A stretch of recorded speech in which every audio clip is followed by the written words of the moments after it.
On a dark and stormy night, a forgotten school becomes the stage for a desperate hunt. Heavy footsteps pound against the pavement, a frantic rhythm against the downpour. A man flees down a derelict hallway, a shadowy pursuer closing in behind him. He glances back in terror, his mind racing to find any possible escape route. His eyes lock onto the restroom sign it's his only hope for a hiding spot. He throws himself into the filthy bathroom, the stench of neglect hanging in the air. Ducking into a stall, he catches a flicker of movement just outside the door. With a shaky hand, he slides the cheap metal lock into place, praying it holds. He presses his back against the stall wall, trying to calm his hammering heart. Catching his breath, he allows himself a brief, fragile moment of relief. He tries to muffle his panicked breathing, praying the monster just moves on. But his blood runs cold as a shadow falls over him from above. Peering over the stall is the horrifying, blood-soaked creature he'd been fleeing. It lets out a low, guttural hiss, taunting him, asking if he's finally done hiding. In the next instant, there's only a blur of motion and a sickening splash of red. A scream echoes out as a gamer is violently thrown from his chair by the shock. It was all a game, a brutally intense horror game that has him gasping for breath. He clutches his controller, his heart still hammering from that vicious jump scare. Stumbling to his feet, he grumbles that the fall hurt his butt more than anything. And of course, his livestream chat is having an absolute field day with his reaction. He tries to plead with his viewers, insisting the sweat on his chair is proof this VR game is just too scary. This is Choi Doyeon, a variety streamer who somehow made a career out of this for 3 years. His chat, however, shows absolutely no mercy, spamming him to stop stalling and just finish it. He fires back, asking if they seriously want a repeat of last time when he literally passed out on stream. But he already knows the answer. His entire channel is built on viewers who enjoy watching him suffer. Pushing through, he finally makes it to the end of the stage. The exit is right there. It's finally over.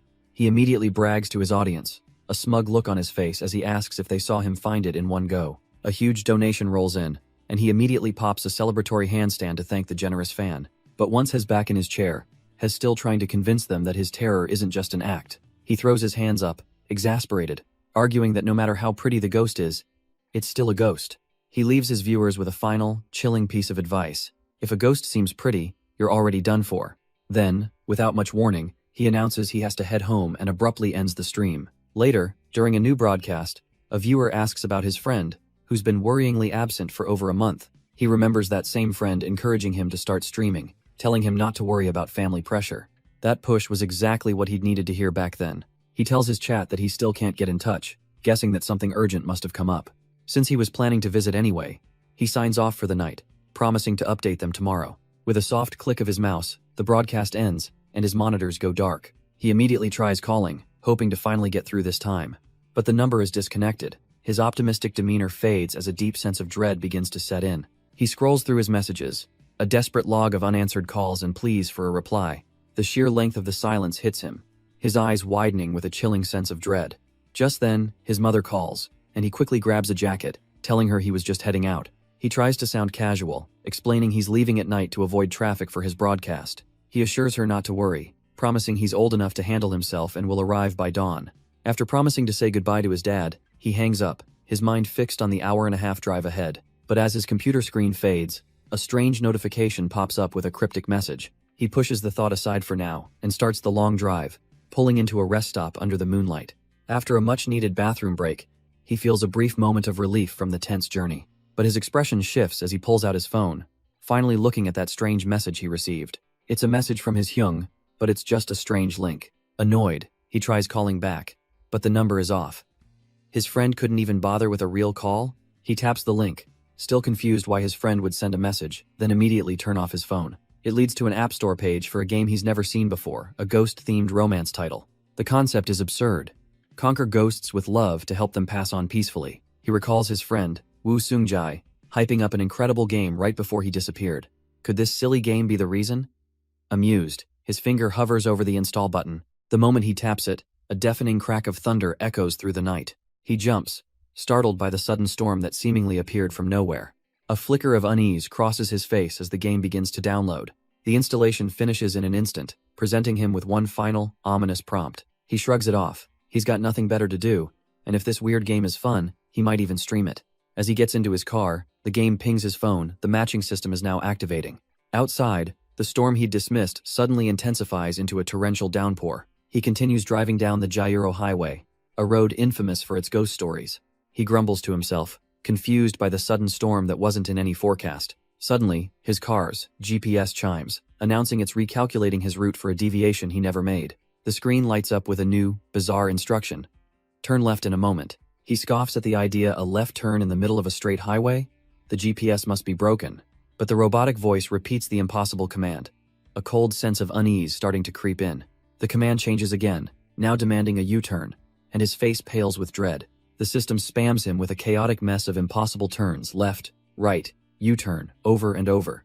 He finally snaps, trying to regain control of his car from this cursed navigation. He frantically mashes the screen, trying to shut it off, but the system is completely unresponsive. Then, just as suddenly, a calm voice announces that he has arrived at his destination. He lets out a shaky breath, wondering if the nightmare is finally over. That was way too close. But as he looks up through the rain-swept windshield, a lone figure is standing in his path.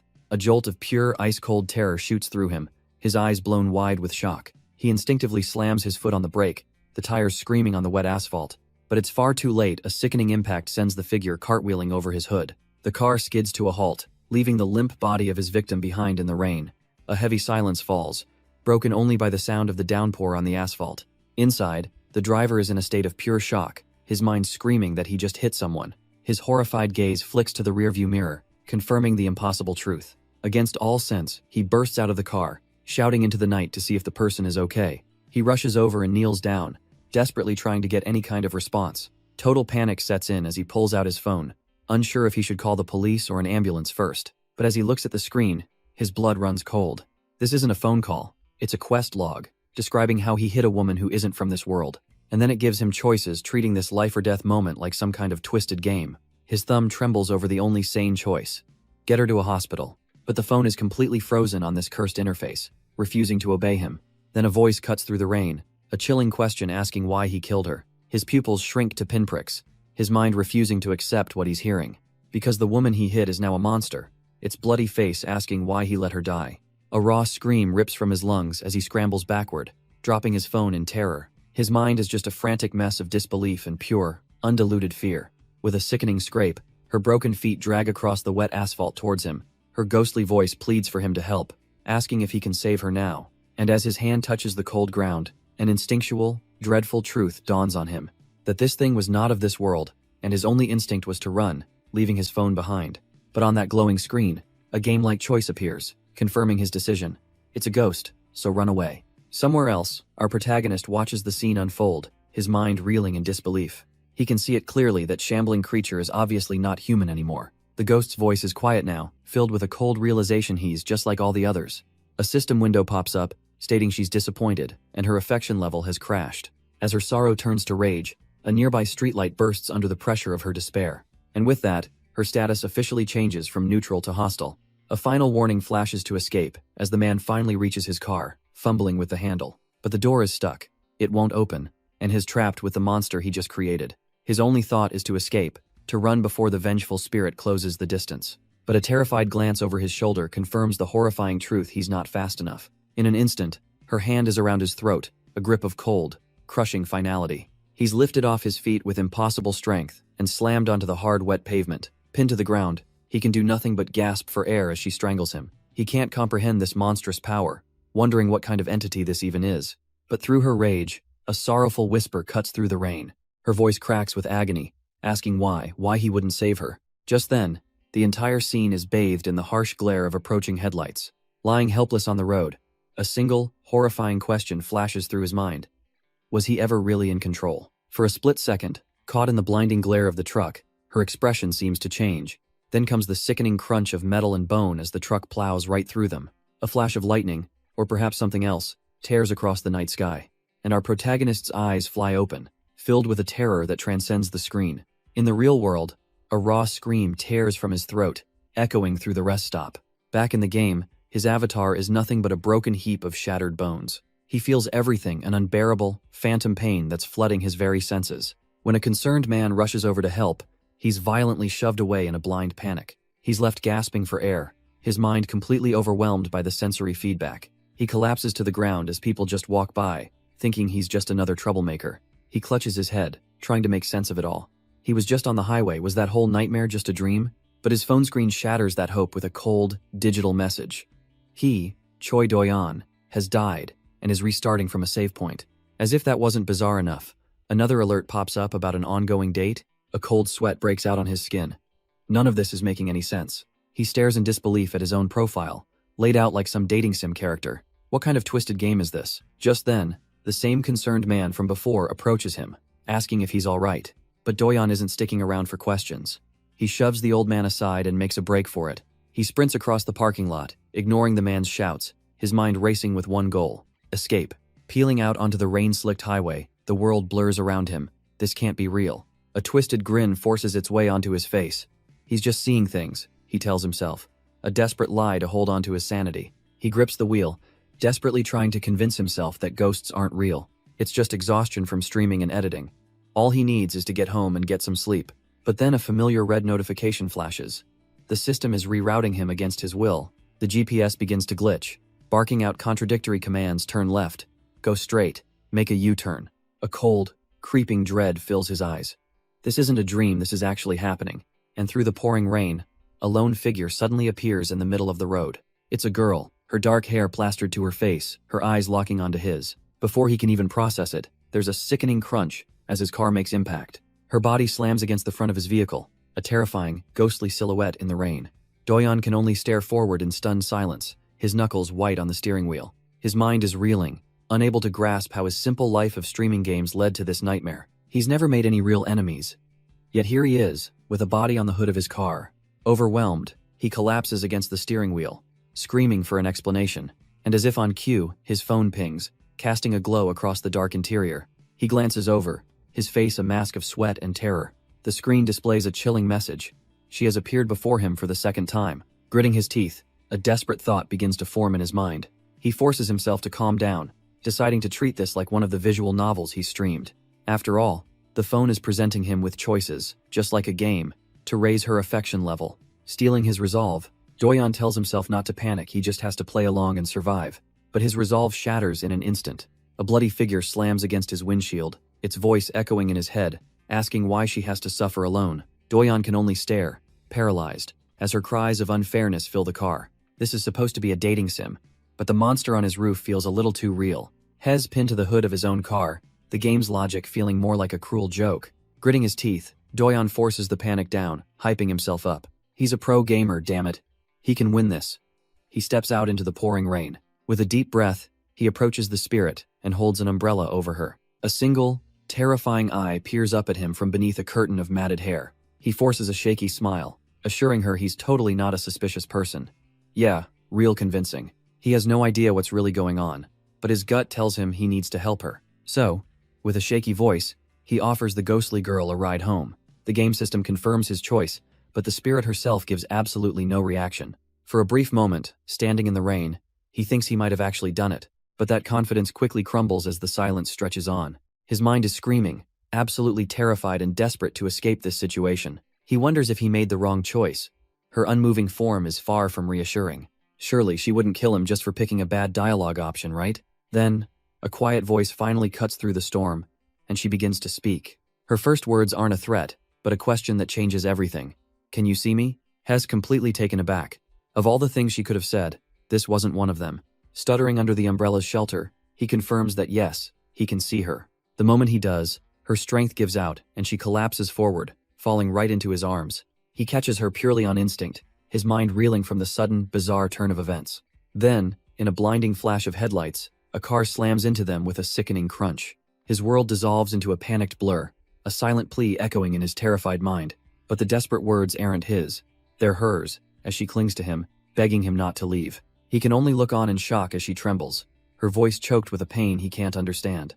With tears streaming down her face, she pleads with him, asking him to not leave her alone anymore. And as they lie together on the wet asphalt, a system notification pops up, confirming his choice worked. He's still trying to process what just happened, holding this mysterious girl in his arms. The system confirms her condition has stabilized, but that only adds to his confusion. His own fear had blinded him to her sheer desperation. He can only wonder what kind of tragic story led her to cry with such sorrow. He gently touches her head, trying to make sense of what could have possibly happened to her. She finally looks up, bloodied and dazed, as he tries to apologize for, well, everything.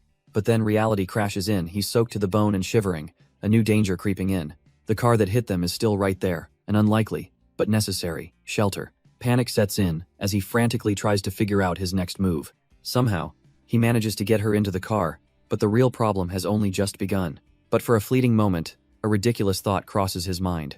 He glances at his phone, which frames this whole nightmare as a free date. This isn't a dating sim. There are no options, no choices, just pure chaos. His spiral is cut short by the blinding headlights and the blare of a horn. A massive truck thunders past their tiny, stationary car on the dark highway. The shock jolts him back to reality. This is exactly how he died the first time. Right, he needs to snap out of it.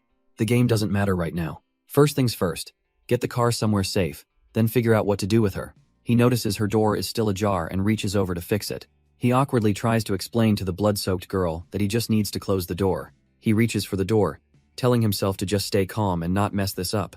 But in his haste, his hand slips right off the wet handle. The door slams shut with a loud thud, startling them both. His phone goes flying from the sudden jolt, and he lurches forward, landing face first right in the girl's lap. A moment of pure, unadulterated shock hits him. Oh, he is so screwed. His eyes widen in horror as he fully grasps the compromising position he's in. He looks up and meets her gaze. She's terrified, tears welling in her eyes. This wasn't just a simple mistake. This looked like something much, much worse. His mind spirals. Was this fated? Was this why he was brought here?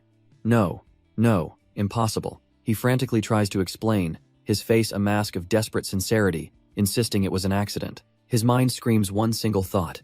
He is absolutely, 100% going to die. He even brings up his old-school nickname Shut-In Gamer as if that's a valid defense. Realizing his babbling isn't working, he forces a pained, awkward smile. He timidly suggests they move to a nearby rest stop, mentioning how dangerous it feels out here. The girl slowly turns her head, and her cold, unreadable gaze falls right on him. And just like that, his pathetic attempt at confidence completely shatters. He immediately backtracks, stammering that it's totally fine if she doesn't want to go anywhere. But then, a small sound escapes her lips as the corner of her mouth quirks up into a smile. And to his utter shock, the terrifying ghost girl just laughs. Our hero can only stare, completely dumbfounded by this sudden change in atmosphere. She explains that she laughed out of relief, admitting she was worried the first person she met would be a total weirdo. With a surprisingly gentle smile, she thanks him for the ride and introduces herself as Ha-yeon. She then looks at him expectantly, asking for his name in return. He stammers for a moment before finally managing to introduce himself as Choi Doyan. And with that, the two are on their way, driving through the dark and stormy night. She thanks him again, but he quickly plays it cool, assuring her it's just a slight detour. But the mood shifts as Ha-yeon looks out the window, admitting this whole situation feels strange. She confesses that she never thought she'd get another chance to talk to someone like this again, having already given up hope. Doyan just listens intently, taking in her heavy words with a quiet acknowledgement. Doyan carefully asks her what happened, wondering why she was out here all alone. He quickly backpedals, telling her she doesn't have to say anything if it's too hard. Ha-yeon looks down, a shadow passing over her face as she remembers. With a sad smile, she admits that she doesn't really know for sure herself. She was dragged away by a stranger, and the next thing she knew, she'd woken up on this highway. At first, she thought she'd just been lucky to survive. So she ran, desperate to get away, but as time passed, a strange feeling crept in. No matter how much she screamed for help, cars would just pass right through her. Days turned into an eternity on this endless, empty road. That's when she realized the horrifying truth. She was dead, and her soul was trapped here, utterly alone. Tears stream down Ha-yeon's face as she admits she couldn't believe it when he first spoke to her. She quickly apologizes, embarrassed that her long solitude has made her so emotional. Just the thought of seeing her family again is enough to make her cry with joy. And she thanks him. Doyan listens quietly, a somber look on his face as he takes in her painful story. He racks his brain, trying to figure out how he can possibly comfort someone in her situation. As they drive on, he finally breaks the silence with a difficult, but necessary, question. He asks her to consider the possibility that her family might not be able to see her at all. Her hope falters, and she quietly asks if that's the case, could she stay with him longer? Seeing his shock, she gets a little flustered and offers an alternative, to just deliver a final message for her. Doyan stares back, the weight of her ghostly request settling heavily upon him. After a moment of heavy silence, he makes his decision. Hell do it. Hell help her. The car continues its journey into the sunset. Looking over at her hopeful smile, he can't help but wonder if she's truly just a game character. He had so many questions swirling in his mind about who, or what, she really was. But all of that could wait. Right now, he just genuinely hoped she could find her family. Just then, a sharp ping suddenly alerts him. A notification flashes on his phone. The midnight date event is about to end. His calm demeanor shatters. He hadn't been keeping track of the time at all. As another alert rings out, the world around his car seems to waver. Doyeon's eyes widen in sheer panic as he realizes he's completely out of time. The world glitches around him, but his attention is drawn back to the girl in his passenger seat. Her hands clench as she apologizes, feeling she's been a burden after all his help. She explains that she only seems to regain her senses after the sun goes down. With a desperate plea in her eyes, she asks if he might be able to help her just a little longer. She'll be at her parents' house until tomorrow, so she believes they still have time. But Doyeon, with a surprisingly warm smile, suggests they meet again tonight at the same place. Ha-yeon looks up, a little taken aback by his sincere proposal. A thoughtful, almost shy smile touches her lips as she considers his offer. With a bright, hopeful expression, she accepts, promising to be there waiting for him. But just as their promise is sealed, a final notification confirms his worst fear. The midnight date has ended. A new notification pops up, calculating his romance score, and he got a death penalty applied. The system gives him a B- rank and 40 LP as he sits alone in his car.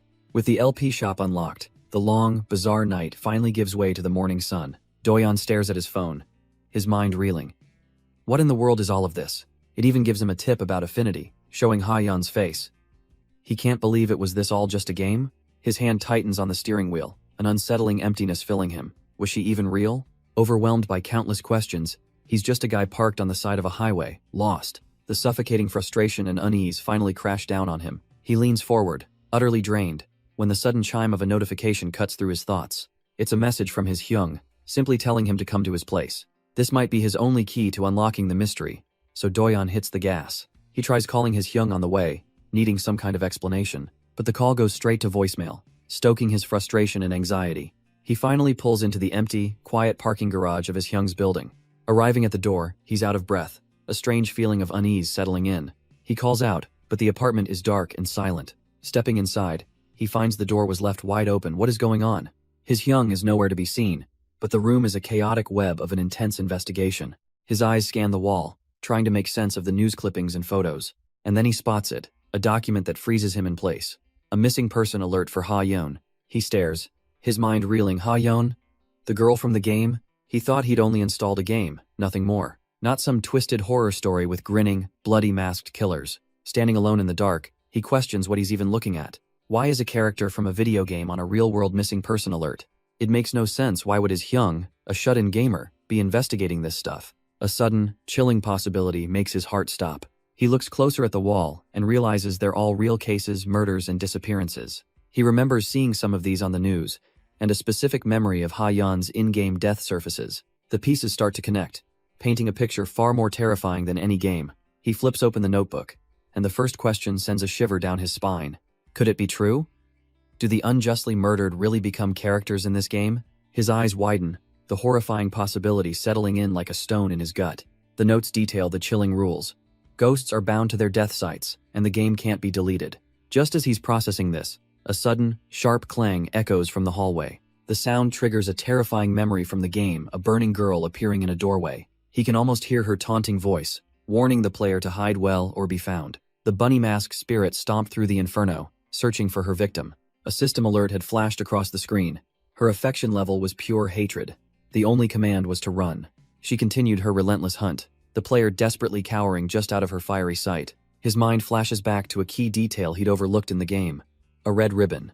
Then he sees it, the ghost's fiery, distorted face, its voice echoing that it had found its prey. The memory of how the fire started becomes terrifyingly clear. A portable stove and a spray can. An explosion had ripped through the apartment building, sealing his brother's fate. The sprinklers went off, a useless gesture against the raging, supernatural inferno. He sees his brother, collapsed amidst the flames and water, wondering what this game truly was. His brother's final thoughts were a desperate question.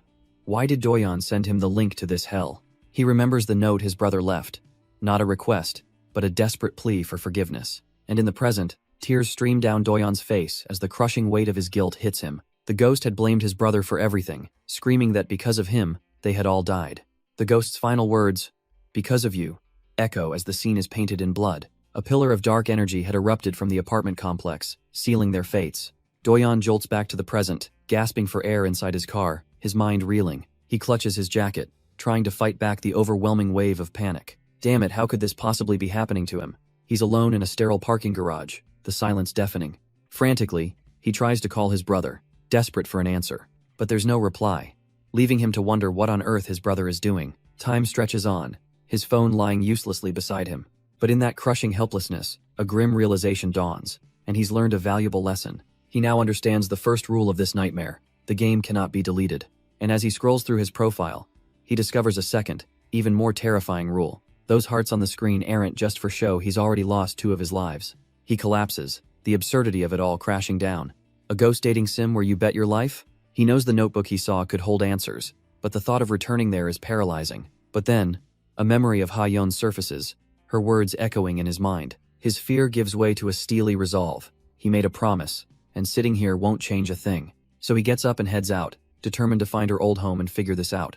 But when he asks a local about the house, she tells him the family moved out over a year ago. A father and 2 daughters used to live there, but they left right after one of the girls went missing. He desperately asks for a new address, any contact info at all, but the woman just shuts him down with a grim warning. It's better if he stops looking. As he walks away, her words echo in his mind. The family wanted a fresh start. It dawns on him, do these people even know that Ha-yeon is dead? He looks out over the empty street, a wave of hopelessness washing over him. What was the point of coming here if they're long gone? His initial plan was to find her family, since Ha-yeon can only move at night. He thought he could somehow reunite them. But before he can sink further into his thoughts, his phone suddenly rings. It's a call from his mom. He answers, immediately launching into an excuse about something urgent coming up, saying he can't make it. But it's not his mom, it's his brother, who immediately chews him out for breaking another promise to the family. As Doyeon tries to placate him, his eyes drift to a nearby telephone pole, and he freezes. Staring back at him from a faded flyer is a picture of Ha-yeon, a missing person poster from a year ago. He abruptly ends the call, muttering an apology, leaving his furious brother shouting his name into a dead phone. He tears the flyer from the pole, his mind racing. The notebook said wandering spirits disappear in the morning. Yet Ha-yeon had appeared in that deletion-type house during broad daylight, a clear contradiction. Looking closer, he sees her name on the flyer is Ha-in, age 22. He realizes the locals didn't know she was dead because her body was never found. A new plan forms. If he can find her body, maybe she can finally move on, and her family will get the call. He gets into his car, glancing at his phone with a groan of frustration. It's already almost 3 p.m. Time is slipping away. Leaning back in his seat, he worries about what he'll even find and what his friends will think if he comes back empty-handed. Meanwhile, under a dark and cloudy night sky, Ha-yeon sits alone on the edge of a highway overpass. Her ghostly eyes seem to notice something approaching from the darkness. She stands, stepping onto the empty road and raising a hand, a lonely spirit trying to flag down an unseen driver. A car just blurs past, ignoring her outstretched hand and leaving her alone once more.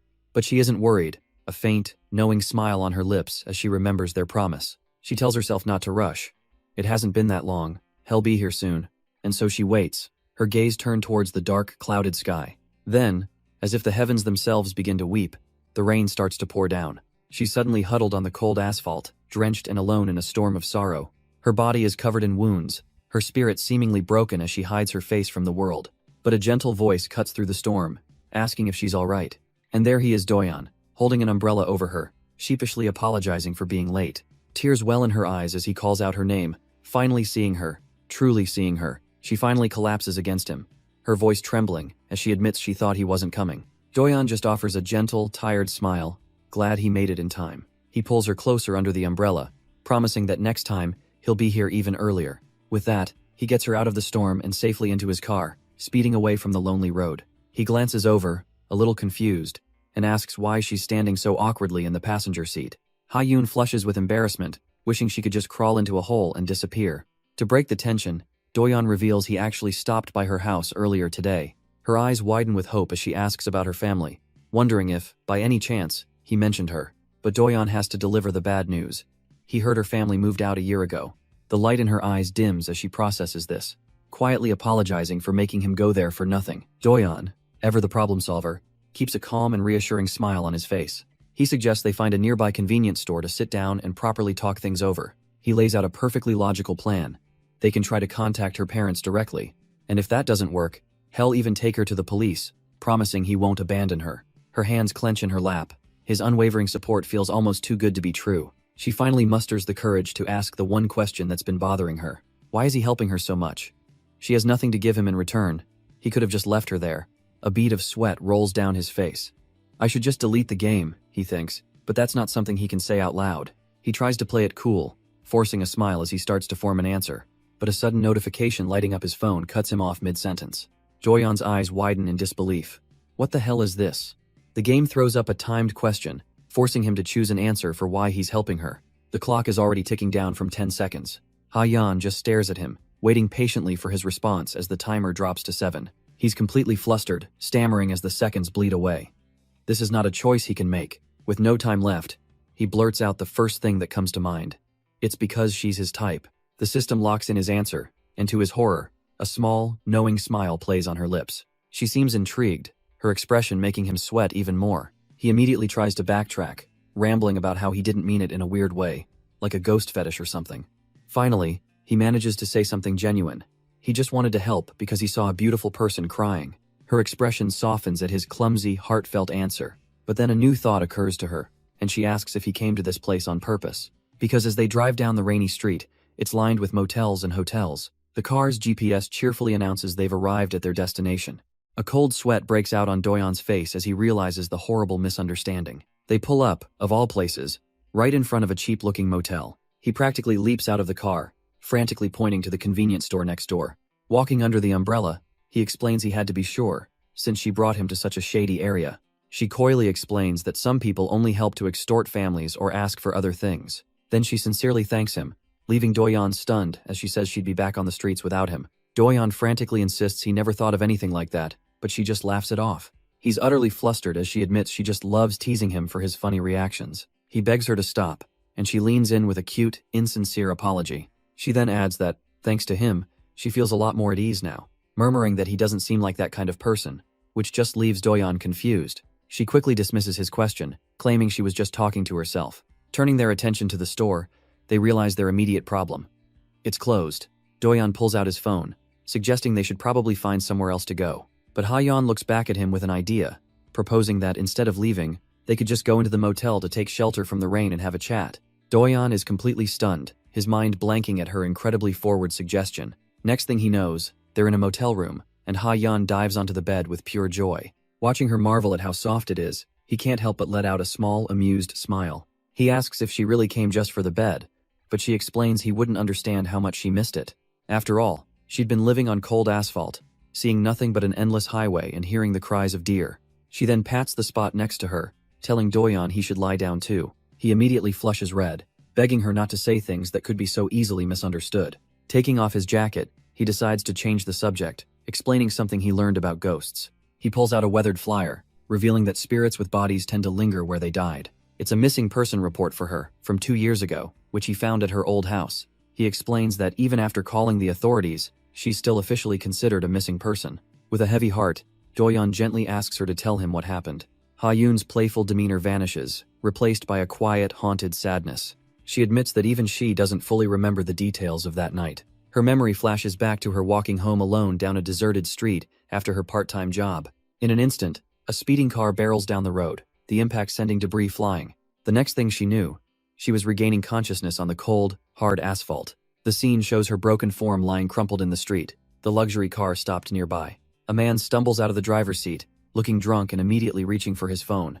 But his call stops short, as a chilling realization dawns on him his victim is still breathing. He slowly approached her, not with concern, but with a terrifying darkness in his eyes. His hands found her throat, squeezing the last bit of consciousness from her. The next thing she knew, she was being thrown into the back of his car. And as he drove, she caught a glimpse of a single, damning clue. A rose tattoo on his hand. They arrived at a secluded, abandoned warehouse far from any prying eyes. But that's where her memory cuts off, a hazy fog she can't penetrate. Back in the present, she apologizes for not remembering more, but Doyeon reassures her. He asks if she knew her attacker, but she confirms it was a complete stranger. Doyeon's mind races, connecting the dots. A drunk driver panicked and tried to hide his crime. A quiet, burning rage settles in as his fist clenches tight. This wasn't just an accident anymore. With his course set, Doyeon lays out the first step. They'll use satellite maps to find abandoned warehouses and locate her body. He turns to her, a grim determination in his eyes, declaring that they will catch this criminal together. A murderer must pay. To speed things up, he asks if she remembers her family's contact info, since it wasn't on the missing person poster. But the question makes Ha-yeon falter, her hands clenching as a new anxiety takes hold. She looks down, the weight of lost time suddenly crashing down on her. A heartbreaking fear surfaces. What if her family stopped looking? What if her return would only cause them more pain? Doyeon immediately dismisses the thought. That won't happen, he says with certainty. He sits down beside her, gently explaining that her family went through hell trying to find her, even moving away because the old house held too many memories. He remembers talking to her old neighbors, who all said the same thing. Her family was incredibly close. Doyeon looks at her, a small, reassuring smile on his face. He tells her she's not the only one who wants to see her family again, and even if things don't go as planned, he promises he'll be there to help her. Touched, a tearful smile spreads across Ha-yoon's face. She realizes he went to all this trouble just for her, and she's overwhelmed with gratitude. Doyeon simply accepts her thanks, feeling both sorry for her past and hopeful for her future. And right on cue, a system notification confirms it. Her affection level has skyrocketed. His phone then displays a contact for a Ha Byumtae, with a grim status, a face he'll never see again. He turns to her, asking if that's her father's name, explaining it just appeared on his screen. Her eyes go wide with shock and hope as she scrambles toward him, desperate to see. But in her frantic rush, she trips over something on the floor, and she comes tumbling down, landing right in his lap in a heap on the ground. For a moment, the air is still, as she just looks up at him from his lap.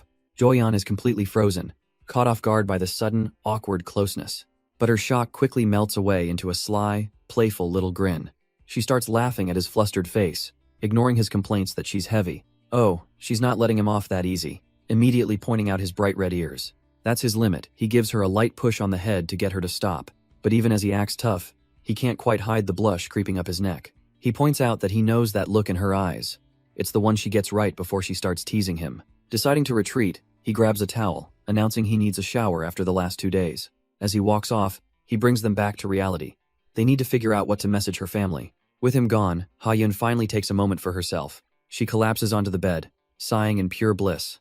It's been so long since she felt this comfortable. A smile creeps onto her face as she thinks about how fun it is to be with him. Curling up, she quietly wishes that this peaceful night would never end. Meanwhile, Doyeon finally gets a chance to wash up. He lets the hot water run, trying to wash away the exhaustion of the last 2 days. But even the shower can't seem to cool the blush, still lingering from her teasing. Suddenly, the silence is shattered by the ringing of a phone on the table. Ha-yoon's eyes snap towards the sound, her quiet moment interrupted. She slowly approaches the table, wondering who could possibly be calling. The screen lights up with an incoming call from Sakye-hyung Doyeon's older brother. But on the other side of that call, his brother is huddled and broken in the pouring rain. He clutches his phone, his last lifeline, desperately begging for Doyeon to pick up. A sickening crawl sounds out, as something drags itself across the floor, leaving a bloody smear. Sakye's face contorts in pure, undiluted terror at the sound he hears right behind him. A chilling, distorted voice whispers out, calling him Appa. He looks up to see a nightmarish creature crawling towards him, part woman, part spider. It corners him, its voice dripping with venom, asking why he's running away. She reminds him of his promise, of the date they were supposed to have, her mangled face a mask of fury. But back in the apartment, the phone continues to ring, the call ultimately failing as no one answers. Ha-yoon silently observes him, sensing that the missed call was more important than he lets on. But Doyeon just brushes it off with a casual smile, saying they'll call back if it's urgent. Yet, for a split second, a deep unease flashes in his eyes, a silent prayer that nothing is actually wrong. He quickly changes the subject, getting up to flick off the living room lights. They move to his bedroom, where the soft glow of the television illuminates the space. Ha-yoon peeks over the edge of his bed, genuinely concerned about him sleeping on the hard floor. He just chuckles, making a simple excuse about his back hurting from gaming all day. She settles onto the bed, a small, knowing smile on her face as she watches him. Now that they have a quiet moment, her curiosity takes over, and the questions begin to flow. She asks about his work, his past, and brings up his family, wondering if he comes from a line of shamans. Doyeon just chuckles, denying any connection to the world of shamans. He explains he's just a game streamer, and she's actually the first spirit he's ever seen. Leaning over the bed, Ha-yoon asks if this strange new ability just appeared out of nowhere. A playful glint appears in her eyes as she teases him about being his first. She then asks to visit his apartment, curious to see his streaming setup, but he deflects, embarrassed by the mess. His reluctance, however, only makes her want to see it even more. As the sun begins to rise, he finally agrees to invite her over once her ghostly business is settled. A moment of silence passes, and her playful mood shifts to something more serious. She turns to him, a hint of hesitation in her voice as she asks one final question. Lying on the floor, Doyeon simply looks up, waiting patiently for her to speak. With a hopeful smile, Ha-yoon asks if she'll be able to see him again tomorrow. And just like that, she vanishes, leaving Doyeon alone in the silent motel room. He calls out her name, a hint of surprise in his voice, but she's already gone. His phone suddenly chimes. a system notification declaring their midnight date officially over. The game calculates his performance, and he watches with mild curiosity as it lands on a respectable A- rank. For his trouble, the system tosses him a cool 60 LP, another step forward. Doyon clenches his fist, a quiet resolve hardening his expression. The next day, he gets dressed and heads out, a man on a mission. Arriving at an apartment, he announces he's here, just as he promised he would be.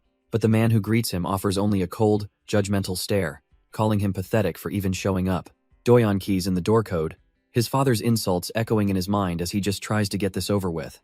The door clicks open, revealing the pristine, sterile apartment of his family. He takes a hesitant step inside, his expression already laced with anxiety. And there, waiting for him, is his father, his gaze as cold and unforgiving as ever. The sheer pressure makes Doyon break into a cold sweat.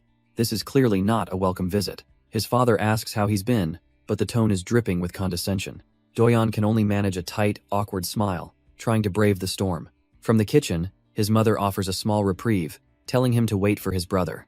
A lavish meal is laid out on the table, a feast clearly not prepared in his honor. At dinner, his father heaps praise on his brother, the successful doctor, making Doyon feel even smaller. Doyon can only sit there and take it, the praise for his brother stinging like a slap. His father scolds his mother for worrying, asking why shed pressure the son who's already doing so well. But the brother just smiles, smoothly telling everyone it's fine, that dad is just speaking from experience. With a pained expression, their mother admits she's just relieved to have her eldest, her successful son, at home. The brother then turns the attention directly onto Doyon, asking how he's been doing these days. Caught completely off guard, Doyon stammers. Knowing his father is just waiting for him to fail, he finally mumbles that he's managing somehow, an answer that satisfies no one, especially his father. His mind drifts back. He ran away 3 years ago, knowing he had no right to ever return to this house. The suffocating atmosphere is too much. Doyon gets up, ready to escape this family reunion from hell. But just as he's tying his shoes, his brother's voice cuts through the silence, asking where he thinks he's going. Doyon mumbles a weak excuse, claiming he's just heading to the convenience store. But his brother turns back, a smug, all-knowing look on his face. He lectures from above, musing that 3 years is long enough. It's time to get his life together. Doyon finally snaps, his voice raw as he tells his brother this has nothing to do with him. He'll handle his own life, he declares, his hand tightening on the doorknob. With a click, he's out the door and in the hallway, finally free of the suffocating judgment. But then his phone buzzes, and what he sees stops him dead in his tracks. A message history, one side desperately pleading for him to call, that his daughter is waiting, and a cold, cruel reply sent from his number, telling them to leave his new family alone. A jolt of pure panic hits him, and he breaks into a desperate sprint down the corridor. His preparations flash through his mind, a stop at a lonely hardware store for a single, grim purpose. He'd tallied up the costs, gas, money, motel fees, and now a shovel. It was going to be a rough month, but his date had granted him an unexpected resource. Love points, awarded based on his relationship score. These points could be spent in the system's strange little store, filled with mysterious items, and one in particular seemed perfect for this situation. A magnifying glass that could reveal information. He remembers sitting alone in his room, deciding to use the item just in case. Now he's back in the car, phone mounted on the dash, navigating toward the unknown. The system's voice chimes in, he's arrived at his destination. His eyes sharpen with focus. He pulls up to a desolate area, surrounded by rundown warehouses and shipping containers. With the shovel firmly in hand, he knows this is the place. There are 3 warehouses here, just like where he first met Ha-Yun. He checks his phone, confident that photos from 2 years ago confirm this is the right place. The problem, however, is the only clue he has is a single, vague picture of some trees. Still, he hardens his resolve it's better than nothing, and hell search the whole mountain if needed. But as the sun hangs high in the sky, the sheer scale of the forest is daunting. After hours of fruitless searching, Doyon is exhausted and panting, sweat beading on his face. The crushing realization hits him this task is completely impossible. How is he supposed to find one specific tree with a hole in a place that's full of them? He questions why he has to be the one to do this impossible task. A new thought surfaces. Maybe he should just convince Ha-Yun's family to get involved instead. But he pushes on, determined that first, he needs to meet Ha-Yun one more time. But his body gives out before his will does, sending him tumbling down the wooded slope. He lands in a heap, mocking himself for how pathetically out of shape he is. And in that moment of weakness, the memory of Ha-Yun's desperate plea cuts through his thoughts. Her face, her tears, it all comes flooding back, silencing his own complaints. He pushes himself up from the ground, a single question echoing in his mind. What is he even doing here? As the sun begins to set, he continues his search, wondering why he's going this far for her. His own life, his own problems, suddenly feel a lot more pressing. He checks his phone, looking at a social media post about the very ghost he's trying to help. He has rent to pay and no time for this, and yet, he raises the shovel and plunges it into the dirt. He digs into the cold earth, all while questioning why he's doing this for someone he met just 2 days ago. With every heave of the shovel, his mind races, trying to find a logical reason for all this. Surely, he thinks, there must be an easier way to just delete the game. And then, in a flash of dawning horror, he understands. He stumbles back from the hole, the dirt scattering around him. It clicks into place. This was never about him, or his game, or his problems. Deep down, he just couldn't stand the thought of leaving her to suffer alone. As he kneels by the disturbed earth, the weight of his discovery settles in. But a gentle voice suddenly calls his name, cutting through the night. He looks up, and there, stepping out from behind a tree, is the girl herself. It's Ha-yeon, but her appearance is clean, whole, so different from the ghost he knows. She smiles gently, explaining that when she awoke, she was simply back to normal. But her gaze quickly fills with concern as she looks at him. She points out that he's the one who looks like a mess, covered in dirt. Doyeon panics, trying to pull her away, insisting they talk somewhere less dangerous. But his frantic movements only draw her attention past him. Her eyes widen in shock as she finally sees the freshly dug grave. He can't find the words, but she understands now he was the one who found her. She explains that this was the first time she'd woken up here, in the forest. With a reassuring smile, she tells him it's okay. She was always aware that she was dead. She just asks him not to make such a pained face on her account. Her hand gently cups his face as she asks him a simple question. This isn't his fault, is it? Seeing his tears, she tells him not to cry, because his pain is only making her heart ache. And with that, she's gone, leaving Doyeon to do the right thing and call the police, who now swarm the scene. He stands by the flashing lights, having given his initial statement to the first responders. An officer approaches, confirming he's the one who first reported the body. But then, a man in plainclothes steps forward, flashing a badge, Detective Han Young-cheol, Violent Crimes Unit. The detective's smile doesn't quite reach his eyes. He's just come from the scene and has a lot of questions. He recounts Doyeon's story. He just happened to be passing by and found a body? The detective points out how unbelievable that sounds, especially since he somehow had a shovel with him. The air grows heavy as the detective asks the one question Doyeon can't easily answer. Why was he here so late with a shovel? The detective's gaze is sharp, claiming this is just simple curiosity for now. But he corners Doyeon, pointing out how suspicious it is that he knew the exact burial spot. Flustered, Doyeon blurts out that he did it because he felt bad for Haeyeon. The detective latches onto the name. Haeyeon? The body isn't even identified. He scoffs, asking if the dead victim told him her name. Doyeon's mind spins. He can't show him the game. He'll just be labeled a lunatic. Suddenly, Haeyeon's spirit appears, desperate to tell them Doyeon was only trying to help her. But her voice is lost as an older man bursts through the police tape, calling out frantically. Haeyeon looks over, her expression frozen in utter shock. A single, whispered word escapes her ghostly lips. Dad? The man, her father, points at Doyeon, confirming he's the one who contacted him about his daughter. A flashback reveals the desperate call Doyeon made, telling the man had found his daughter's body. Back in the present, the grieving father grabs Doyeon, demanding to know where his little girl is. Doyeon's eyes widen in panic. He can't exactly explain how he knows all this. He almost blurts out that Haeyeon is standing right there beside him, but catches himself just in time. But Detective Han steps in, coolly informing the man that the victim's identity hasn't even been confirmed. Doyeon can only watch, trapped between the father's grief and the detective's cold logic. Unseen by the others, Haeyeon's spirit clenches her fist, overwhelmed with emotion. Tears well in her eyes as she whispers her father's name, a sound only Doyeon can hear. Her own tragic memories begin to surface. She's been wandering completely alone for 2 long years. All that time, she never gave up, believing her family was still searching for her, even in death. A chilling thought grips Haeyeon. If even her own dad can't see her, what hope is left? Her despair twists into raw fury, a desperate cry against being abandoned and alone once more. As her ghostly attachment intensifies, a warm hand suddenly clasps hers. It's Doyeon, holding her spectral form, quietly reassuring her that she is still right here. He turns back to the detective with a knowing smirk, ready to answer that sarcastic question from before. He begins to tell a story of driving on a dark highway when a bloody, disheveled woman appeared. His first instinct was pure terror.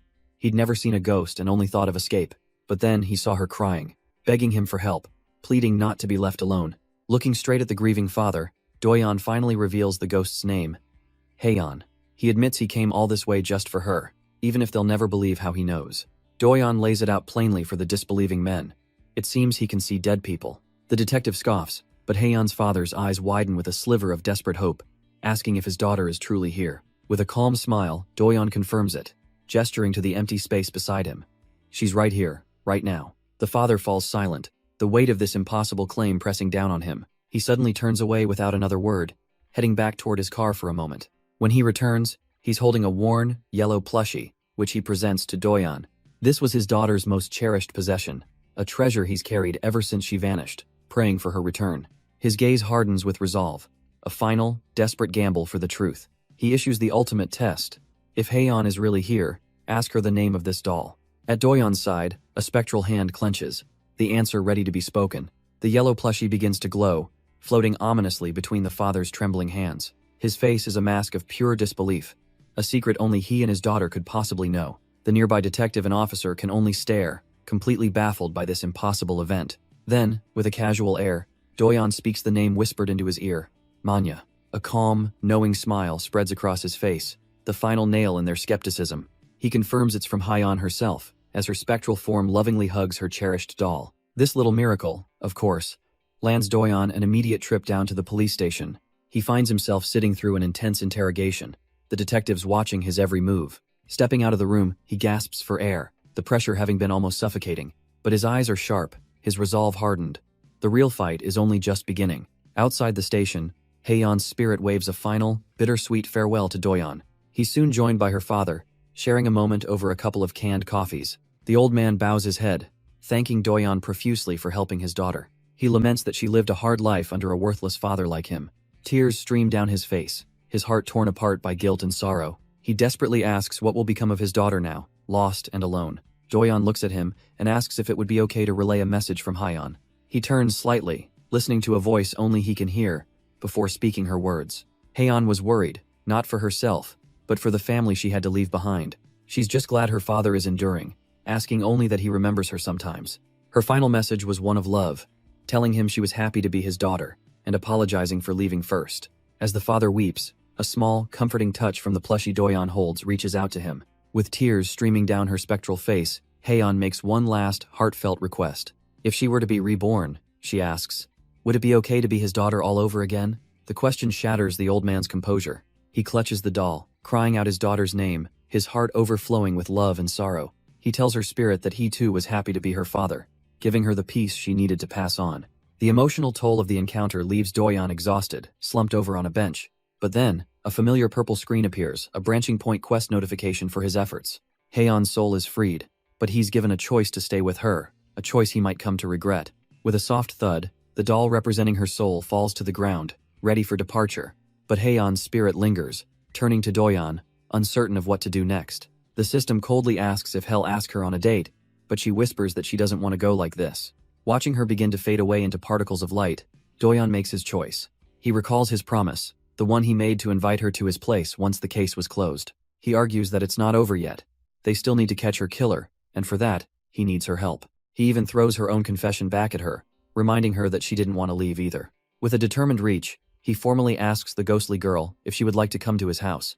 Unseen by them, a detective watches from a distance, completely bewildered by the one-sided conversation. While Doyon second-guesses his emotional decision, Haeyeon is left blushing, completely overwhelmed by his offer. With a radiant smile, Haeyeon eagerly accepts, admitting she never wanted to part ways like this. And so, the two of them head back towards his apartment complex. On the stairs, Doyon gives a shy warning that his place is small and messy, but she just brushes it off, saying her home was small and old too as they slip through the door. She looks around his place, surprised to find it's actually much cleaner than he led her to believe. With a happy blush, Haeyeon announces she's looking forward to living together, and so their peculiar cohabitation begins. But sharing a space with a spirit isn't so simple, as strange things begin to happen in the dark. A textbook poltergeist event occurs, with objects floating on their own, moved by an unseen force. It seems Haeyeon is struggling, panting heavily as she tries to rein in her own spiritual energy. As she glitches through a door, Doyon rushes to help, telling her to hang on as she cries out that she's trying her best. He reaches for the doorknob, guiding her hand as she struggles to manifest her will. With a final jolt, the lock clicks and the door swings open. She did it. But her victory is short-lived as the unstable energy sends her flying into the room. Doyon rushes to check on her, only to find Haeyeon beaming with pride over her success. She admits her control is still weak, but hopes to practice enough to at least help him with cooking. He finds her abilities curious for a ghost, but gently tells her she doesn't need to worry about housework. She insists, saying she just wants to contribute somehow, especially since she heard he lives off ramen. A warm smile crosses his face. He appreciates her stubborn kindness more than she knows. But as another object on the desk begins to rattle, he reminds her they should be careful. He tells her not to overdo it, and to just let him know if she ever needs anything at all. He gently reminds her that he's the only one who can see her, so there's no need to feel burdened. Whatever challenges come their way, he promises they'll figure them out together. His words catch her completely off guard, leaving her flustered and speechless. Then it hits her together? The implications of that word send her mind spinning. She realizes with a jolt that this is essentially cohabitation. They're living together now. Doyeon reflects on how Haeyeon stopped returning to the highway after her body was discovered. Since she's no longer bound there, she should be able to walk around freely now. He also recalls meeting her father, who expressed his immense gratitude and apologies. The man had pressed a wad of cash into his hand, insisting he couldn't accept the help for free. Back in the present, he opens his fridge, finally feeling like he can take a moment to breathe. He scrolls through his phone, but there's still no word on the game. And that deleted version is a puzzle he can't solve. A far more pressing issue, however, is his bank account, which is bleeding money. On top of that, he's got to revisit the police station and work overtime just to catch up. Exhausted, he turns to Haeyeon, suggesting they get some rest before his broadcast tonight. Her eyes light up, and with a sly smile, she asks if he means they should sleep now. The single bed in his small room suddenly feels charged with unspoken meaning. But Doyeon grabs a blanket, announcing he'll take the kitchen floor so she can have the room. He flicks off the light switch, leaving her in the dark. Peeking back in, he insists it's fine. She's the guest and should be comfortable. As he closes the door, a faint, touched smile graces Haeyeon's lips. She realizes he left the door slightly ajar, a small gesture of consideration. Nestled in his bed, Haeyeon smiles, thinking that this is just the kind of person Doyeon is. The subtle scent of fabric softener and the neatness of his room feel surprisingly comforting. It's a peace she hasn't felt in a very long time, and her mind begins to drift. She's pulled back into a memory of her past life, sitting with friends in a cafe. One of her friends gives her a knowing look, tired of hearing her relationship troubles. They ask her what happened with that handsome senior who had a crush on her. Haeyeon calmly explains that she rejected him, much to their shock. Her friends can't believe it, protesting that he was rich and good-looking. But she just smiles, explaining she had too much to do, study, work, and get a scholarship for her family. She admits that just like anyone else, she wanted to date and travel, keeping a secret bucket list of her own. But reality was long hours at the convenience store, a never-ending cycle of work and study. In the quiet of her room, she'd collapse, wondering if all her hard work would ever truly pay off. A bittersweet smile crosses her lips as a different memory surfaces. Her thoughts drift to her old graduation album, a relic of a life left behind. The flashback fades, and she finds herself back in the present, watching Doyeon sleeping peacefully. She quietly kneels down beside him, a silent guardian in the dim light of his room. Her mind wanders again, to a time a friend asked her what kind of guy she was even into. Her friend was completely bewildered when Haeyeon admitted her type was maybe a bit of a nerd. She happily listed the traits. Someone innocent, kind only to her, and a gentle soul she could lean on. Her friends just laughed, doubting a guy like that even existed in the real world. As she gently brushes his hair back, she can't help but smile. Against all odds, she realizes she actually found one. She thinks he looks much better with his bangs up, silently thanking him for saving her. But a wave of guilt washes over her. She feels like she's only ever been a burden. If only she were an ordinary person, she could repay him somehow. Just then, an arm suddenly grabs her, pulling her off balance. Her eyes widen in complete and utter shock. Doyeon, still fast asleep, has pulled her right into his arms. Her face explodes in a blush as she wonders, is he sleep-talking, or is this for real? Her heart pounds as she tries to pull her arm away from his grip, but Doyeon just holds on tighter, murmuring desperately in his sleep, begging someone not to leave him. Then, he says a name, Hyeojong. And just like that, Haeyeon's blush is replaced with pure confusion. Turns out, this dramatic scene isn't a past trauma, it's just Doyeon dreaming about a dating simulation game. The game's text boxes lay out the path to a character's heart, a puzzle he's solving even in his sleep. He's reached the final stage, leaning in for that perfect, story-ending kiss. The emotion is so real he actually wakes himself up, wiping a tear from his eye. Back at his desk, he quickly tries to play it off, insisting to his viewers that he was just yawning. He claims a change of genre is just for study, a way to keep things fresh. Watching him, Haeyeon just smirks from the bed, teasing him under his screen name, UT. She watches him stretch, thinking that she's seeing a whole new side of him. Leaning in with a curious smile, she wonders what kind of student Doyeon used to be. And more importantly, just who is this Kwon Hyeojong from his dream? The name lingers on her lips, her expression turning thoughtful. But for the stream, she puts on a bright smile, waving goodbye to his audience. Once the broadcast is over, he turns to her, asking if he was too loud. She teases him again, asking if the game was really so touching it made him cry. He brushes it off and mentions he has editing work that might take all night. He reflects that, even though it may not look like it, he manages just fine on his own. But then he offers to take her out, and she immediately gets flustered, insisting she's fine right there. He smirks, playing it cool and suggesting they get some fresh air since he's feeling cramped. Ha-yoon's eyes widen, her expression hopeful, as she asks if he'll take her with him. With a shy but determined look, she reveals a specific place she's always wanted to go. It's the night sea, a dream she wrote down on her bucket list before she died. Seeing her genuine wish, a small smile plays on Doyeon's lips. He pulls out his phone, ready to look up a nearby beach for them to visit. But his internal monologue kicks in. He's on a tight schedule with work and a tight budget. Suddenly, his reality glitches, presenting him with a classic dating sim choice menu. He's reminded that this isn't just a friendly outing. He's pursuing a target. And when that target is a powerful ghost, one wrong choice could lead to a very, very bad end. He's been following the script, playing by the rules the game presents him. But a realization hits him. This isn't a game, it's reality. He can make his own choices. Haeyeon's voice snaps him out of his scheming, her expression laced with concern. He quickly plays it cool, apologizing for being lost in thought. She seems to buy his excuse that he was just planning the best place to go. But in his mind, he's already decided to test the system, to try something off menu. With a confident smile, he turns to propose his clever little compromise. Instead of the sea, he suggests a nearby reservoir, a much more practical option. The words leave his mouth before he can stop them, and instant regret washes over his face. A system alert flashes. Choosing an unlisted option incurs a penalty. His clever plan just backfired. But instead of disappointment, Haeyeon's expression softens with surprise. A small, almost hesitant sound escapes her lips. Then, to his shock, she breaks into a radiant smile, agreeing that the reservoir is a great idea. And so, they arrive at the lakeside boardwalk, the night air crisp around them. She stands by the railing, gazing at the starlit sky, genuinely impressed by the view. Turning back to him, she admits this turned out much better than she ever expected. He apologizes for not taking her to the beach, but she insists just being here is more than enough. With a gentle smile, she suggests they walk a little further and enjoy the moment. Doyeon watches her, relieved that despite the penalty warning, everything seems to be fine. But checking his phone, he sees the system confirm her good mood, making him question if this is truly a game at all. But as he watches her, a sobering thought crosses his mind. What will happen to Haeyeon when this game is finally over? The night is quiet, the only sound being the gentle croak of a frog on the boardwalk. As they walk, he asks her age, and she reveals she's 24, making him realize she's older than him. She thinks for a moment, recalling she was 22 when she died. So they're the same age now, so should she just call him a friend? Doyeon smiles warmly, suggesting it's fine to just stay as they are, since changing things now would feel strange. He then admits they don't know much about each other, and asks what she did before. Haeyeon playfully tells him to guess. He ventures a guess. A college student? Her surprised expression shows he's right on the money. He explains it's a common path for their age group, but she proudly leans in, boasting that she was a top student on a scholarship. Doyeon cheekily remarks that she doesn't really look the type, earning a sharp, indignant question from her. He quickly clarifies his meaning, it's just that she's so pretty, a comment that stops her dead in her tracks.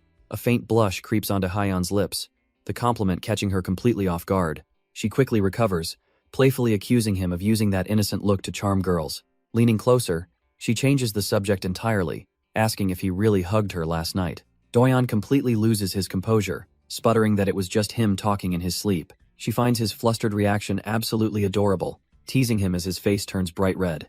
The two of them stand together on the pier, the playful mood settling into a comfortable silence. He finds himself thinking that even though she appeared out of nowhere, he feels okay with it. Looking at her, he realizes he feels a sense of relief, a joy in just being with someone. He glances at his phone, a small smile forming on his face. Maybe downloading this game wasn't so bad after all, as a notification shows her affection has risen. Feeling comfortable, Haeyeon decides to ask him something, and Doyeon happily agrees, but she hesitates, waving it off as if it's nothing serious.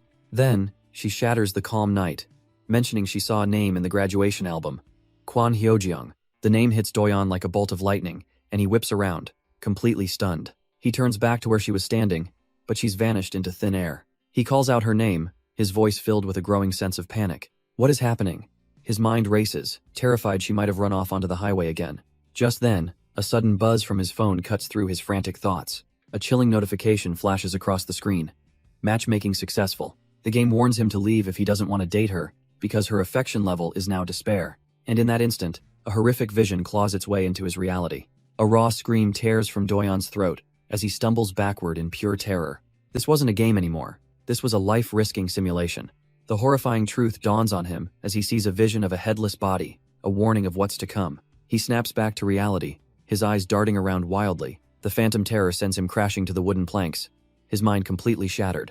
But then, a familiar voice cuts through the panic. It's Ha-yeon, back at his side and worried. She rushes to him, trying to shake him out of his daze, insisting that she's right there. Do-yeon's hand shoots out, grabbing her shoulder as he stares with wide, unseeing eyes. His fingers brush against her lips, a desperate check to see if she's real, leaving her utterly bewildered.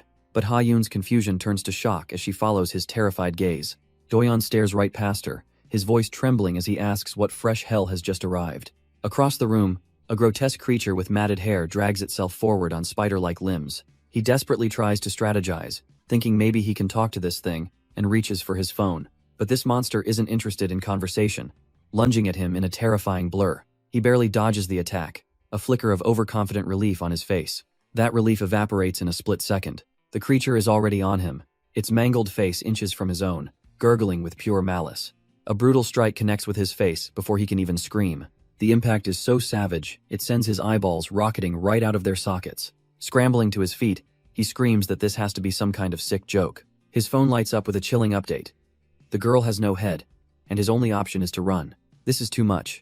He admits to himself that a coward like him can't handle this level of horror. He remembers he can just leave the date, deciding to escape now and worry about Ha-yeon later. But as he turns to run, his foot snags on something dark and slick on the pier. He tumbles forward, landing hard and realizing he just tripped over a severed head. A system alert chimes in, informing him his choice to flee has turned her despair into raw hatred. The head on the ground lets out a choked gurgle, its mangled eyes staring right at him. Vicious tendrils of hair lash out, ensnaring his leg as a final warning flashes.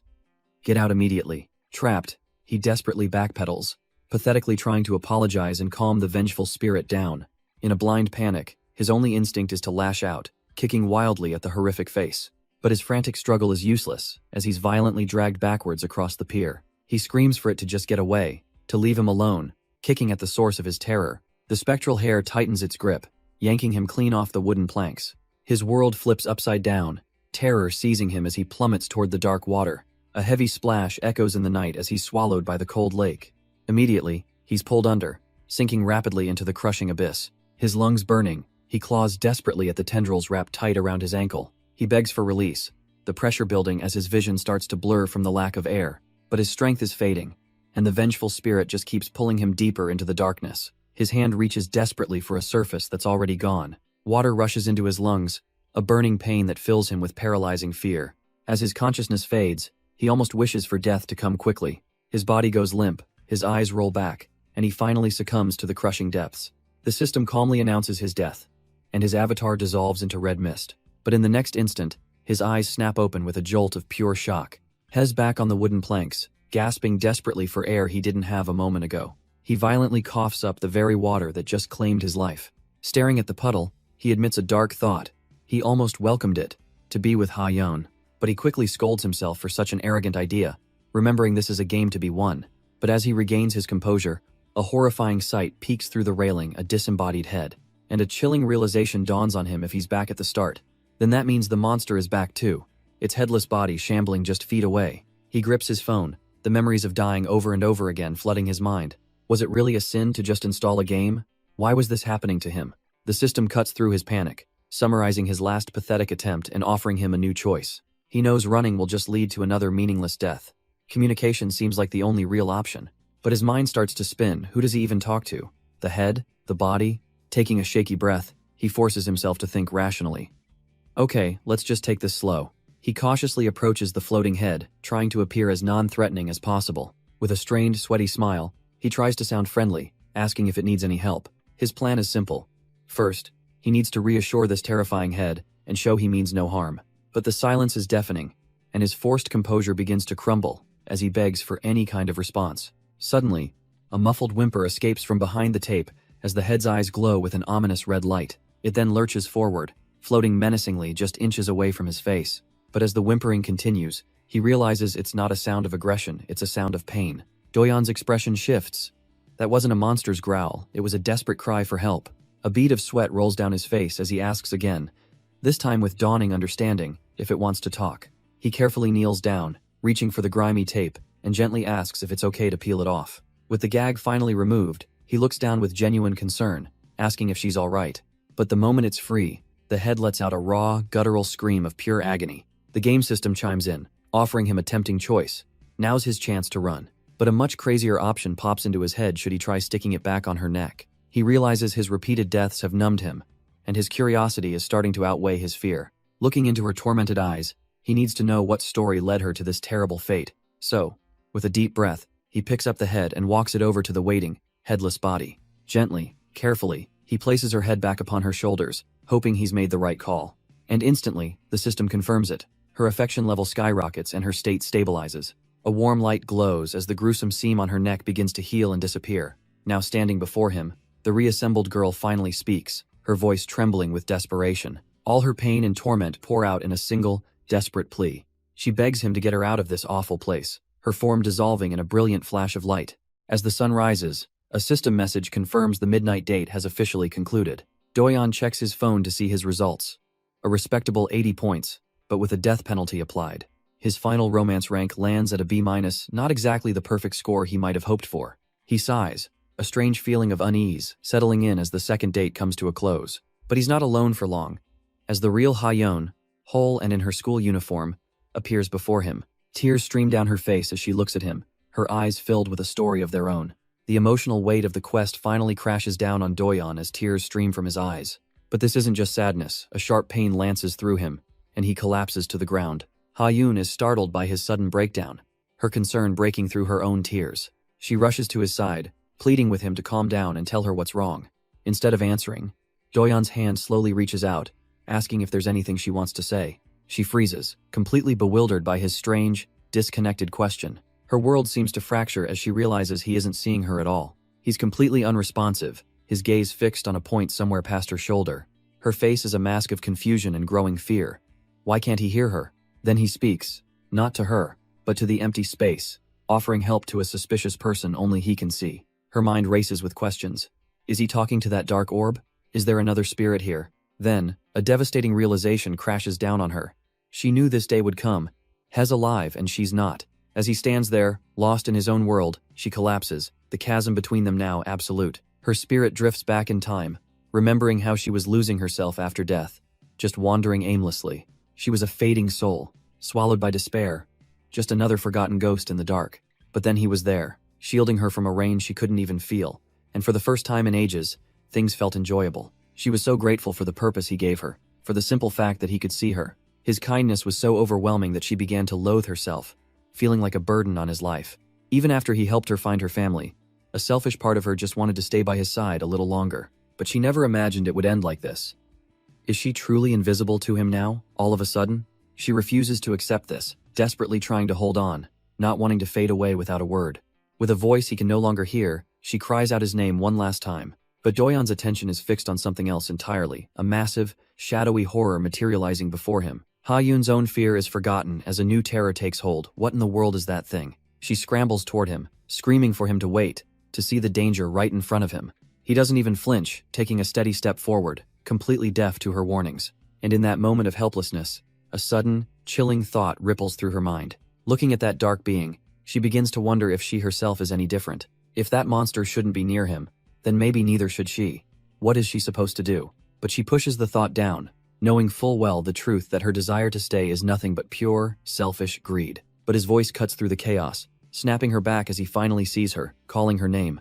In an instant, the horrifying monster vanishes, replaced by the soft, warm light of a setting sun. He rushes forward, grabbing her shoulders, his voice filled with relief and worry. He asks why she's crying, if she's okay, completely oblivious to the danger she was screaming about. She can only cover her mouth, overwhelmed by his sudden closeness and her own swirling fears.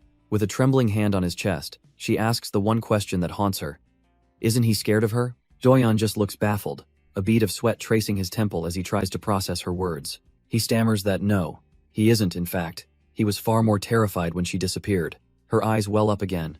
His genuine answer only twists the knife deeper in her heart. She looks away, finally admitting her core conflict. She is dead, and he is alive.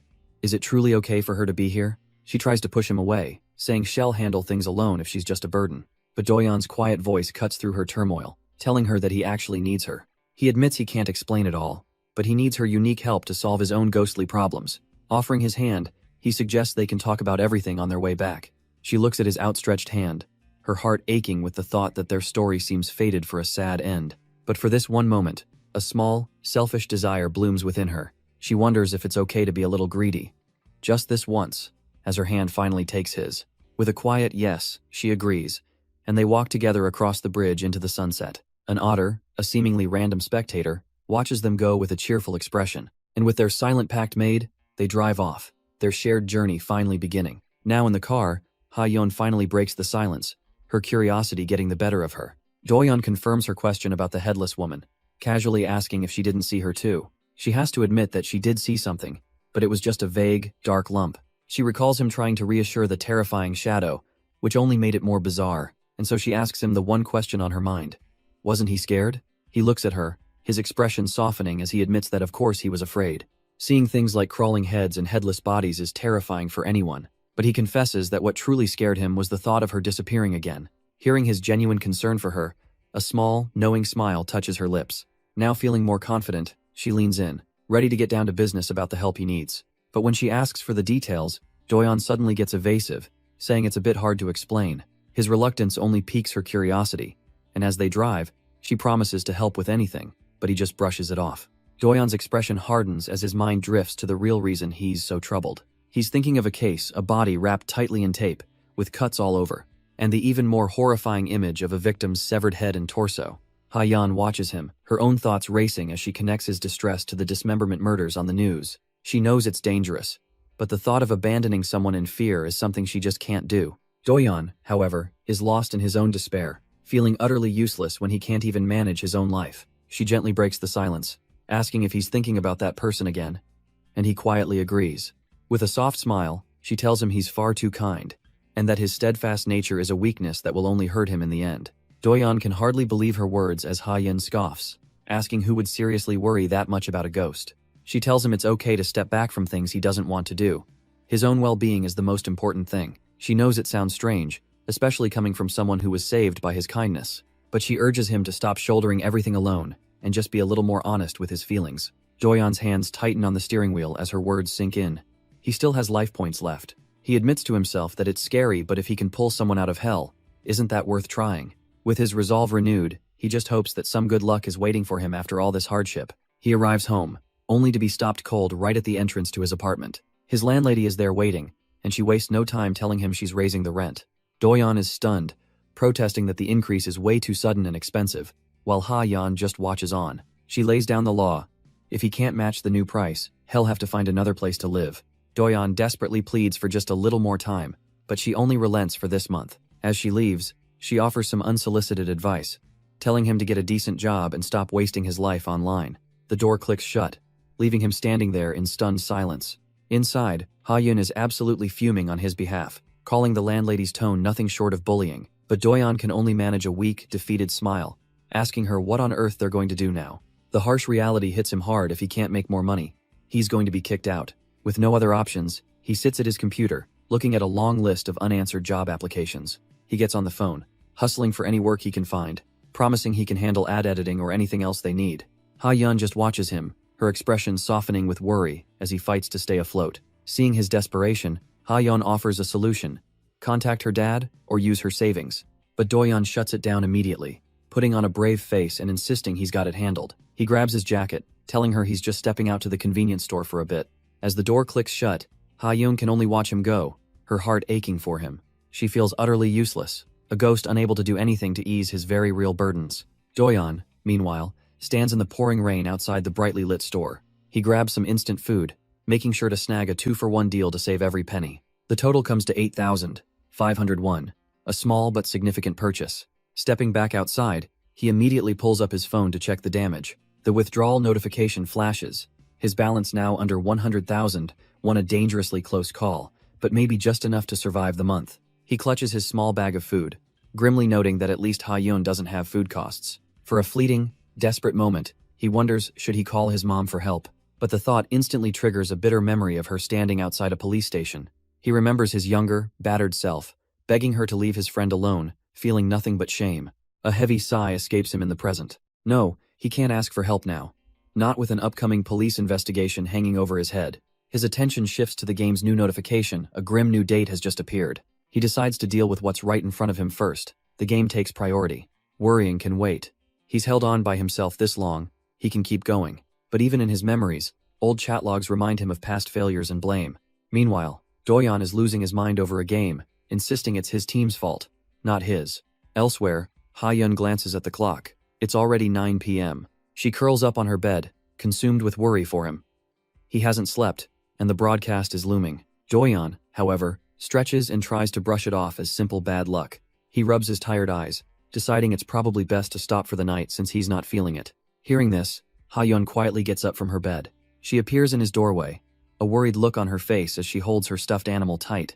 Her gaze falls upon an empty cup, noodle by the sink, all he's had to eat. She knows he's going to collapse. She looks at her own ghostly hands, wishing desperately she could interact with the world to help him. But even so, she drifts towards the kitchen stove, determined to try something, anything. With a desperate cry, she pours all her ghostly energy into lifting the heavy frying pan. But it just clatters uselessly, a testament to her powerlessness. Her eyes widen in shock. Wait, did she just hear that? Focusing with everything she has, she tries again, and this time the pan actually lifts. For a fleeting moment, she's actually interacting with the physical world, but she realizes it's incredibly difficult. She can't even lift a simple pan as she wishes. Standing there, a wave of despair washes over her. If only she had a body. The thought sends a shiver through her ghostly form. No, she can't think like that. If she were alive, she could have helped him more. She has to be stronger. Meanwhile, elsewhere, a streamer named Mong reads a text, a flicker of concern on his face. He still can't reach Soonjae. He sighs, telling his audience he doesn't know what's happened either. He tried visiting, but no luck. Ever since that day, Soonjae has been completely unreachable, and all Mong can do is hope he's okay. His chat starts buzzing with theories, when one message catches his eye news about a corpse found in the mountains. The story gets even crazier. Someone claims a ghost led them right to where the body was buried. Mong freezes, the absurdity of the rumor suddenly demanding his full attention. He clicks on the article, and the details send a chill down his spine. A body found, with the discoverer named Mr. Choi. Wait a minute, his mind races, trying to piece together what he's reading.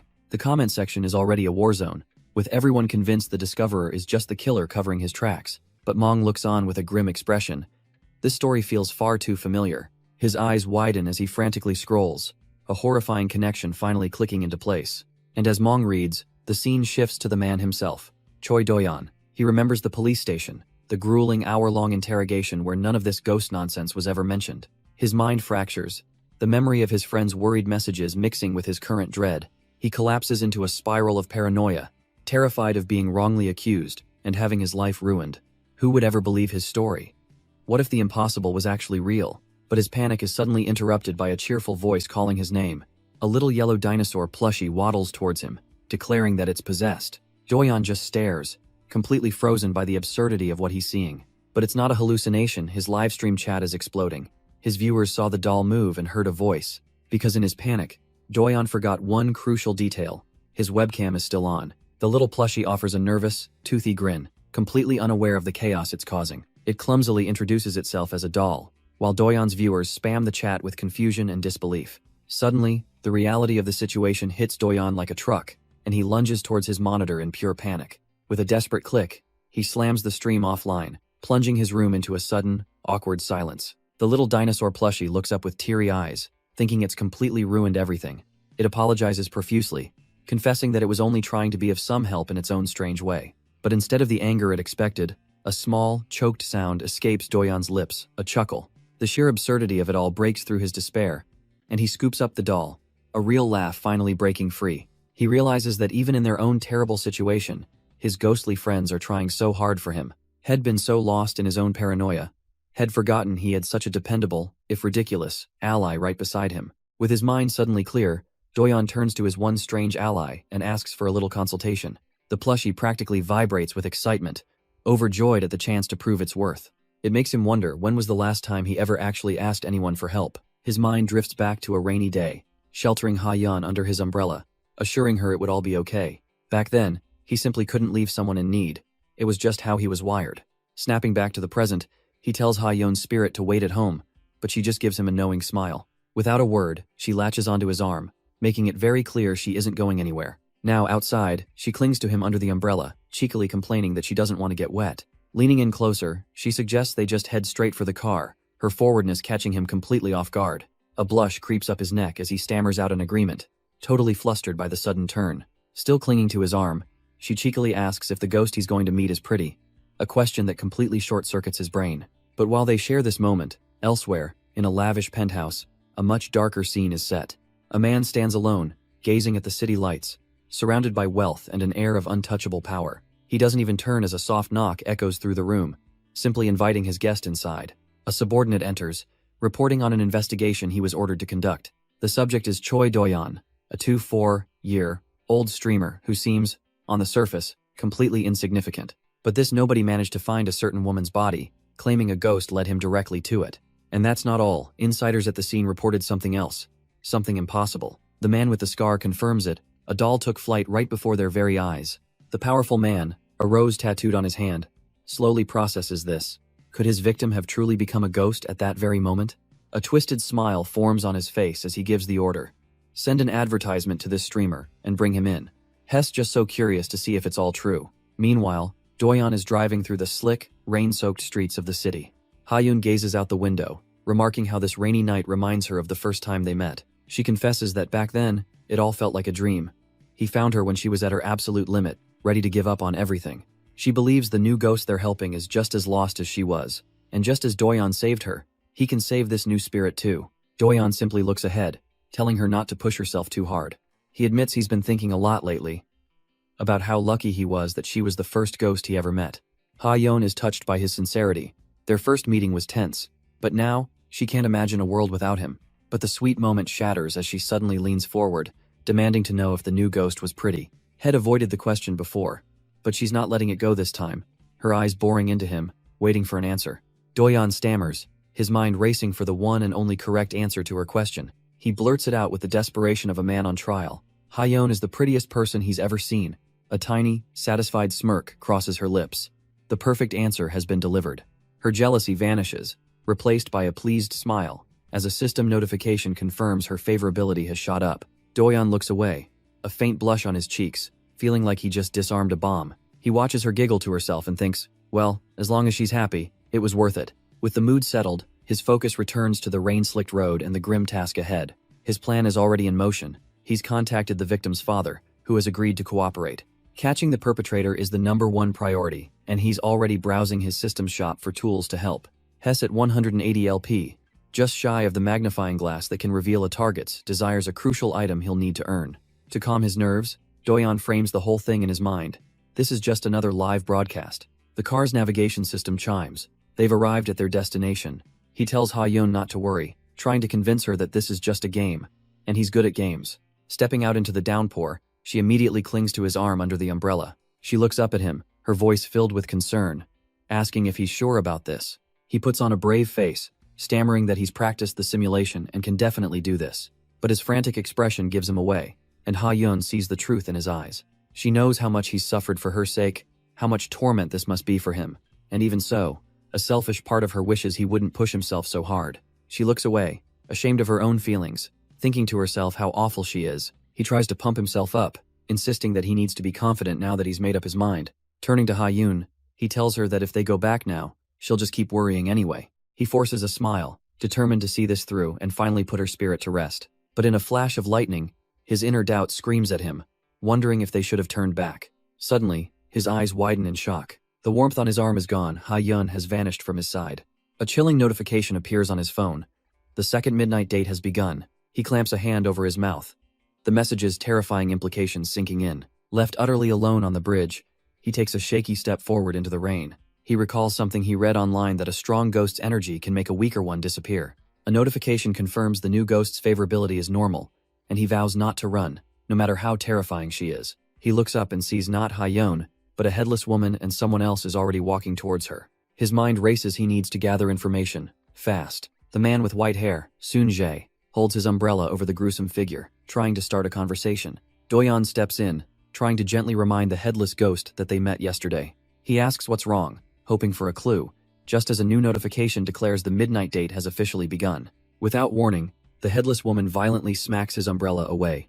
Doyan stands there, completely taken aback, wondering what he can possibly say now. This whole situation feels eerily familiar, but the ghost's lack of reaction is strange. He checks his phone in dawning horror. There are no dialogue options, and the free date is somehow still active. He tries to calm himself, thinking he just needs to start a simple conversation. But there's one glaring problem. He can't help but ask where her head went. It was definitely there before, and how is he supposed to talk to a headless body? He forces a smile, trying to act casual about this completely insane situation. So, did she just forget to bring her head with her today or something? In response, a bloody, mangled hand slowly lifts and points into the darkness. A tiny, shrunken head suddenly materializes, floating eerily by the umbrella. Doyeon's face twitches, a cold sweat breaking as he tries to process this. The head drops to the ground, and he immediately turns to address it. "Ah, there you are." He asks if it remembers him, hoping he can finally get some answers from it. But instead of answering, the tiny head sprouts hair-like legs and scurries away into the rain. Doyeon is left completely dumbfounded, wondering what he just witnessed. The head peeks from behind a support beam, asking why he didn't hear its voice before. Unfazed, he turns to the headless body and politely asks if it can hold his umbrella for a moment. He tries to reason with the skittering head, promising he's not a bad guy and just wants to help. But as it continues to flee, his patient facade begins to crack. He watches it retreat further down the dark, rainy pier. Taking a step forward, he begins to get genuinely annoyed, asking if he's done something wrong. As far as he's concerned, he hasn't done anything to offend this thing. So why is it running away from him when he's just trying to get some answers? A system window chimes in, confirming his intent to help the lonely girl whose head is now hiding. His phone presents two options: wait patiently for the shy girl, or actively try to calm her down. Deciding not to push his luck, he figures the gentle approach is the safest bet. But the moment he makes his choice, a penalty is activated, and the options on his phone are wiped. He can only stare in disbelief as the system reloads. The new choices are a nightmare. Shout at her, threaten her, belittle her, or take her body hostage. A grim memory flashes through his mind. He's been in this penalty situation before, and it never ends well. Every single option is insane, designed to escalate the situation into chaos. As if that wasn't enough, a countdown timer appears, ticking down from 9 seconds. With no good choices and no time left, he looks back at the hiding head, forced to make a terrible decision. The timer continues to bleed away as he realizes he can't risk another penalty. With no other choice, he decides to pick the lesser of four evils and starts walking. He calls out to the terrified head, telling her this is her absolute last chance. Then, without hesitation, he grabs the headless body standing nearby. He holds it firmly, threatening to just take her body with him if she won't cooperate. The system confirms his choice, and a twisted grin spreads across his face. This might work out after all. The head just stares back, its expression shifting from fear to pure, simmering rage. He smirks, feeling in control for a moment, wondering what his next move should be. But as the head retreats back into the shadows, he realizes she's not scared, she's furious. His confidence vanishes, replaced by regret as he decides he has to apologize and fix this, fast. He quickly tries to save the situation, claiming it was all just a bad joke, but a system notification stops him cold. It says she's embarrassed and her favorability actually went up. Doyeon stares in utter disbelief. He can't wrap his head around it. How did threatening her make her like him more? Before he can figure it out, the severed head scurries back towards its body. In a brilliant flash of light, the two pieces begin to merge back together. The gruesome parts reform into a whole woman, and he cautiously asks if she's all right. She looks away, a deep blush on her cheeks as she struggles to form a word. A hopeful, nervous smile spreads across his face as he leans in, waiting for her thanks. But she looks up, her eyes burning with fury and shame, and calls him trash. His brain completely short-circuits, his smile frozen in place as he asks her to repeat that. But before we can see his reaction, the scene shifts to a lonely, rain-slicked night. A familiar face, Hayeon, stands alone, wondering aloud if Doyeon is doing all right. She looks out into the distance, a thoughtful, almost wistful expression on her face. The empty boardwalk she stands on is soaked by the downpour, a single light glowing in the mist. We snap back to the present, where Doyeon awkwardly shoves an umbrella into the strange girl's hands. His smile is frozen in place, a mask for the pure confusion racing through his mind. He leans in, trying to reason with her, insisting he was only trying to help, but she interrupts, a nervous sweat beading on her skin as she talks about the price of his help.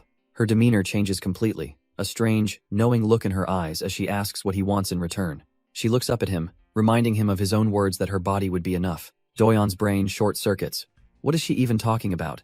He frantically tries to backtrack, insisting it was all a terrible joke to lighten the mood. He forces a smile, trying to convince her that it's okay. He didn't mean it like that. But her eyes are world-weary and resigned. She says she knows kindness has a price, and she'll do whatever it takes. All she asks is for him to please just help her get out of here. And in that moment, Doyeon feels it again, that same heavy weight he felt with Ha-yeon. His fist clenches in anger. What kind of hell has this girl lived through to sound so broken? He assures her he's been worried since her request and genuinely wants to help, wondering what sin these people committed to suffer so much. Pulling her under the umbrella, he asks her to tell him what happened, why she avoided him before. He needs to understand the situation to help, quickly adding she only has to share what she's comfortable with. At this first, genuine show of concern, a single, silent tear finally escapes and rolls down her cheek. Her hand trembles as she finally begins to open up. She confesses she was afraid he'd run away if he saw her true form, just a grotesque head crawling on the ground. If he, the only person who came for her, had fled, she thinks she would have truly gone insane. Doyeon listens intently, a heavy understanding dawning on his face. So that's why she was so scared. He quietly apologizes for ever making her feel that way. She looks up, completely baffled. Why on earth would he be the one to say sorry? He quickly plays it off, claiming he was just mumbling to himself. Trying to start fresh, he properly introduces himself as Choi Doyeon and asks for her name. With tears welling in her eyes, she tells him she is Kang Seun, someone who has waited endlessly for a helping hand. He looks at her sincerely, assuring her not to worry, he has no ulterior motives and he doesn't lie. He realizes what this broken person truly needs isn't a long speech, but a simple, powerful promise. Looking her in the eyes, he tells her with unwavering confidence that he will save her. For sure. For Seun, that single word is everything. She thinks that's all she ever needed to hear, but the fear still lingers, and she asks with a trembling voice if she can really, truly trust him.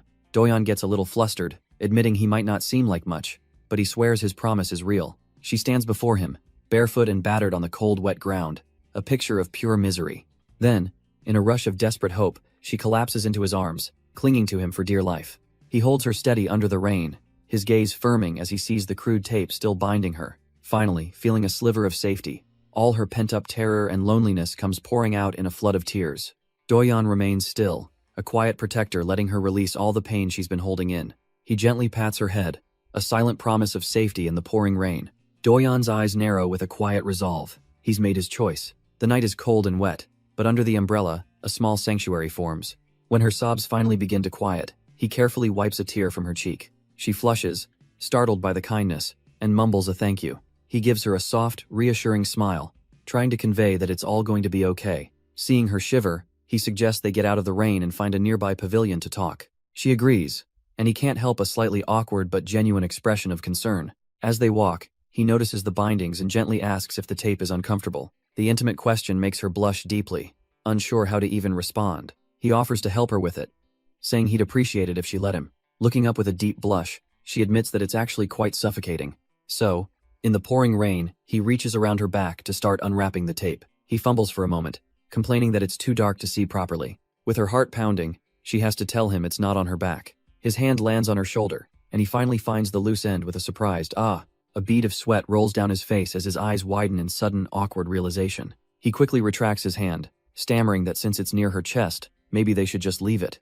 But she just turns her head, a quiet determination in her gaze. She tells him she's fine with it if he is, because she simply can't remove it by herself. He clenches his fist, steeling his resolve in the pouring rain. Right, he has to put his private feelings aside. It would be rude to hesitate now, but as he reaches for her, a familiar voice cuts through the storm, calling his name. He looks up to see the ghost of Ha-yeon standing there, watching him. Her eyes are wide with a heartbreaking question. What exactly is he doing? The scene then flashes away, to a rainy night outside a police station. We're at the scene of a call, a grim reminder of the real world's dangers. Inside, Detective Han Young-cheol clicks his pen, lost in thought. His younger colleague, Mong, approaches from behind, offering to grab a coffee. The detective scoffs, asking if the junior is paying and mocking his ill-fitting jacket. Outside, the rain continues to fall on a bin overflowing with cigarette butts. Mong asks his senior if everything's all right, noticing how busy he's been lately. The detective sighs, complaining that it's been a year since the incident, and the pressure from above is driving him crazy. Mong looks at him with a critical eye, wondering why he's so fixated on this particular case. He's heard the rumors that Detective Han pushed their team to take it, a case that could easily blow up in their faces. But the detective's conviction is clear. You don't frame an innocent person just to close a file. He smirks, telling his junior that the one thing he knows for sure is that the real culprit is still out there. Head checked the alibi of the first caller, who was confirmed to be on a military base at the time, which perfectly matches the victim's testimony. Mong's glasses glint as he pulls out his phone, a sly look on his face as he mentions the strange doll the detective had described. He holds up the screen, showing a picture to the stunned detective, and asking, "Is this it?" Mong explains he found a video from a live stream where the doll was seen moving on its own. He even floats the wild theory that the victim's spirit might have possessed it, leaving Detective Han stunned. Before they can process this supernatural lead, Mong's phone rings. It's their captain. He answers quickly, confirming he's with his senior, and that they're heading over immediately. The news is grim.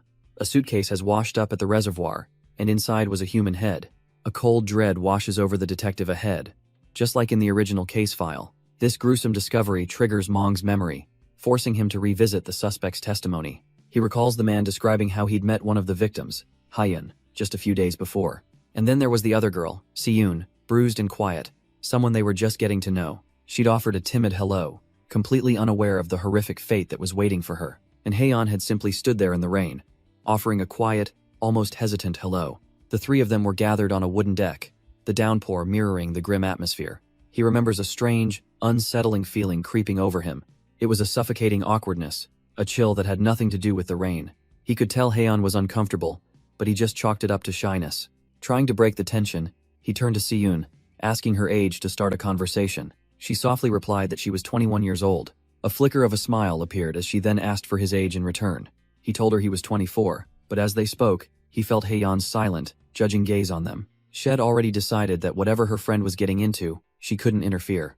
Haeyeon's voice cut through his memory, sarcastically asking if he was only there to remove the tape. He stammered, insisting he was just trying to help, because Siyun looked uncomfortable. Haeyeon's gaze was sharp, a knowing smile playing on her lips, but Siyun leaned in, her voice soft, suggesting it would be much better if someone helped her take it off. And then, it was Haeyeon's hands that reached out, moving to peel the strange tape from her friend's shoulder. Siyun cried out in pain as Haeyeon apologized, struggling to get the stubborn bandage off. Watching them, he had a chilling realization. He was seeing a ghost physically touch something. The memory blurs, his own mind questioning his motives while Haeyeon watched him from afar. Looking back, he remembers her terrified expression that night, and thinks maybe it was all for the best. Now, back in the present, he stands alone, wondering why she's suddenly reappearing in his thoughts. He looks at his phone, realizing Siyun has been added as a second target, doubling his responsibilities. This isn't a normal dating sim where you just pick one route. He has to free these spirits from their regrets. His expression hardens as he considers the grim reality of the situation. If a spirit's regret remains unresolved, what happens to the one who isn't chosen? The thought brings back a fleeting, fiery image of the tragic accident. Now, standing with them in the rain, he offers his help, which Siyun quietly accepts.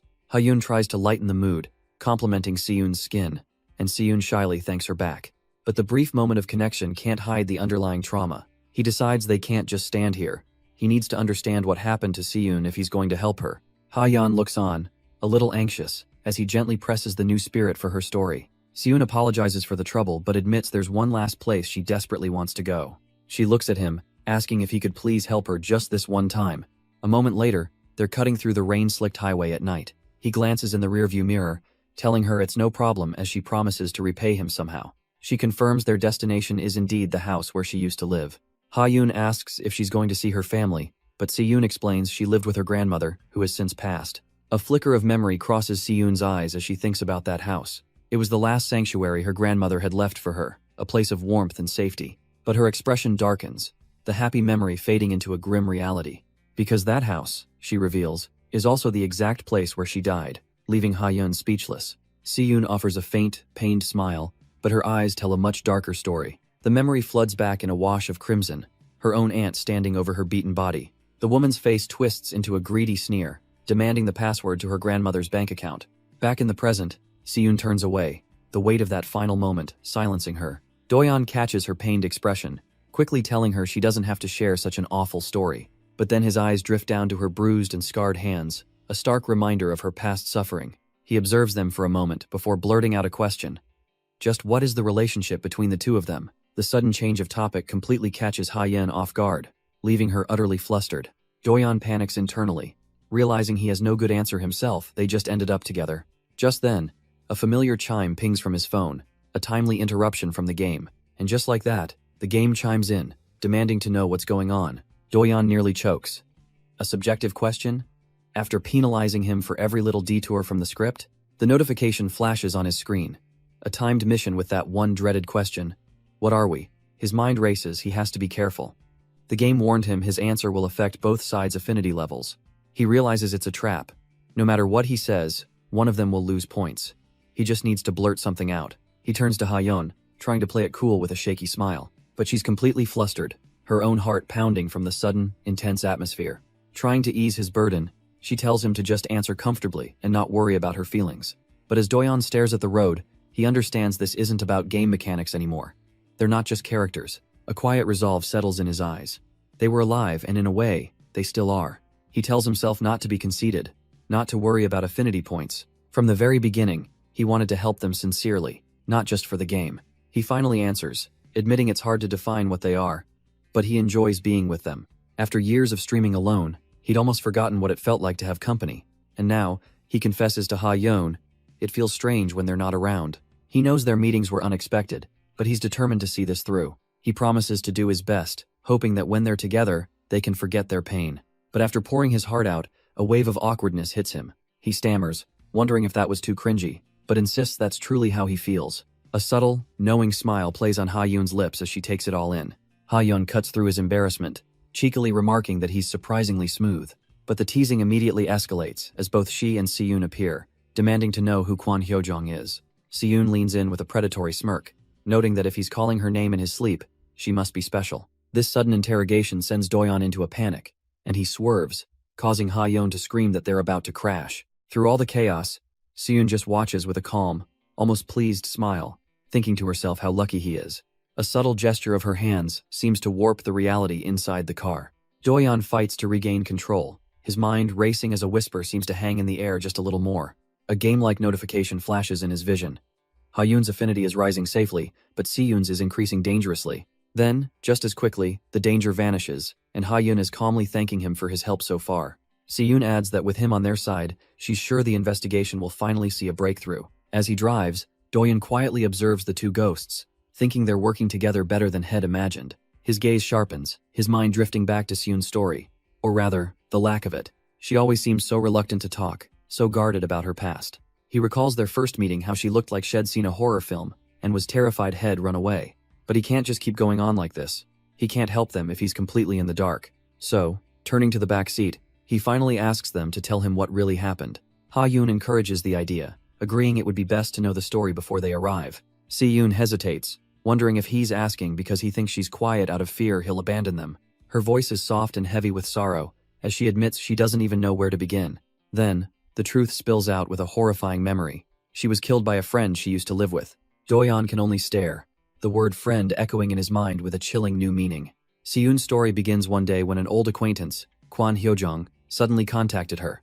Her friend looked beaten down, claiming she'd been kicked out and just needed a place for a couple of nights. Of course, Si-yoon couldn't refuse. Her grandmother's old room was empty anyway. She had been so lonely back then, living all by herself. And at first, having Hyo-jong around wasn't so bad. After losing her own family, the presence of another person brought a sense of warmth back to the empty house. Sharing meals and company, it almost felt like things were normal again. But that warmth was fragile, and it didn't last for long. The promised few days bled into weeks, and weeks soon stretched into months on the calendar. Hyo-jong began acting as if the house was hers, and the fragile peace between them shattered. The entitlement was one thing, but then came the cruelty. Shed mock Si-yoon's dead parents, callously mentioning the insurance money was the only reason she lived so well. The arguments escalated until Si-yoon finally snapped, threatening to call the police if Hyo-jong didn't leave. Si-yoon recounts this moment, the memory still burning with betrayal. The moment she reached for her phone to make the call, Hyo-jong's friendly mask completely fell away, revealing the monster underneath. Si-yoon could only watch in terror as the liquor bottle came swinging right for her head. A sickening crack, a splash of red, and then nothing but darkness. When she finally regained consciousness, she was bound and helpless on the cold bathroom floor. Before leaving, Hyo-jong demanded every password, every bit of money, promising she'd disappear for good. She took the money and vanished, leaving Si-yoon tied up and alone in the dark. The next time Si-yoon opened her eyes, she wasn't in the bathroom anymore. Her severed head was floating in a reservoir. Powerless, she could do nothing but drift on the cold, dark water. Her very soul began to rot, twisting into a horrifying visage of what she once was. Eventually, a hiker stumbled upon her headless body, discarded like trash along a trail. Listening to this gruesome story, Doyeon can barely process the sheer horror of it all. The spirit explains how Hyo-jong dismembered her, scattering her remains to hide the crime. She tried to fight it, but every time she regained her senses, she was right back in that watery grave. Trapped in an endless loop of death and isolation, she finally broke, surrendering to absolute despair. But then, Siyun's voice continues. Something changed. In her darkest moment, Doyeon appeared, a sudden light in her endless abyss. She was overjoyed, but also deeply afraid that her monstrous appearance would scare him away. Now, sitting beside him, she promises him anything he could ever want in return. Her voice cracks as she swears she'll disappear forever once her murder is solved. She just begs him, please, please don't leave her behind. Doyeon takes in her desperate plea, his expression hardening with resolve. Driving through the rain, he thinks about how difficult it must have been for her to say that. He grips the wheel, furious that the one suffering the most is forced to feel even more miserable. He turns to Ha-yeon in the passenger seat, reminding her of the promise he made that she would help. And with her human form restored for now, Siyun tells him not to worry about any reward. Doyeon just smiles, saying he never expected one. Seeing this case resolved is all the payment he needs. His simple, selfless kindness is overwhelming, and she can't stop the tears from welling in her eyes. Soon, they arrive at their destination, a rain-drenched apartment building shrouded in the night. Doyeon steps out first, holding an umbrella and gallantly offering her his hand. She looks up, her expression soft and trusting as she prepares to follow him. But as they walk under the umbrella, they're joined by Ha-yeon, who clings tightly to Doyeon's other arm. A flicker of insecurity crosses Ha-yeon's mind. She knows she doesn't truly belong in this moment. Siyun is just as self-conscious, all too aware of the gruesome scars that mark her neck. She holds on to him, realizing he's helping her simply because that's the kind of person he is. Still, despite everything, Ha-yeon finds herself clinging to his arm, a strange warmth in the cold night. Siyun watches the rain, thinking how funny it is that she doesn't want to get wet, even though she's already dead. But just this once, she allows herself to be a little needy. Doyeon rings the doorbell to her apartment, a chime echoing in the empty hall. Inside, the entryway is dark, cluttered, and utterly silent. Ha-yeon peers through the window, confirming that it seems no one is home. Siyun then asks him a small favor. If she gives him the code, could he input it for her? Doyeon hesitates, looking into the dark apartment, noting that it's definitely empty. But it is her house, so what could be the harm in letting her in? With his decision made, the electronic lock beeps and unlatches, granting them entry.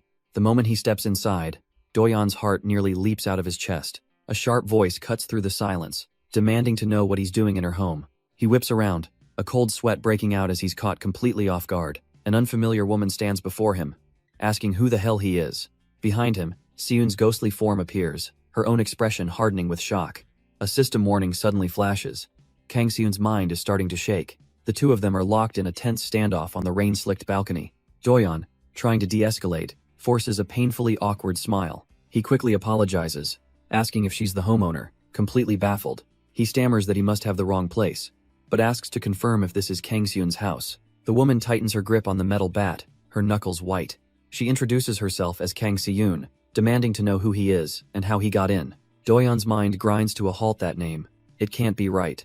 He glances back, only to see the ghost of Siyun materialize, her own expression one of pure shock. His eyes dart between the living woman and the spirit, completely lost in this impossible situation. The ghost's confusion turns to cold fury, wondering how this stranger dares to live in her home. Her tragic past flashes before her eyes, a memory of her sick grandmother in the hospital. A memory that ends with her grandmother's funeral portrait, marking the moment she lost everything. She remembers the crushing loneliness, the only person who loved her unconditionally, gone forever. And even then, at the funeral, relatives stormed in, harassing her for money her parents supposedly owed. They told her it was a loan from her father, a debt she knew nothing about. The law was cruel. Fail to renounce the inheritance, and you get everything, the assets and the liabilities. And because she'd withdrawn a little money, her fate was sealed, her phone falling from her numb fingers.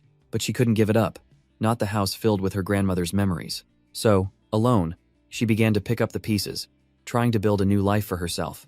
It was then that she found a forgotten envelope tucked away. Inside was a letter, a final message left just for her. Her grandmother's words reached out from beyond, apologizing for her son's failures, and revealing a secret savings. A bank book showed countless small deposits, a lifetime of love saved up penny by penny. Clutching this last gift, Siyun wept, vowing that even with no one left, she would live on. And so she studied, pouring everything she had into her new life, convinced her grandmother was watching over her. But that quiet resolve is shattered when Doyeon's brother arrives, confronting the person living in her house.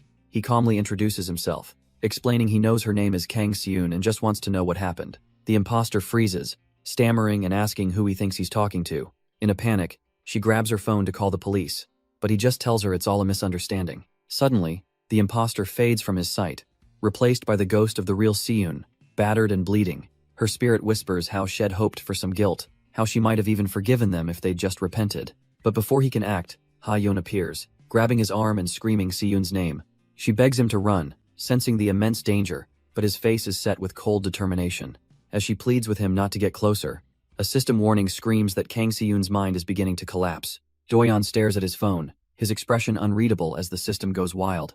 The warnings flash across his screen: despair, fury, self-blame, a storm of agony from Siyun's collapsing mind. He sees a vision of a battered girl, realizing this must be the friend she mentioned, just as the system screams she's losing control. Elsewhere, one of the accomplices looks up from his phone, his face a mask of sudden confusion and dread.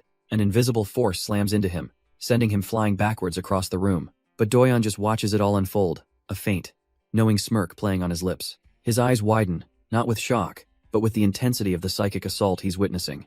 Hess pulled into the Phantom's perspective, feeling her rage as she grabs her target, demanding he feel her pain.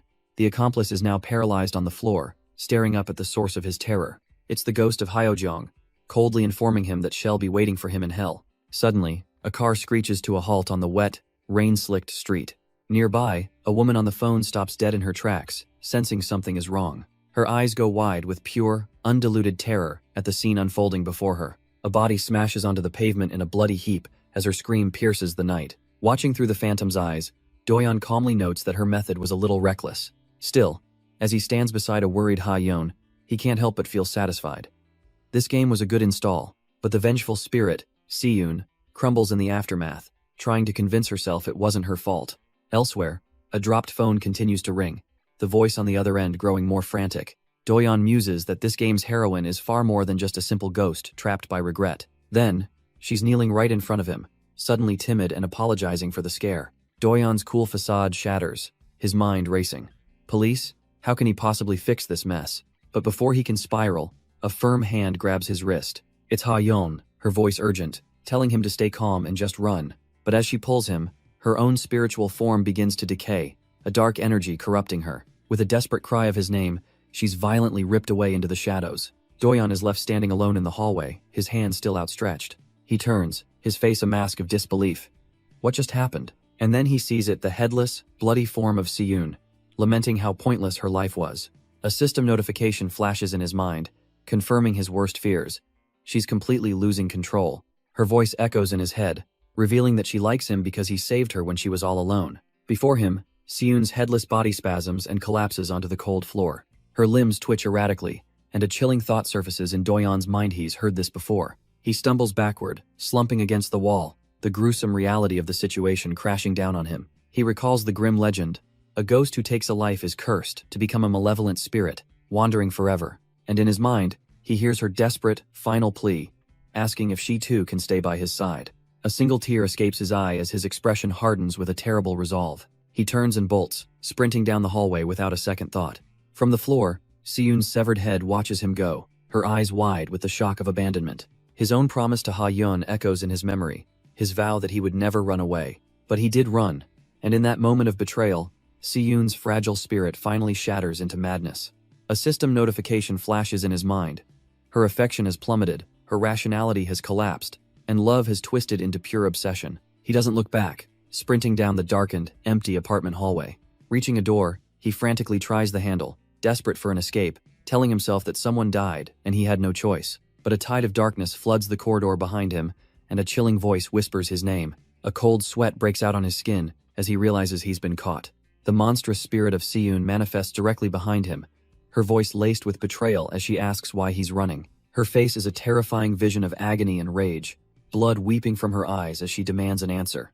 Doyeon stumbles back against the door, completely trapped, the looming specter of his broken promise before him. Shadowy tendrils erupt from her form, grabbing hold of him as her question echoes in the hall. She reminds him of his vow to never run, her voice mocking him, asking if he's leaving just because she killed that man for him. Her shadowy form apologizes, claiming her anger was just too much to control. Doyeon, trapped and sweating, listens as she admits she simply couldn't hold back. Her terrifying face materializes right behind his head, asking if he doesn't feel that same righteous fury. His hand trembles, pinned against the door by the encroaching darkness. He understands her feelings, he really does, but all he can think is that now he's the one taking the fall. If only she'd explained things better. But as that thought crosses his mind, Her expression softens ominously. A tendril of shadow gently caresses his cheek, making him flinch as she inspects their new home. A deranged, almost loving look fills her eyes as she decides this place is big enough for the two of them and for Haeyeon too. But then she reconsiders, suggesting maybe it should be just the two of them, promising to love him enough for both girls.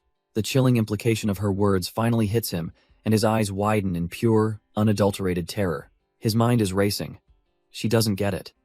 If the police show up, he's going to be framed for murder, but he knows he can't run. The shadows of his fate are already wrapped around his ankles. The piercing wail of sirens cuts through the night, confirming his absolute worst fears. Down below, the street is already a chaotic mess of police cars and ambulances in the pouring rain. He stares out the window, Siyun a silent specter at his side. It's too late. He's already a killer in everyone's eyes. A wave of despair washes over him as he wonders where it all went so wrong. Should he have never met her? As the police shout commands below, he questions everything, right back to the moment he installed that cursed game. But then, a strange clarity cuts through the panic. No, he had chances to stop this, if only he'd trusted her. The regret is sharp and suffocating. He remembers his own fear, his own disbelief if only he had listened. His terror finally recedes, replaced by a grim, resolute smile as he accepts his new reality. He looks at the spectral form of Siyun and scoffs, saying he doesn't care about their situation. In fact, he adds with a cruel smirk, he's always been more into bubbly girls like Haeyeon. Her face, half swallowed by shadow, contorts in shock as he calls her boring and the worst. He was hoping for some kind of reward for helping her, not to find a beggar in this filthy house. If she wanted someone to care, he coldly suggests, she should have been born to better parents. His mind races with a plan. If he can just twist her feelings and use them against her, Siyun's spectral eyes widen in disbelief. This isn't him. This isn't the boy she knows. She can't understand why he's acting this way, why he's saying these horrible things. Doyeon leans in, his voice dripping with venom, saying now he understands why her friend tried to kill her. He turns away, telling the ghost to disappear. He's got a rich, pretty ghost to find, after all. A cold thought crosses his mind as he looks at her broken form. This call only happens when the heroine dies. It all clicks into place that lightning strike must have been a save point. Her spectral tears fall like blood as she asks why he lied, why he broke the trust she placed in him. But Doyeon simply turns his back and walks away down the darkened hall, ignoring her pleas. And then, a memory floods his vision, a moment of pure, gut-wrenching regret. He could have stopped all of this, if only he hadn't been so obsessed with his game. Before he can even process the thought, a shadowy spike erupts from the darkness, impaling him. The shock is immediate, the pain a brutal punishment for his cruel words. His mind flashes back to the past, to the moment he failed to trust Siyun. He collapses to the ground, the weight of his fatal mistake finally crushing him. Lying there, defeated, his mind screams out a single, selfish question. Why is everyone always betraying him? But the darkness answers with a question of its own, a glitching, nightmarish face of Siyun roaring back. Why her? And in that moment, the truth finally hits him. He could have saved her. He could have stopped all of this. Haeyeon can only watch in horror as the shadows consume him, a silent witness to his in-game demise. His hand goes limp, a final apology on his mind as the system coldly announces his death. A sudden crack of lightning rips through the night sky, jolting the world back into focus. Doyeon gasps. Back in his room, the phantom pain of his virtual death clinging to him. His hands tremble, the shock of the experience still coursing through his veins. He whips his head around, a flicker of movement catching his eye, and he can't believe who he sees. It's a memory the day he first met Siyun, standing right there beside Haeyeon, before everything went so wrong. The memory version of Siyun notices his distress, asking if something is wrong. But Doyeon can only feel an overwhelming wave of relief. They're here. They're safe. Without a second thought, he rushes forward, closing the distance between them. He pulls both Haeyeon and Siyun into a sudden, desperate hug. Siyun is completely bewildered by the sudden embrace from a near stranger. Haeyeon is just as shocked, demanding to know what he thinks he's doing. Doyeon, blushing, is just so glad to see them both alive and well again. He quickly tries to play it off, apologizing for getting emotional. But the memory shifts, his own voice in his head coldly asking, "Who are you?" The warmth fades, and the girls stare at a man they suddenly don't recognize at all. His resolve hardens. It's time to confront the root of all this suffering. But his investigation is immediately interrupted by a woman demanding to know what he's doing here. His eyes, however, are fixed on someone else entirely, a terrified spirit standing right behind her. The gruesome, jagged scar across her neck tells a horrifying story of its own. Doyeon reaches out, realizing this has to be the friend Siyun was talking about. He gently asks for her name, trying to earn the tormented spirit's trust. She introduces herself as Kim Yoon Kyung, and he vows to take on her burden. With a newfound confidence, Doyeon promises that he will fix everything. Yoon Kyung steals her resolve, with Ha-yoon appearing at her side for support. They must not be shaken. Snapping back to reality, he calmly apologizes to the woman and says he just has a few questions. But the woman is already on the phone, frantically telling the police that a man is blocking her from entering her home. She begs them to hurry, calling him a lunatic, while Doyeon calmly thinks about all the questions he needs answered. He's already recording the whole encounter, making sure he has evidence for what's about to happen. Then, he cuts right to the chase, asking her where she buried Seyoon's body after killing her. The accusation hangs in the air, and the phone slowly lowers from her ear. Her eyes widen in a mixture of pure shock and abject terror. Her hand tightens around her umbrella, her knuckles turning white. She sputters denials, desperately trying to call him insane for even suggesting such a thing. Her story then takes a wild turn. She claims she is Seyoon, just a little heavier now. Doyeon, however, isn't buying it, recalling a case he saw of a woman who faked her death to assume a new identity. At first, he thought the idea was impossible, a 1 in a million case, but he'd seen it before, a woman who declared herself dead to live as someone else. And seeing her now, he knows that's exactly what this is. He asks her flatly if she really planned to live a lie after what she'd done. She tries to deflect, demanding to know what nonsense he's spouting. She accuses him of stalking her, of finding her name on a delivery box. But Doyeon cuts through her act with a simple, chilling fact. She isn't Seyoon. Her composure shatters as she screams her stolen name, insisting it's hers. As she demands to know who he is, the real Seyoon appears beside Ha-yoon. She's already on the phone, playing the victim as a worried voice asks if she's okay. Her face contorts with a mix of fury and genuine terror. The woman immediately drops to the ground, unleashing a piercing shriek for help. Doyeon can only watch, slightly stunned by the sheer audacity of her performance. And just as she planned, a neighbor's door cracks open, a voice asking what's going on. Soon, more faces appear in doorways and windows, their suspicion aimed squarely at Doyeon. She curls into a ball, wailing that this man is trying to kidnap her, to take her away. Doyeon's cool demeanor finally cracks, his eyes wide with disbelief. He desperately tries to tell the onlookers that she's lying, that this is all a misunderstanding. But then, a timely message appears from his spectral guide. The spirit is getting angry. And indeed, the real Seyoon's ghost trembles with rage, her eyes burning with cold fury. Doyeon's mind races. He knows this is bad. He's losing control of the narrative. So he shouts his truth into the pouring rain, declaring that woman murdered someone precious to him. His mind flashes to an image of the victim, Kim Yoon-kyung, standing beside her smiling friend, Ha-yoon. The weight of his claim hangs heavy in the air as he stands alone on the balcony. And right on cue, the flashing red and blue lights of a police car slice through the stormy night. He's at the station now, utterly baffled by what the officer is telling him. They've already checked her ID, the officer says, and found nothing suspicious about her or the audio file. His hand tightens into a fist. Hell cooperate, but he begs them to just properly check the woman's identity. But they're already leading her away as she puts on a show of tears, and he desperately asks why they won't even take her fingerprints. The officer simply sighs, warning him that resisting here is only going to make things worse. The officer tries to placate him, saying they can sort this all out calmly down at the station. But Doyeon's eyes go wide with disbelief. They're just going to let the killer walk away. He can see the woman continuing her pathetic act, but all he can think is that she's lying. She's a monster. Gritting his teeth, he holds back a scream of pure, unadulterated frustration. In a last, desperate gamble, he turns to the onlookers, begging anyone to recognize the real Miss Seyoon. The neighbors just stare back with empty, unhelpful expressions, offering him nothing but silence. Then, a chilling voice seems to echo in his mind, the ghost of Kim Yoon-kyung herself confirming his suspicions. Just as hope seems lost, an old woman with a cane steps forward, her words cutting through the tension. She reveals that Seyoon lived with a man, and that she used to hear them fighting all the time. The confrontational woman's face freezes in absolute terror as her carefully constructed lie shatters around her. Cornered, the woman starts screeching, trying to discredit the old lady as senile and confused. A policewoman tries to calm her down, but she only gets louder, playing the victim for all it's worth. She demands the police arrest Doyeon, her face contorted with a desperate, ugly rage. And just like that, Doyeon has had enough, silencing her with a sharp slap across the face. In that instant, he sees the spirit of Kim Yoon-kyung, her eyes filled with a sad understanding. The police immediately move in, grabbing Doyeon and telling him he's under arrest for assault. But our boy doesn't even flinch, a cold, calculated look on his face as he accepts his fate. Fine, he tells them. Arrest him.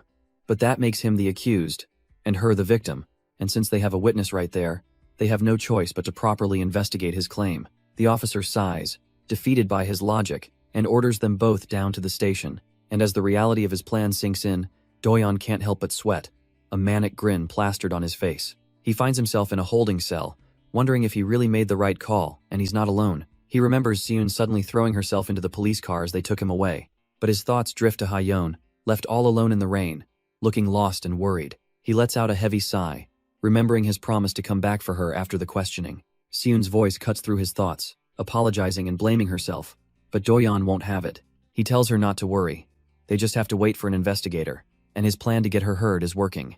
Hearing this, her gaze softens with a hint of gratitude. She confesses that when she's with him, she feels a strange sense of peace. She had been consumed by hatred, but seeing him get angry for her sake is finally calming her heart.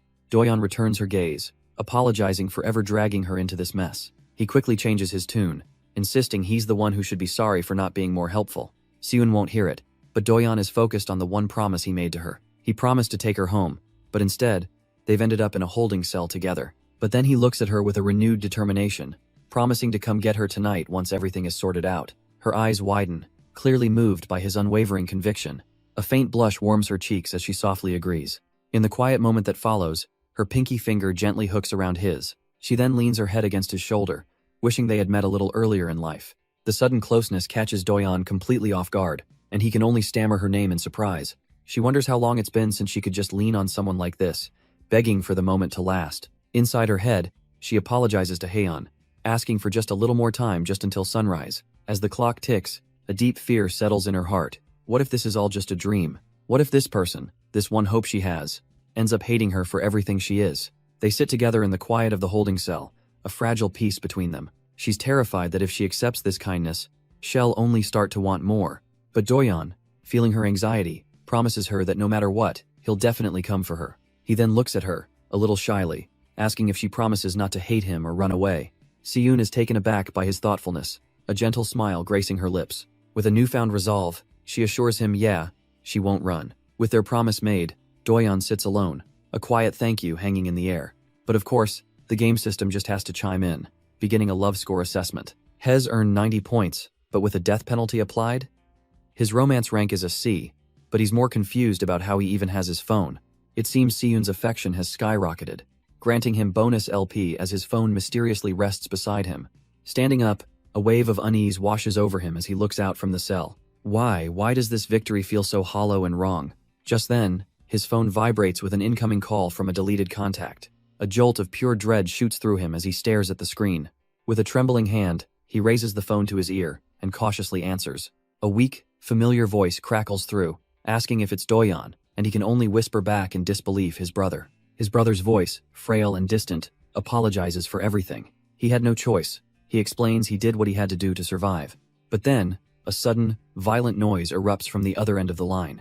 The voice turns frantic, warning that time is up. This will be his last call. As Doyeon stands on the edge, the whole world blurring, he clings to his brother's final words. A chilling instruction cuts through the static. Whatever you do, don't you dare be good to them.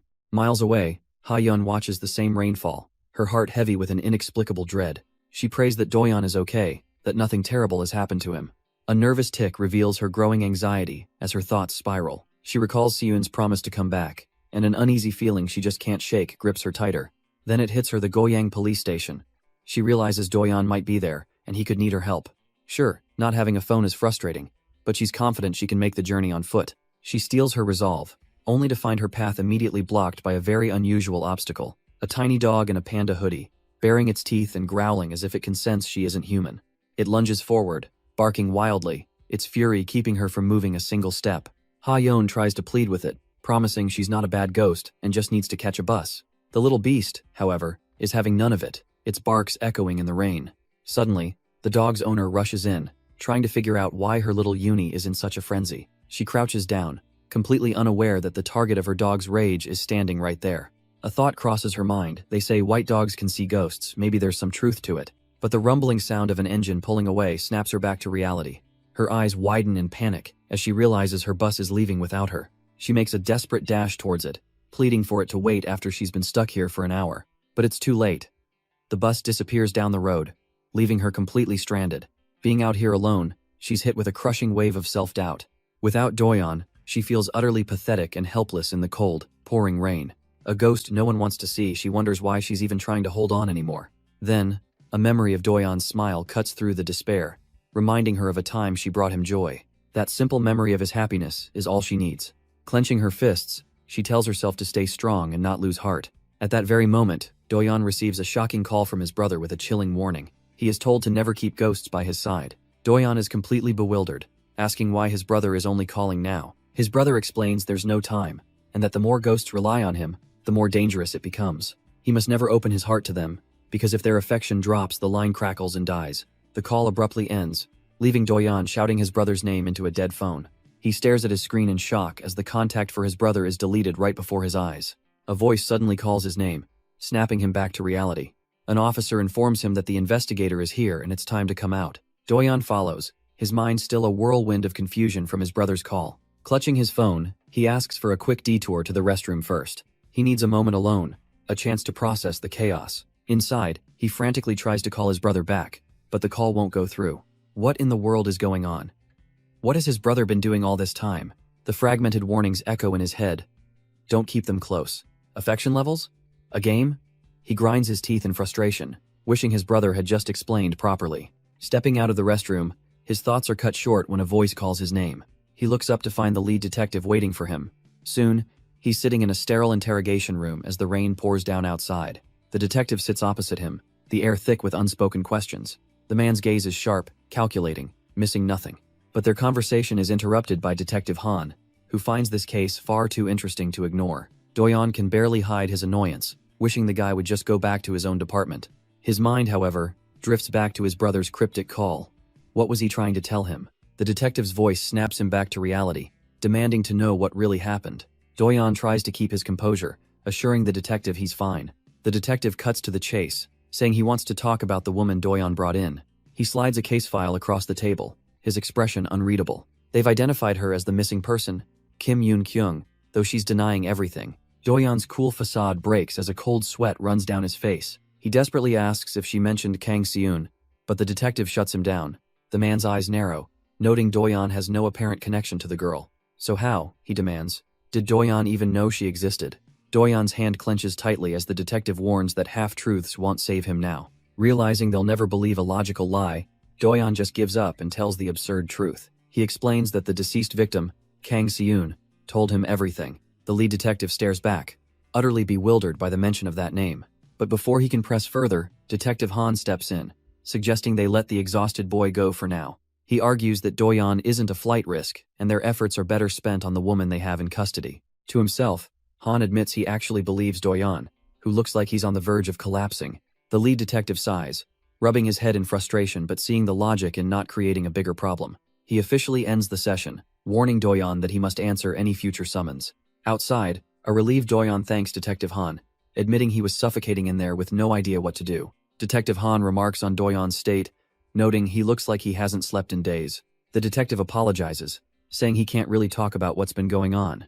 Han decides not to pry, but asks for Doyeon's contact information for later. Doyeon agrees, but then has to awkwardly admit he's completely broke and can't even afford a taxi. He swallows his pride and asks if Han could possibly give him a ride to the Donggu apartments. The detective quietly considers the boy's desperate situation. He agrees to give him a ride but advises him to take a break, seeing how much he's pushing himself. But Doyeon's expression hardens with resolve.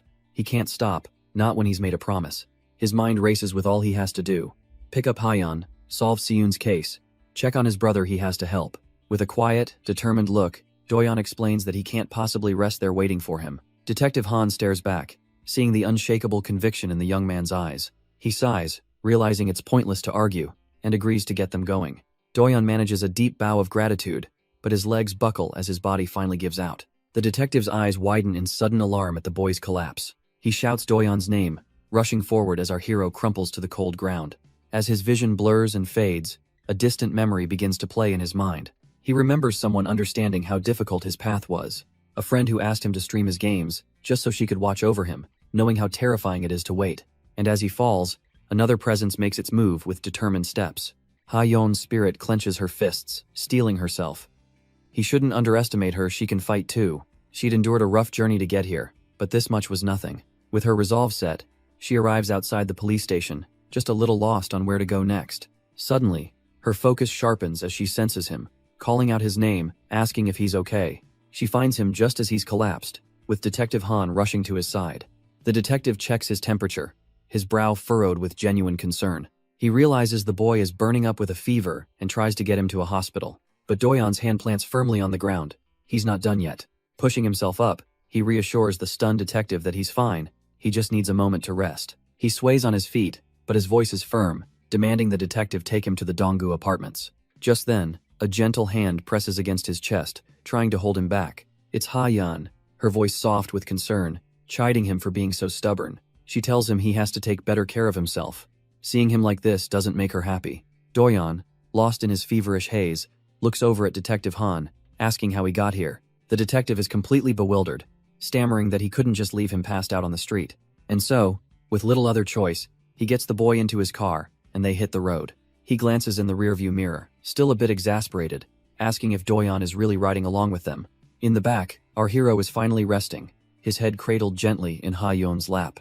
She silently takes his hand, intertwining her fingers with his, a ghostly guardian watching over him. Detective Han glances in the rearview mirror again, a cold sweat beading on his brow as he sees her. He finally sighs, admitting he thought he was more open-minded, but a ghost in his car is now undeniable. He then turns his attention to Doyeon, noting how much of a mess he looks after getting into yet another case. Ha-yeon listens from the back, a hint of disappointment in her eyes at seeing him so reckless.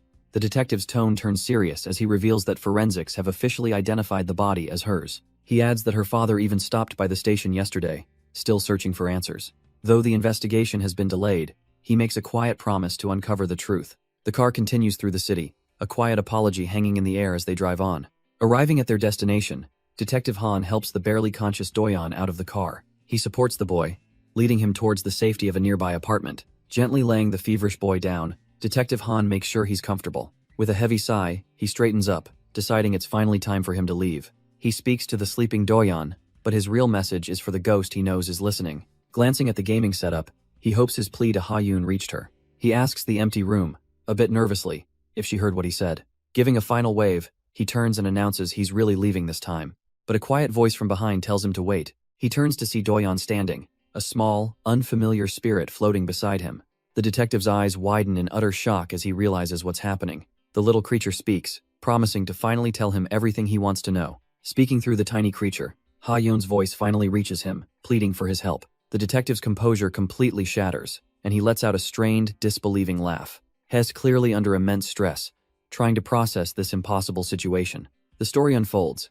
Ha-yeon explains that Doyeon only got involved to help another ghost, Kang Seun. Detective Han listens, the gravity of the supernatural tale finally sinking in. She recounts a chillingly familiar police report about a suitcase with a head found by the reservoir. He immediately connects the dots that unidentified victim must have been Kang Seun. He asks if Seun is here with them, but the spirit sadly confirms she is not. Ha-yeon reveals that spirits like her cannot leave this world until their bodies are recovered. While Doyeon saved her from that fate, Kang Seun must have returned to that hellish reservoir, all alone. Detective Han takes a moment to compose himself, admitting this is the craziest case he's ever seen. But now they have a plan. Review the CCTV of the hit, and run and reinvestigate the fake Kang Seun. Ha-yeon's spirit form suddenly looks menacing, not liking his wish to grill the still unconscious Doyeon. The detective quickly throws his hands up with a nervous laugh, insisting he was just thinking out loud. His expression sobers, his gaze fixed and determined. He seems to be weighing his words carefully, knowing this next part is delicate. He turns to the little spirit, asking what she plans to do now that Doyeon has helped her. He gently explains the harsh reality that she can't stay by Doyeon's side forever. In the end, he warns, this attachment will only bring pain to them both. Ha-yeon's expression softens into sadness. She knows he's right, she doesn't belong here. With her friend still unconscious, Ha-yeon gently places a cool towel on his forehead. The detective sits for a moment, processing everything he's learned, his gaze fixed on his phone. Finally, he rises to his feet, deciding it's time to go, thanking her for giving him so much to investigate. But as he puts on his coat, he pauses at the door with one last, strange request. He asks if it would be okay to just touch her once, his curiosity getting the better of him. But he quickly dismisses the idea, leaving the little spirit alone with her heavy thoughts. She floats solemnly through the apartment. She doesn't need to be told, she already knows. Her presence here means Doyeon can never live a normal life. She is dead, and he is alive. A soft light begins to shimmer around her as her true form starts to re-emerge. She just wants him to be happy, to meet people, to live normally, and even to fall in love again. The thought of him with someone else, that part, she admits, she doesn't like. She knows it's what's best for him, but her selfish heart just wants to stay a little longer. As morning light finally streams into the quiet apartment, Doyeon begins to stir from his feverish sleep. a cool patch on his forehead, and his mind drifts back to the very first time he ever saw Haeyeon. She had quite literally fallen into his life, landing right on top of him. He remembers seeing her then, a beautiful woman despite the bloody gash on her head. She was so unpredictable, always full of surprises that kept him on his toes, so playful and vibrant, just brimming with an infectious, boundless energy. But he also remembers that little by little, that bright light of hers began to change. She became his shadow, her world slowly starting to revolve around his. He remembers how she would just watch him, gauging his every little reaction. Then she began to lean on him, finding comfort and safety by his side.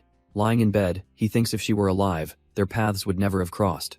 And yet, this impossible girl told him she wanted to stay right here with him. What kind of man wouldn't be moved by that? But as he thinks, he feels a sudden warmth and a weight pressing against him under the covers. His eyes snap open in utter disbelief. There she is, curled up and sleeping peacefully right next to him. His mind short-circuits as she snuggles in closer, completely oblivious. He's completely flustered, his face burning up from the unexpected closeness. It feels so real. How could he possibly not be aware of her presence right beside him? His brother's warning echoes in his mind. Never get too kind, or they'll start to rely on you. But looking down at her, the memory feels distant, and his resolve wavers. Her hand rests on his chest, and he's at a total loss. What is he supposed to do now? He escapes to the bathroom to get his head straight, the quiet morning light doing little to calm him. He realizes that ever since Haeyeon entered his life, he's barely logged into the game. Later, he calls his brother, asking what happened with the investigation that had stalled. The news is frustrating. Kim Yoon-kyung is refusing to admit anything, denying all evidence. His brother speculates it could be a psychological issue, like a dissociative identity disorder. His brother explains that due to overwhelming trauma, her mind has literally fractured. Because of this, the entire investigation is now officially on hold, and Doyeon can't believe what he's hearing. She'll have to undergo a full psychiatric evaluation to determine if she's truly broken or just putting on an act. And that, his brother states grimly, is precisely why he's turning to Doyeon for help.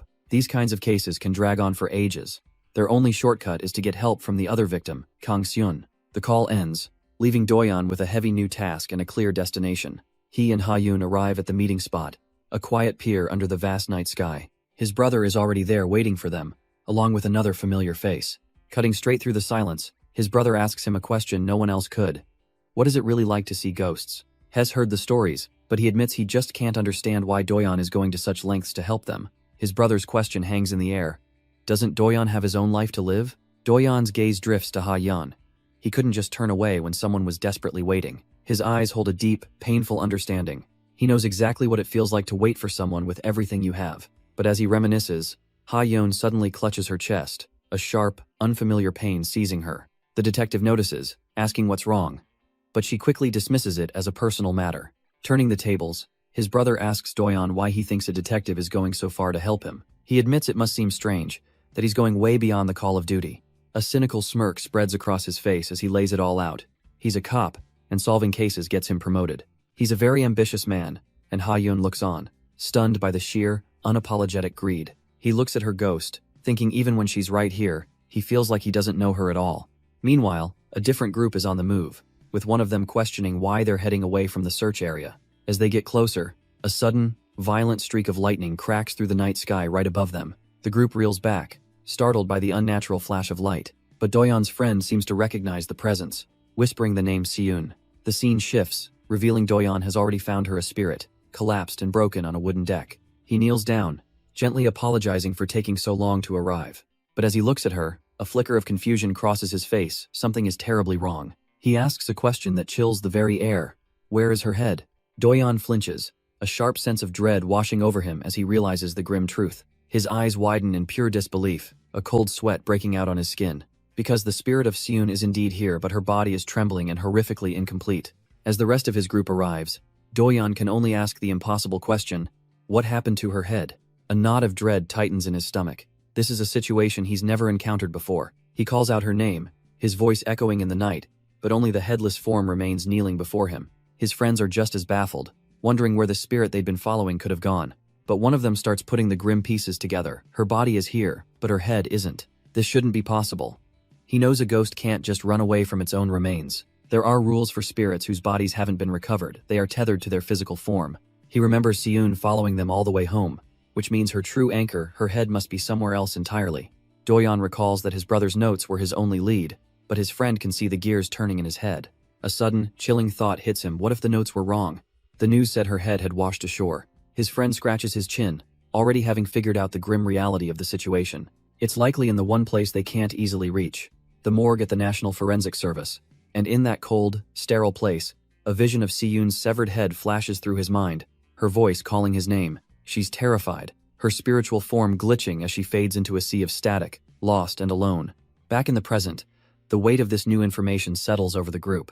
His friend lays out the grim conclusion he's come to. Si-yoon's body is here with them, but her head, her true anchor, is miles away at the morgue. And though he knows someone there, getting an outsider like Do-yeon inside is going to be next to impossible. His friend sighs, stating that for the moment, their hands are tied. He suggests they pack it in for the day, but Do-yeon's face is a mask of grim determination. Nearby, another spirit with long purple hair gently cradles Si-yoon's headless body. Do-yeon's fist clenches tight. No, he made a promise that he would find her. He can't just leave her like this, fragmented and lost between two worlds. But as his gaze falls upon the body, a detail catches his gamer's eye. Dirt on her clothes. He turns back to his friend, asking if he could just help him a little bit more. The friend looks weary, clearly at his limit for the night's ghost-hunting shenanigans. Do-yeon's mind races, connecting the dots, the dirt, the distance from her home. Her body was moved, but not far. Then, a sudden spark of insight flashes in his eyes. What if the killer dumped everything at once? Do-yeon lays out his theory. The head has to be buried somewhere near the road and the reservoir. He turns to Detective Han with absolute certainty, pleading with him to just trust him this one time. And so, under the cover of darkness, a shovel plunges into the damp earth. The detective, however, is already regretting this entire venture, questioning his judgment. He complains that the theory is thin and the mountain is huge, but Do-yeon just tells him to stop talking and start digging. Han argues they should just call the official search team, worried they'll get all the blame if this is a wild goose chase. He mutters to himself that even if they succeed, their superiors will just steal all the credit anyway. But despite his complaints, the shovel continues to strike the ground, moving earth. A new question forms in the detective's mind.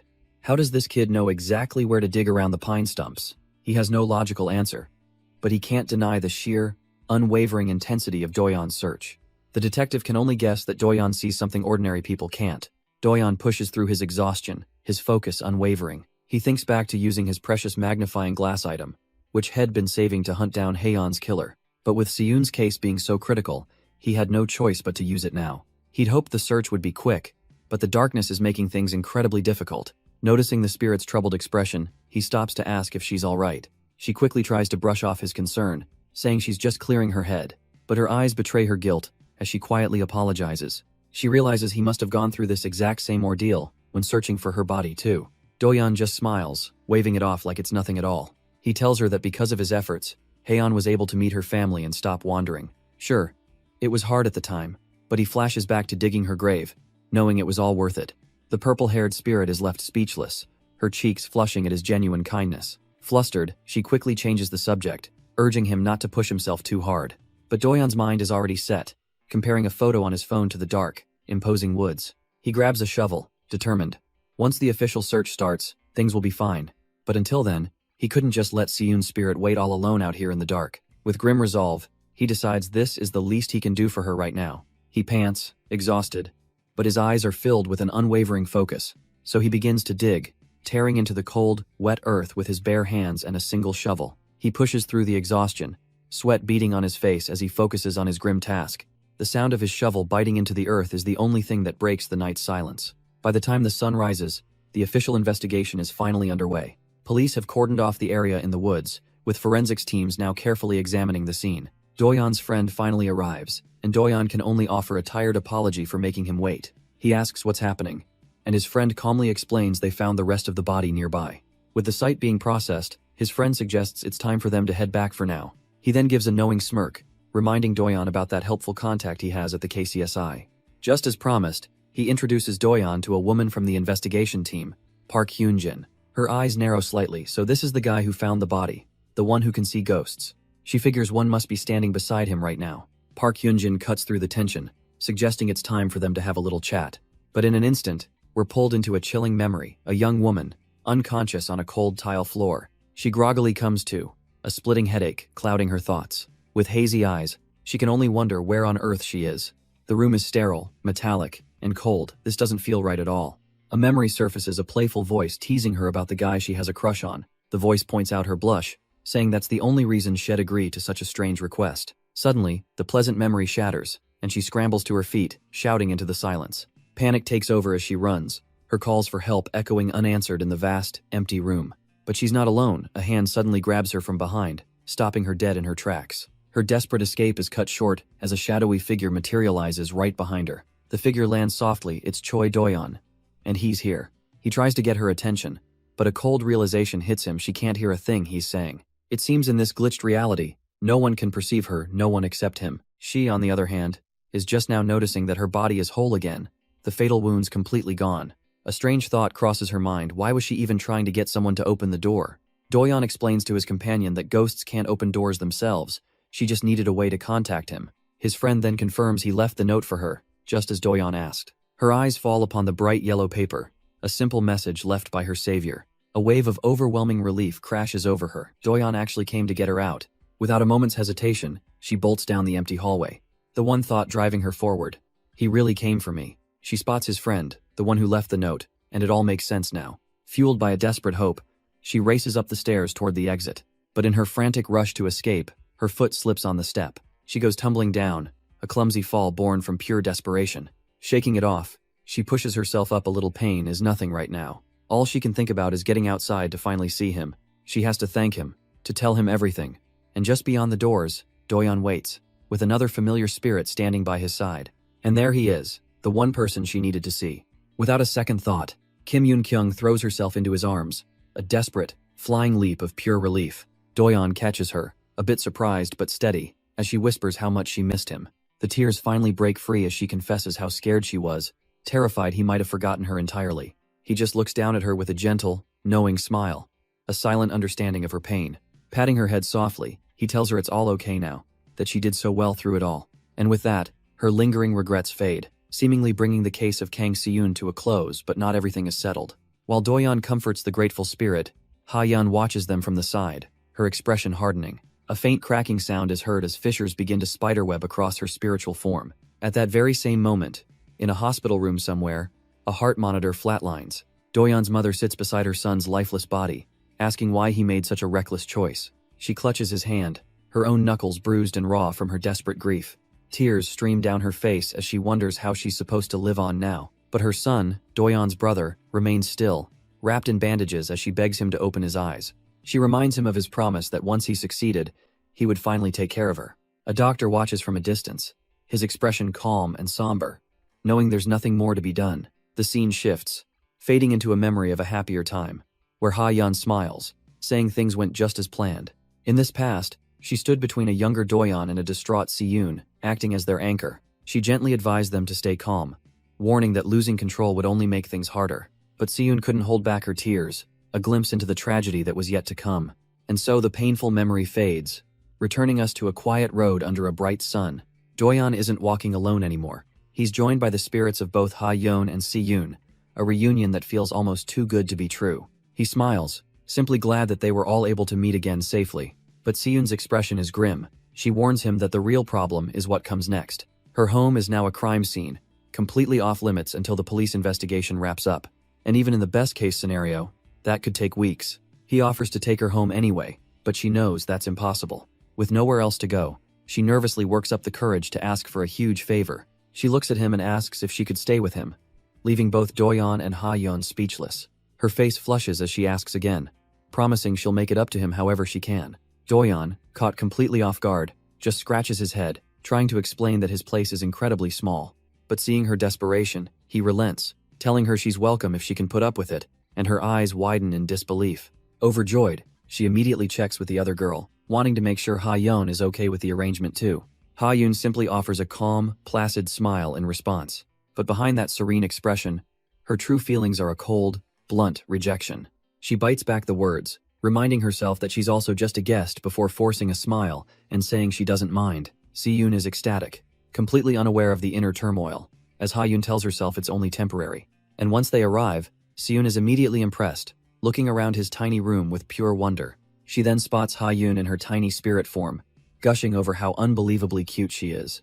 Si-yoon asks if Ha-yeon is really going to clean like that, finding the sight completely endearing. Watching from the side, Doyon figures she must be trying to help out in her own little way. He knows he could do it faster, but seeing Si-yoon so happy, he decides to just let her be. It's a relief, he thinks, that they're getting along so well right from the start. So he announces he's going to wash up, telling the two of them to chat for a bit. Once he's gone, Si-yoon's playful demeanor shifts to something more serious. She nervously clasps her hands, steeling herself to ask something important. Ha-yeon, oblivious, has armed herself with a toothbrush, ready for the next cleaning task. But then Si-yoon's voice cuts through the silence, asking what Ha-yeon truly thinks of Doyeon. The sudden, direct question leaves the little spirit completely stunned and at a loss for words. Flustered, Ha-yeon stammers out that she thinks he's a good person, but Si-yoon immediately cuts her off.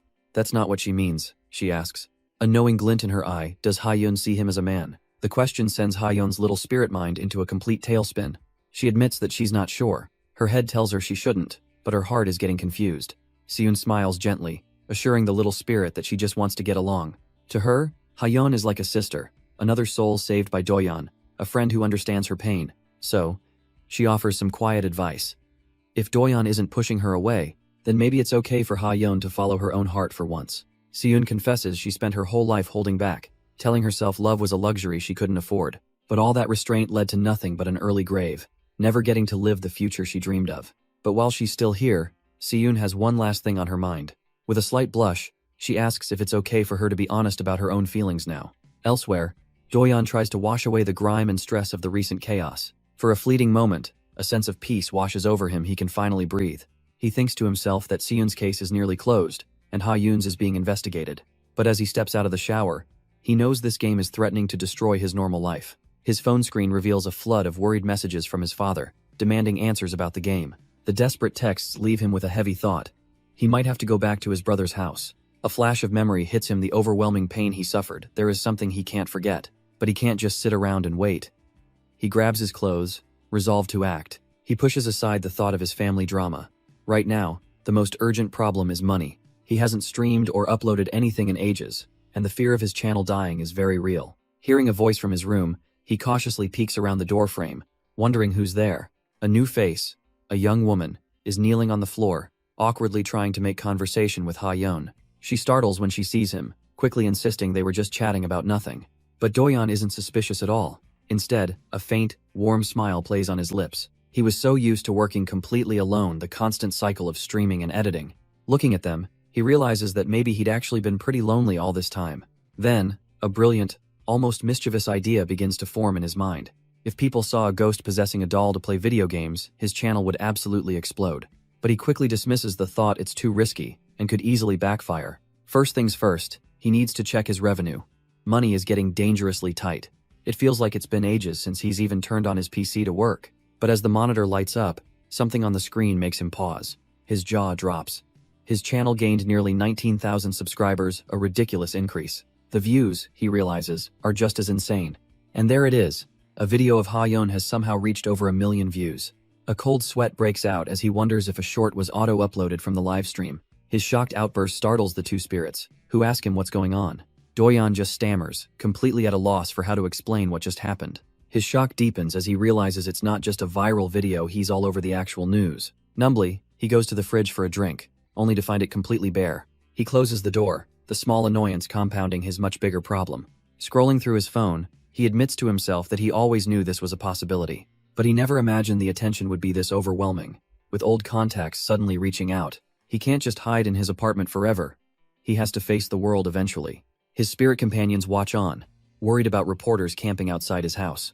But Doyeon's expression shifts from anxiety to a quiet, almost smug resolve. He decides there's no point in worrying.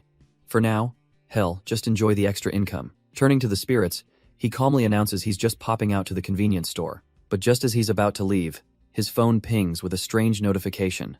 Doyeon's eyes widen, not in fear, but in sheer confusion. A system window has popped up, forcing him to make a choice. Who to take to the convenience store, Ha-yeon, or the newcomer, Si-yoon? He turns to Hyojung, questioning why he even has to pick one.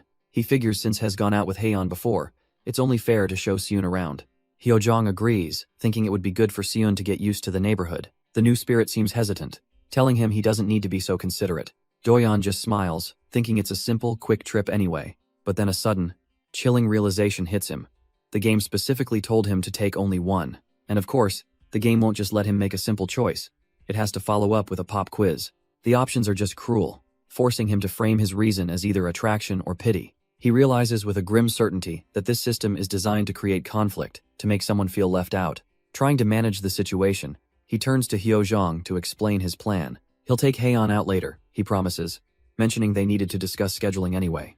Hyojong seems to understand, knowing he's just trying to do the best he can in a twisted game. With the awkwardness temporarily settled, he and Seun finally head out into the city. The new girl seems a bit quiet, but then her eyes light up with excitement.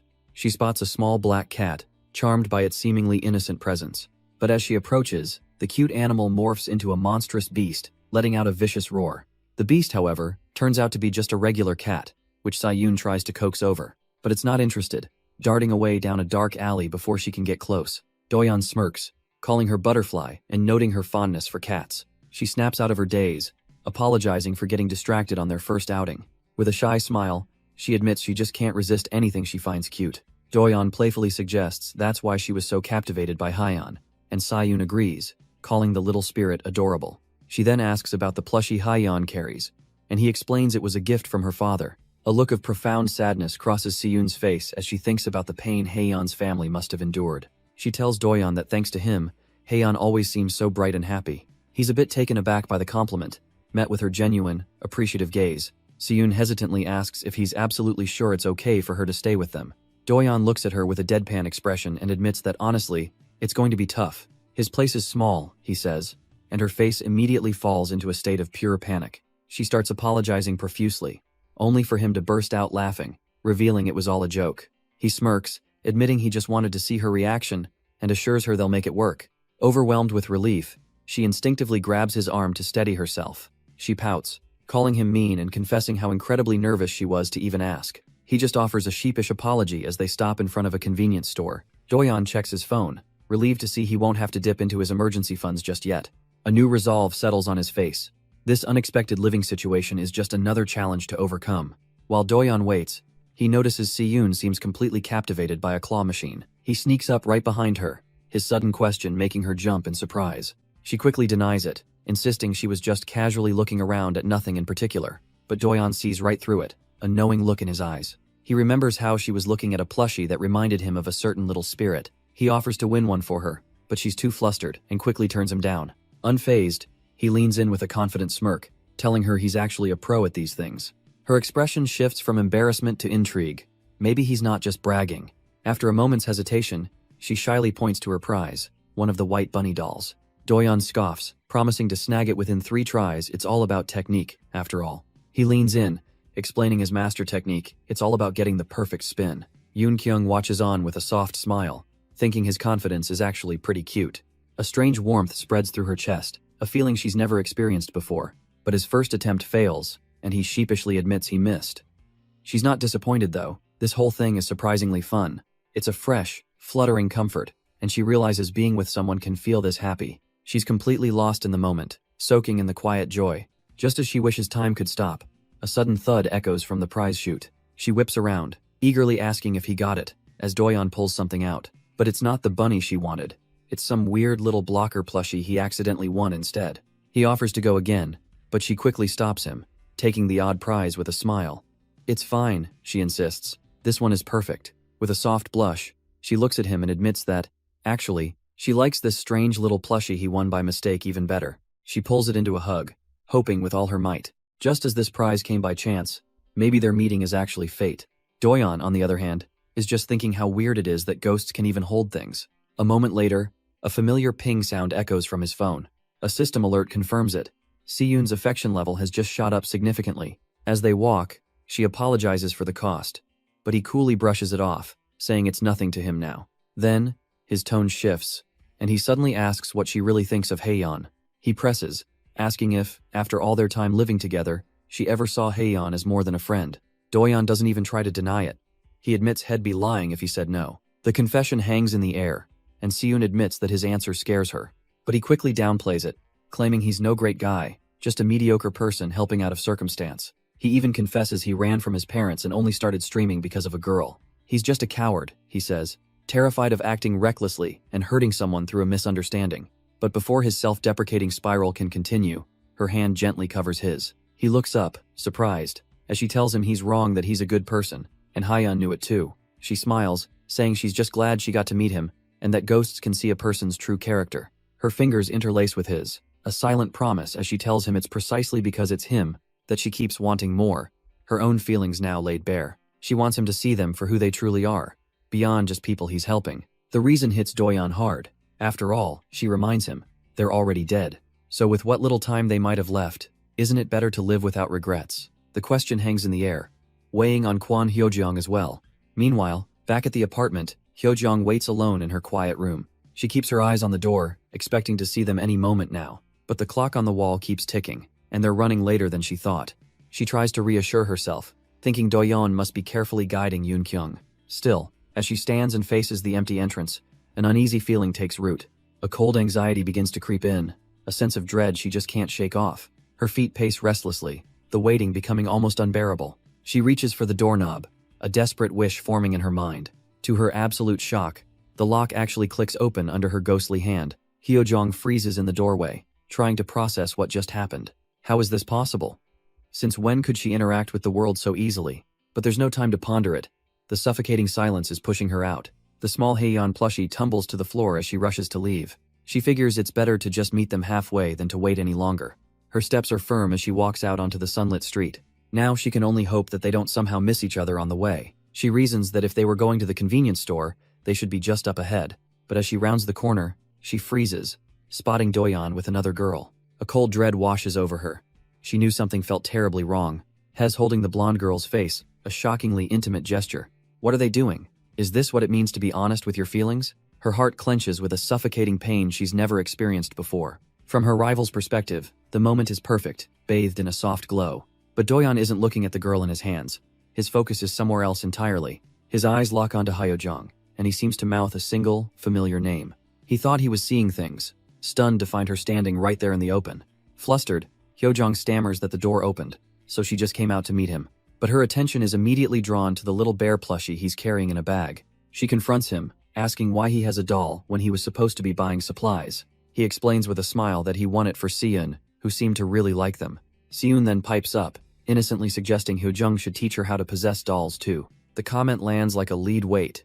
He had no money, but he still won a gift for someone else? Doyeon is completely caught off guard, trying to awkwardly explain that it just happened. But he stops when he sees the tears welling in her eyes, and softly asks if she's crying. Embarrassed, she looks down, insisting she was just worried. That's all. He asks why she's acting so strange, but she can only wonder why this hurts her so much. She tries to hold back the tears, refusing to let them see her like this, especially not in front of Seeun, who watches with a gentle smile. She tells herself to just act normal. Maybe she's just being overly sensitive. Her hand trembles as she questions why she's even feeling this way at all, and without another word, she abruptly turns and runs, leaving Doyeon stunned. He calls out for Hyojeong as she flees down the street, completely bewildered. But before he can even think, the world glitches out, presenting him with a critical choice. Doyeon's eyes widen in disbelief. He's never had back-to-back prompts like this before. Without a moment's hesitation, he drops everything in his hands. He bolts after Hyojeong, leaving a surprised Seeun calling his name from behind. Seeun can only watch, completely baffled by the sudden chaos. Everything happened so fast, leaving her standing alone with the dropped gifts. Meanwhile, Hyojeong is consumed by regret, calling herself pathetic for running. She's terrified that this bizarre behavior will completely ruin things with Doyeon, but he's right behind her, his hand outstretched as he closes the distance. He screams for her to wait, desperate not to let her disappear like this. She glances back, tears welling in her eyes, shocked that he actually followed her. He yells out an apology, admitting he was clueless and begging her to just talk to him. She tells him to stay back, but he calls her bluff. Why run if she wants to be alone? Then, in a moment of sheer desperation, he shouts the wrong name. Haeyeon, please wait. The wrong name hangs in the air, and Doyeon freezes, the realization dawning on his face. He looks up, but she's already gone, vanished as if she were never there. How was she so fast? Elsewhere, Hyojeong collapses to her knees, clutching herself, unable to breathe. Her mind is thrown into a memory of a sunlit playground.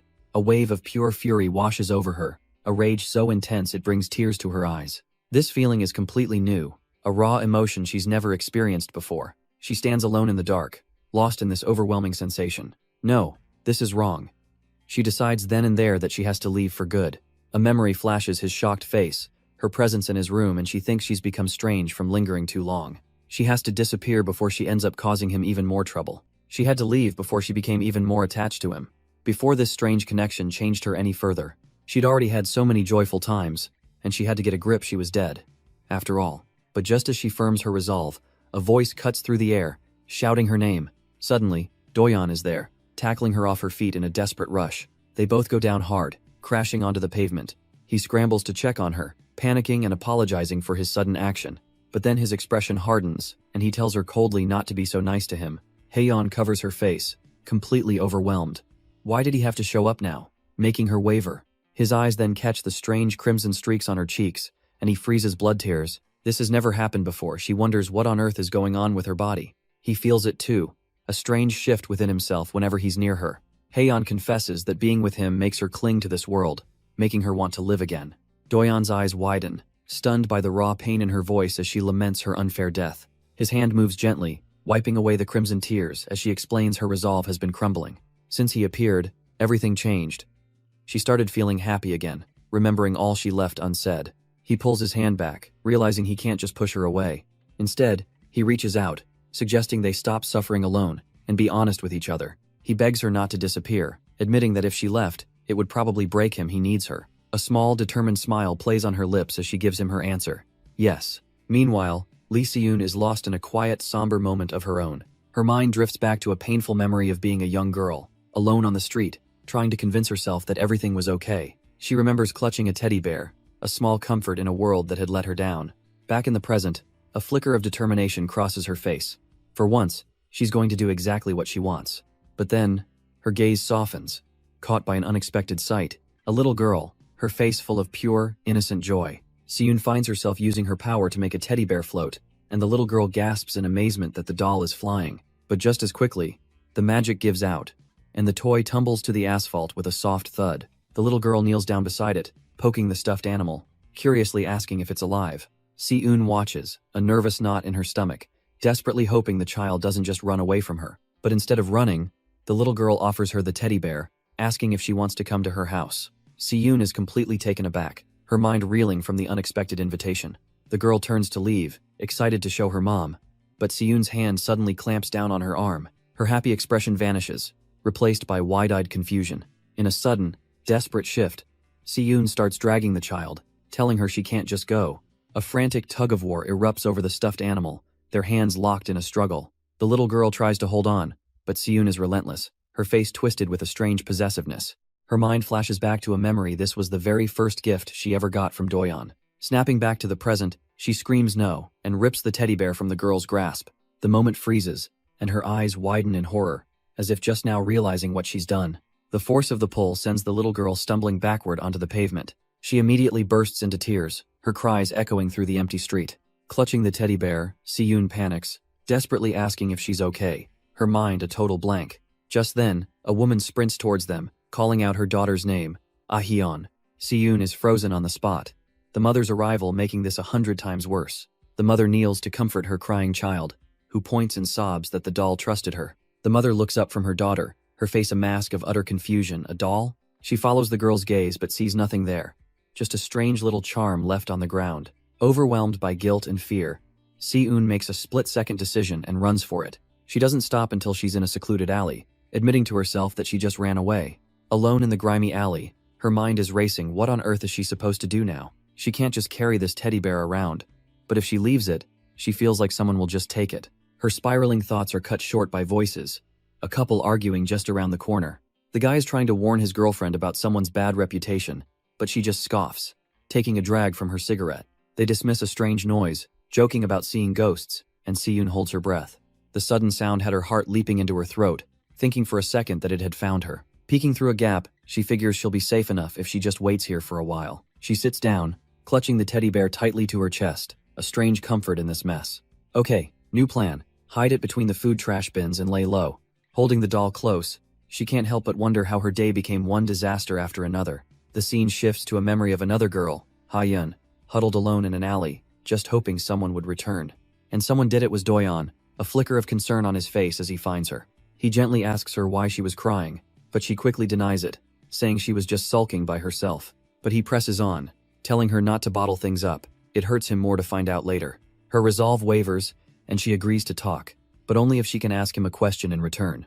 She looks him dead in the eye, asking if his strange ability to see ghosts is why he needs her. Doyon is completely floored, the unexpected question leaving him speechless. He starts to stammer, trying to find an excuse, but his nervous sweat gives him away. His mind races. How did she figure it out?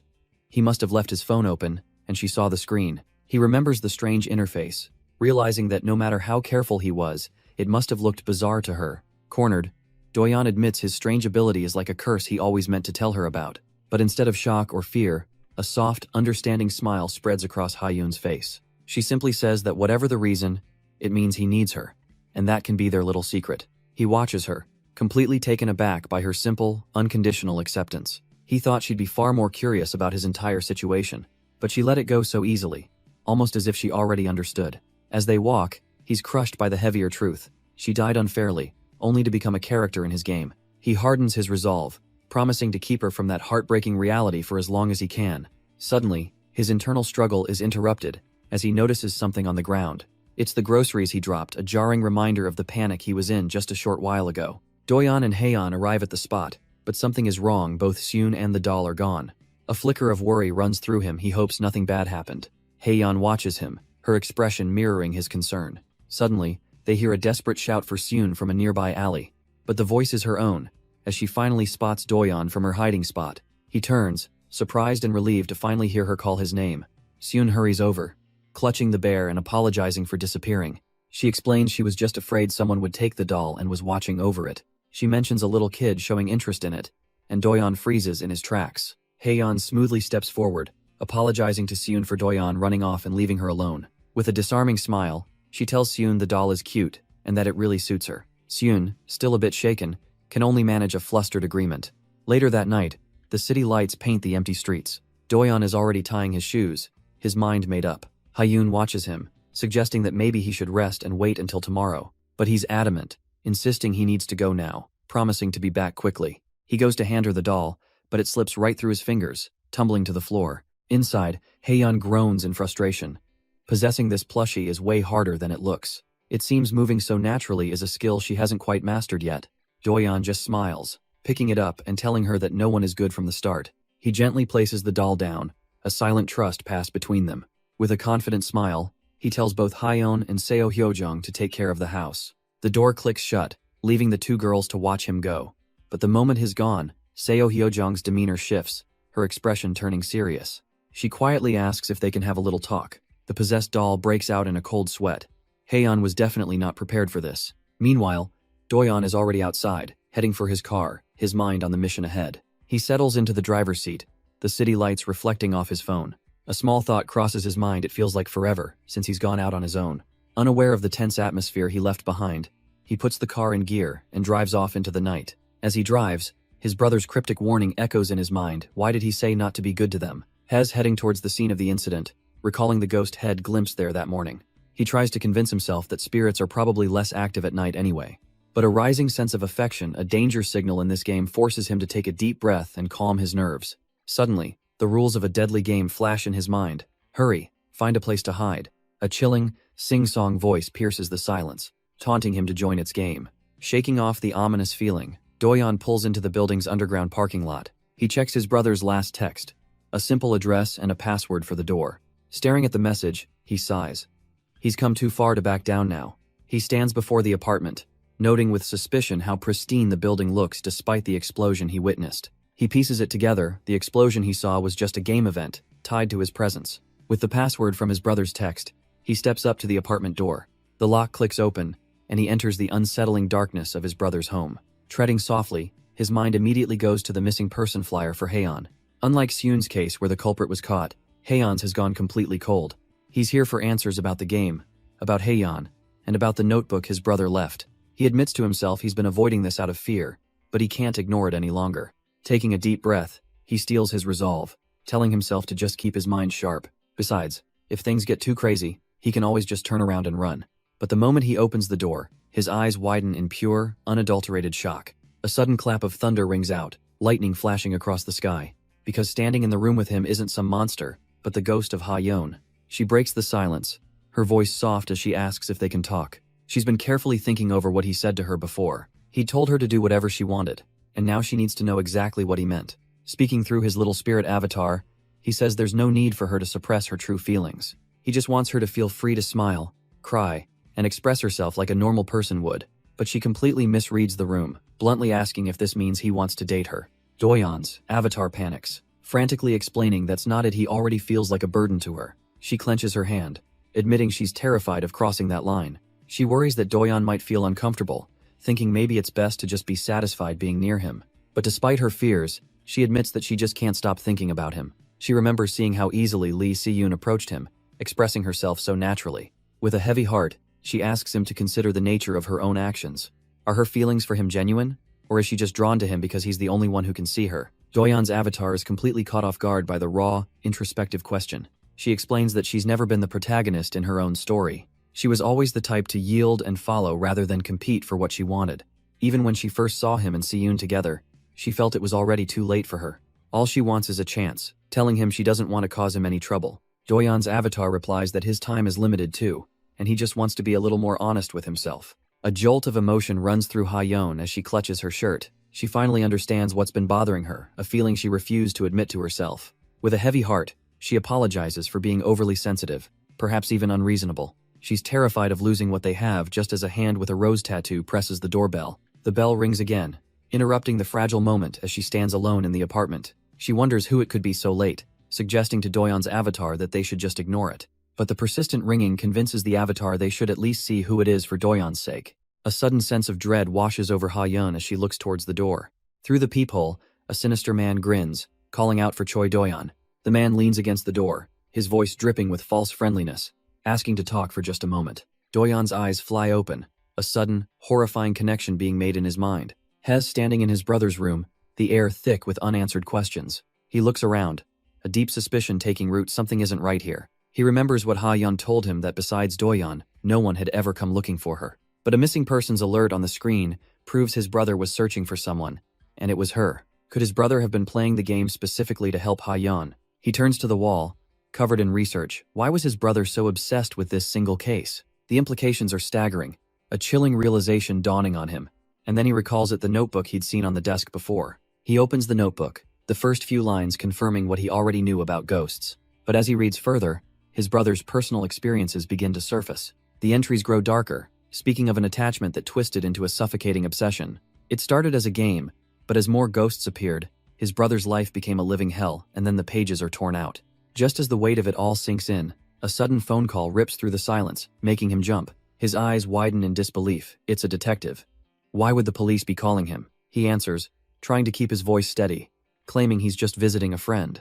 The detective brings up his brother, and a desperate hope flares in Doyeon's chest. Have they finally found him? But the reality of his brother's condition is a gruesome, blood-soaked image of bandaged feet. The detective's voice cuts through his shock. His brother isn't missing, he's in a coma at the hospital. The detective explains his brother jumped from the rooftop, but miraculously survived by landing on a tent. Doyeon's mind screams in denial. There's no way his brother would do that. Someone else had to be involved. Suddenly, a cold presence materializes right behind him, the terrifying bunny ghost from his brother's journal. He whips his head around, a jolt of pure adrenaline shooting through him. But the room is empty. He's alone, or is he? Trying to sound calm, he dismisses it to the detective, claiming he just thought he sensed someone. He closes the notebook, his expression hardening with a new resolve. Confirming the hospital's name, he promises to head there immediately, unaware the ghost still watches. From the shadows, its crimson eye locks onto its new target, a chilling whisper echoing in the darkness. Found you. And somewhere else, a mysterious girl with purple hair silently observes the unfolding events. But Doyeon is not the only one being hunted, as a man with a familiar rose tattoo peers into his apartment. He calls out Doyeon's name, knocking on the door and asking for just a moment of his time. Inside, Ha-yeon listens intently, her spirit plushy form by her side. She can't see, but the voice sounds like a man's. She presses her hands to the door, a flicker of uneasy recognition crossing her mind, that tone she's heard it somewhere before. A sudden jolt of realization hits her, her eyes widening in shock. Outside, the man with the tattoo sighs in frustration, wondering aloud what to do since no one is home. He reaches into his pocket, and his companion, Doyeon's own father, suggests they just leave a message. But the man smirks, dismissing the idea. No, he's just had a much better one. As they turn to leave, he mentions a certain Kim Yoon-kyung is undergoing a psychiatric evaluation. A wicked grin spreads across his face as he suggests they should pay her a little visit. The man with the tattoo smirks, thinking about his new toy, and how it'd be a shame to break it too soon. Inside, Ha-yeon can barely register Do-yeon's presence, lost in her own thoughts. Her eyes widen in dawning horror. No, it couldn't possibly be him. She tries to dismiss the chilling familiarity in that voice, telling herself it must be a mistake. As the night deepens, Do-yeon drives, his mind haunted by the past. The official story just doesn't add up. His brother jumped on his own? He remembers that desperate phone call, his brother claiming it was the only path to survival. A vivid, fiery memory surfaces of his brother cornered by the rabbit-masked ghost. He had arrived just in time to watch him die on the spot. The sickening realization hits him. His brother sent him that game link to pass the curse on. He remembers his brother's notebook describing how the game was once fun. But then the ghosts began their rampage, and things went horribly wrong. It happened to Si-yoon before, and now Do-yeon worries Ha-yoon might suffer the same fate. If her resentment builds, will she transform into a monster from which there's no return? He stares at his own weary reflection, the weight of it all pressing down on him. His brother's last words about not treating the ghosts well still echo in his mind, a riddle he can't solve. Shaking off the confusion, he pulls up to the hospital, determined to find answers here. He waits in the quiet, sterile lobby, a lone figure in the dead of night. Suddenly, a voice cuts through the silence, calling out for the detective. It's the man he came to see, who seems surprised he arrived so quickly. The detective brushes off the late hour, saying he found the case interesting anyway. He invites Do-yeon to talk on the way up, and Do-yeon agrees, eager for answers. He has so many questions, but he keeps his composure, a flicker of anxiety on his face. The elevator doors slide shut, sealing them in for a private conversation. As they ascend, the detective reveals the target. A man who jumped from a 10-story building. He's alive, but barely trapped in a vegetative state with no hope of waking up. The victim was a popular streamer, whose behavior grew erratic, like he was being hunted. The detective explains that since the case is outside their jurisdiction, it's about to be dropped. He then turns the tables, casually asking if Do-yeon has any leads he'd like to share. But Do-yeon deflects, making a simple request. He needs to see the man's condition first. But they aren't alone.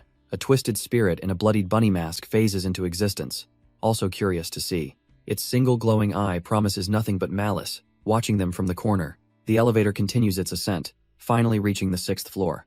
As the doors slide open, the cold, sterile air of the hospital ward greets them. Do-yeon stares at the scene before him, finding it all so hard to believe. The streamer is just as the detective described, unconscious, bandaged, and hooked up to life support, a vegetative state. He falls to his knees at the bedside in disbelief. The detective standing silently behind him, looking at the man's gaunt frame, a cold sweat forms on Do-yeon's brow. The sight triggers a powerful memory of his brother, Ki-young, encouraging him to succeed so others wouldn't regret their sacrifices. He remembers his brother's kindness, offering him a place to stay, sharing a meal, a warmth that feels worlds away from this cold hospital room. His brother had been so supportive, even offering to cover his deposit. He'd told Do-yeon not to worry, that he was smart and would surely succeed. But that kindness only twists the knife now, making him ask why did he jump. Ki-young was doing so well, earning good money, none of it made any sense. As Do-yeon relives that moment, the question still burns in his mind. Then, a chilling thought surfaces. It had to be, because of the ghost story. He remembers that last, urgent phone call, his brother's panicked voice. Do-yeon knows that in the game, death just means returning to a save point. But the system's warning flashes in his mind. His consciousness is at risk. He stares at his brother's still form, realizing with horror what that truly means. The official story just doesn't add up, and his brother's last words echo in his mind. Suddenly, a firm hand rests on his shoulder, pulling him from his dark thoughts. It's the detective, urging him to calm down and just take a deep breath. He explains the grim reality. If this is ruled a suicide, the investigation is over. His hands are tied. Standing over Ki-young's bed, he looks at Do-yeon, sensing there's far more to this story. He promises to help in any way he can, but he needs to know what is really happening. Do-yeon is caught off guard, the weight of the insane truth pressing down on him. He can't carry this alone. He has to trust someone, and the detective might be his only chance. Stealing his resolve, he finally begins to speak, the words spilling out. His mind flashes back to that moment, to his brother's hand grabbing him with desperate strength. Ki-young's voice echoes in his mind, a desperate, chilling warning not to speak the truth. The memory is so powerful it sends Do-yeon crashing to the floor with a scream. The detective rushes to his side, startled by the sudden breakdown. Do-yeon's vision blurs, and he sees his brother in the bed, reaching for him. But just as quickly, the vision fades, leaving only his brother's still, comatose body. He stares, utterly bewildered.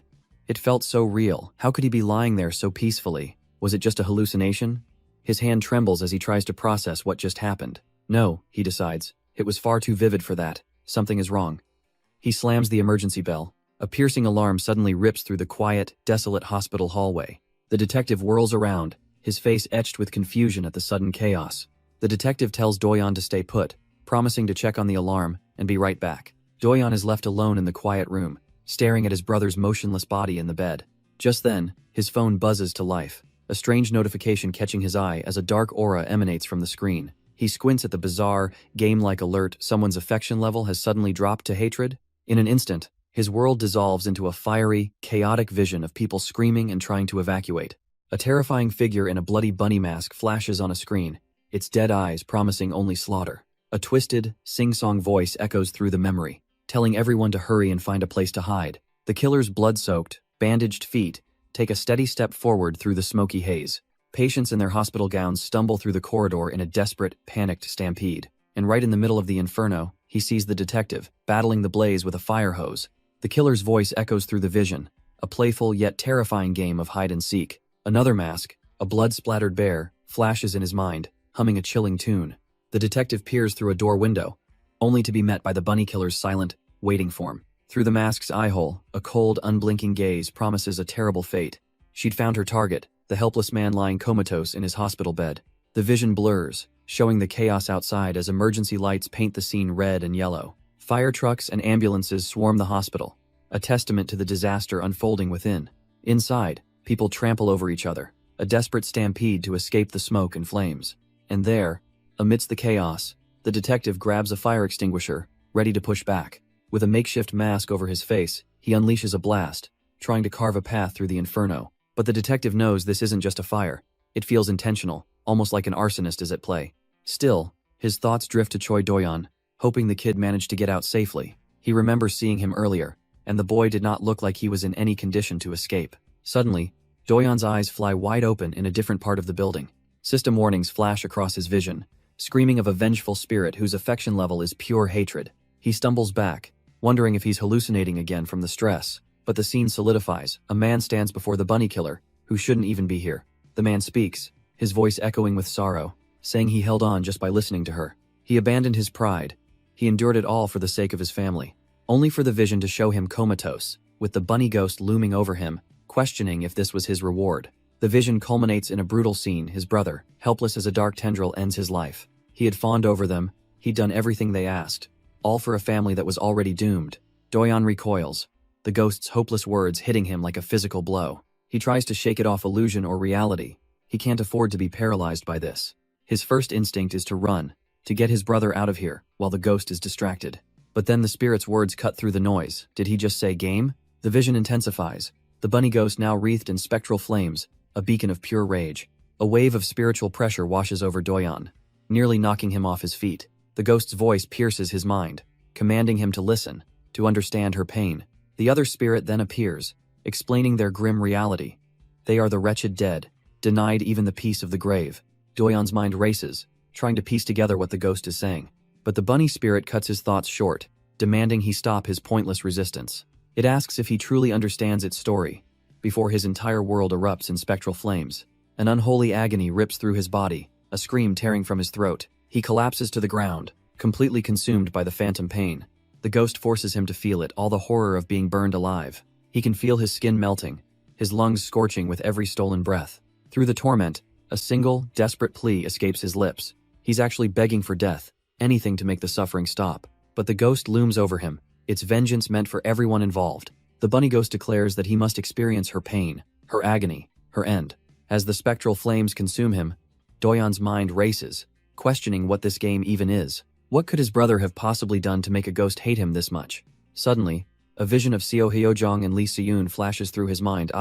It must be about them. His body goes limp, and for a moment, he thinks it's okay, they can just start over. As his consciousness fades, his only thought is a desperate hope for the pain to finally end. But just as he's about to slip away, a familiar voice cuts through the darkness, calling his name. He's suddenly a child again, standing before his mother as she looks over his report card. She points out that his scores have dropped, her voice quiet and heavy with expectation. She tells her son that he's smart, that he can do it, he just needs to try a little harder. She tells him to just follow his brother's example, asking if her son can do it. But all the young boy wants is a normal childhood, just relaxing on the couch with his phone. With a single word of agreement, his fate is sealed. From then on, he walks a different path, watching other kids play as he heads to his real destination. He forces a smile, trying to convince himself this is the right thing to do. A flicker of determination hardens his young eyes. He tells himself he needs to go to the academy, pushing all other thoughts aside. His life becomes a blur of after-school classes, heading to the English academy late into the evening. This wasn't just for fun. It was intense entrance exam coaching.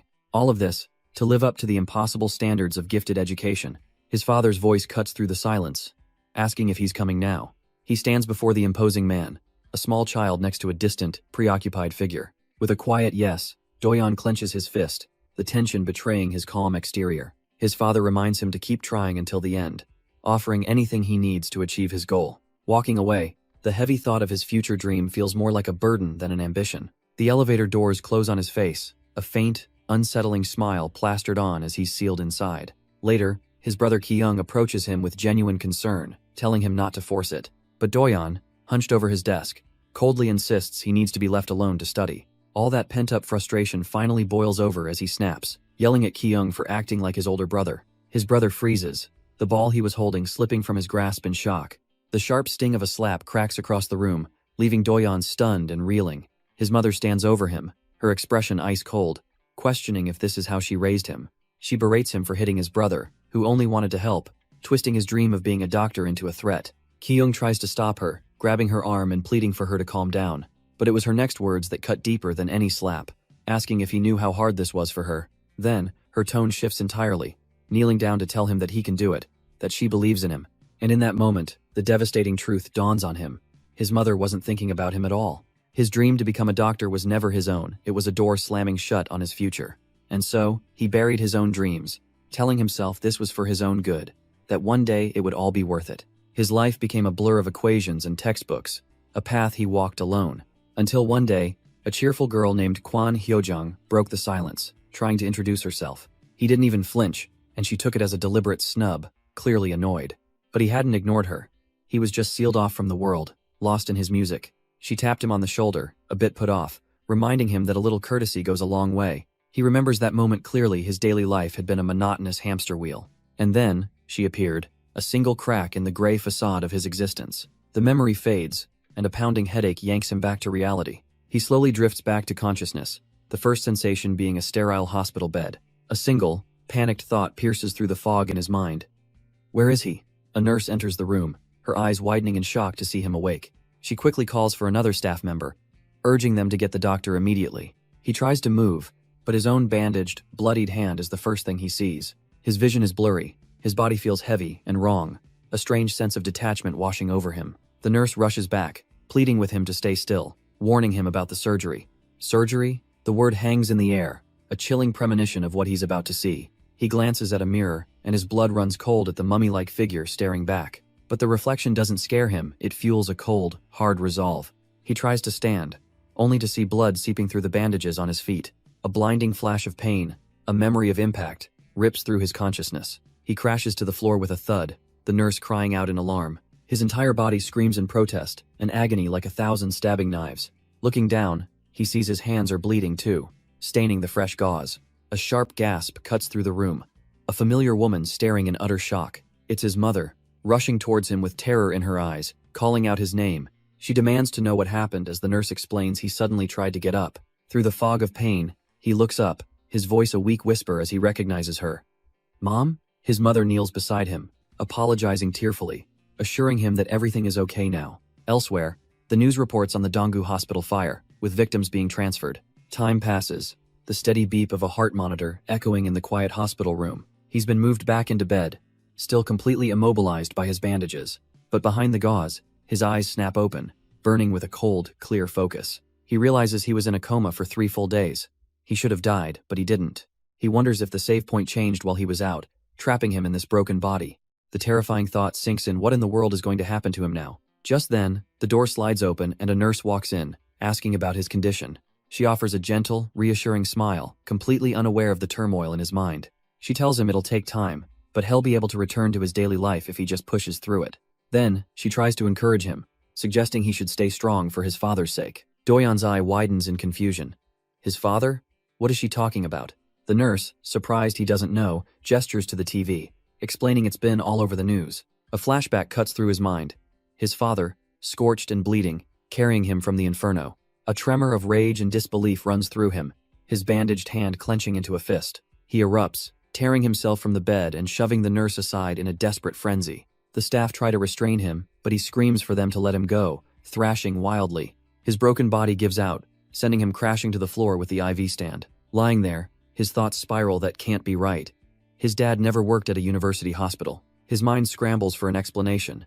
Any explanation, there must be some mistake. But all he can remember is his father's cold disappointment, deeming him a foolish failure. The memory of being pushed away, of his father not even wanting to look at him, floods back. That's right, a man like that could never have been the one to save him. Because his dad is. Lying in the very next bed, bandaged from head to toe, a mirror of his own condition. The brutal reality hits him, and a raw scream of agony tears from his throat. He stares at the father who sacrificed everything for the son he seemingly cast aside. The name on the chart makes it undeniable, yet his heart screams, "I'm supposed to hate him." A wave of unbearable grief and confusion crashes over him completely. After the storm of his breakdown, a heavy silence fills the hospital room. His mother sits at his bedside, her voice soft as she asks if he's okay. She's heard everything about the scene he caused, how he tried to throw himself from the window. With a heavy heart, she gently asks him to explain why he'd do such a thing. He can only mumble an apology, admitting that he must have lost his mind for a moment. But a more urgent question burns in his mind. Why was his dad there? What happened to his clinic? Her expression darkens as she begins to reveal the truth his father's hospital went under. It was his dad's co-director, tangled up in a massive insurance fraud scheme. The man was illegally prescribing drugs, and by the time his father found out, the police were already at the door. Though cleared of wrongdoing, the fallout was catastrophic, leaving the hospital closed and a mountain of debt. She finishes her story, explaining that his father is still paying off that crushing debt even now. The weight of it all hits him, and through gritted teeth, he asks why they kept this from him. Was he really just the cast-off child, left in the dark until the very end? His mother looks at him with a pained expression, trying to explain his father's reasoning. She says his dad didn't want to tell him, afraid it would get in the way of his gaming career. But that's the last thing Doyon wants to hear, and in a fit of rage, he rips the IV from his arm. He lurches up, screaming that his father never even thought of him as a son. A bitter memory surfaces of him as a child, desperately trying to earn even a single glance of approval. He tried so hard to follow in his brother's footsteps, but his father only had eyes for his firstborn. In the end, he was just a useless failure who got thrown out of the house, wasn't he? He scoffs, asking how it makes any sense that the man who abandoned him would suddenly save him. But his mother begins to unravel the truth, explaining that his father had contacted her. He had come to the hospital, asking if Doyon was sick, before going to visit another YouTuber. She admits she doesn't know the full story, only that his father saw him and rushed into the fire. But the words don't heal the old wounds. Doyon wonders why he was saved now, after all this time. His mother insists his father was always worried, just clumsy and awkward with his feelings. Then comes the bombshell. He was secretly supporting him consistently, all along. The revelation hits him like a lightning bolt. His father watched his streams. A memory surfaces of a streamer he used to watch, a guy named Delete giving a shout-out to a big donor, a donor named Yuti, who had asked for advice on how to mend a broken relationship with his son. And so his father sat alone, phone in hand, desperately seeking advice on a relationship he didn't know how to fix. But in the present, that revelation brings no comfort. Lying in his hospital bed, Doyon sees only numbers now, lottery numbers his father had sent. The warmth he felt moments ago is gone, replaced by a cold cocktail of regret, anger, and fear. He pulls up the lottery site, his mind reeling. Ever since this game started, everyone around him has suffered. But with knowledge of the future comes opportunity. As the rain pours outside, a new, colder resolve begins to form in his heart. It's been 3 days. The save point is likely useless now. Fine. He'll just have to aim for the next regression. He has to bend the rules, maybe even break them, to get what he needs. If this game is going to torment him, he'll use it, exploit it, and become a billionaire in the process. If this path won't work, then he'll just die and start over. But a voice, soft and trembling, suddenly breaks the silence. It's Ha Yan, standing right there in his room, unable to believe what she just heard. He stares back, completely stunned. Ha Yan? How is she even here? His mind reels, trying to comprehend this impossible reunion. Her eyes are filled with worry as she asks what happened to him, why he's like this. The question makes him look down, only to see he's handcuffed to the bed. He quickly explains there was a fire at the hospital. Trying to soothe her, he insists he's fine, that the surgery went well. But his reassurances mean nothing as she begins to cry, seeing him in such a state. Through her tears, she asks if he has any idea how long she's been searching for him. She searched every single day without rest, her heart twisting with anxiety. The fear that he had abandoned them was bad, but the fear of something worse was paralyzing. She just kept praying he was safe, even as a news report about a fire caught her eye. Her voice cracks as she admits what her greatest fear truly was, that something terrible had happened to him, to Doyon. And she collapses in relief and sorrow, but a bandaged hand reaches out, gently wiping away her tears. His gaze, though mostly hidden, is filled with a surprising softness. He rests his hand on her head, silently comforting her overwhelming grief. And as he pulls her close, a strange peace settles in his heart, and he finally apologizes. With a soft click, the handcuffs finally come off. A nurse smiles, relieved that he's finally calmed down after his ordeal. She instructs him to rest and not to move, then quietly leaves the room. But as one person leaves, another appears. It's Heian, materializing beside his bed. She gently sits down, her voice soft as she asks if his wounds still hurt. Doyon touches his bandaged face, brushing it off by saying he's endured far worse. The word worse catches her attention, but he quickly tries to play it off as nothing. She sees right through him, calling him out on being a terrible liar as she leans in closer. He flinches in surprise as she suddenly slips under the covers right next to him. With a playful smile, she reminds him the nurse said not to move, so this is just helping. She murmurs that she's tired too, asking if this makes him uncomfortable, and he quickly stammers that it's fine. But her tone suddenly shifts, cutting right to the heart of it. Did he really mean it when he said he wanted to die? Heian confesses that it sometimes feels like he knows the future, like a premonition. She recalls all the little moments finding her, finding Seun's body, his strange actions while staring at his phone. Her eyes lock onto his, her expression calm but certain. She's figured out there's something more going on. She can see it on what little of his face is visible. She knows she's right, and he can't deny it. Leaning closer, she brings up the one thing he let slip before, the curse he mentioned. With a soft, pleading look, she asks him to finally tell her the truth. She gives him an out, saying it's fine if he doesn't want to, but she knows if he doesn't confess now, he probably never will. Doyon's mind races, her question echoing in the silence.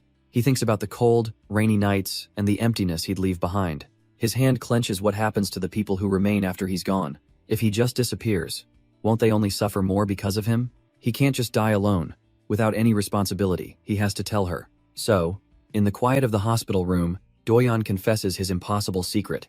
When he dies, he returns to the past. He decides to be brutally honest, starting from the very beginning, the day he first met her, right before he was run over and killed. The memory flashes in his mind, still sharp and jarring. Heian just watches him, her expression calm and unwavering.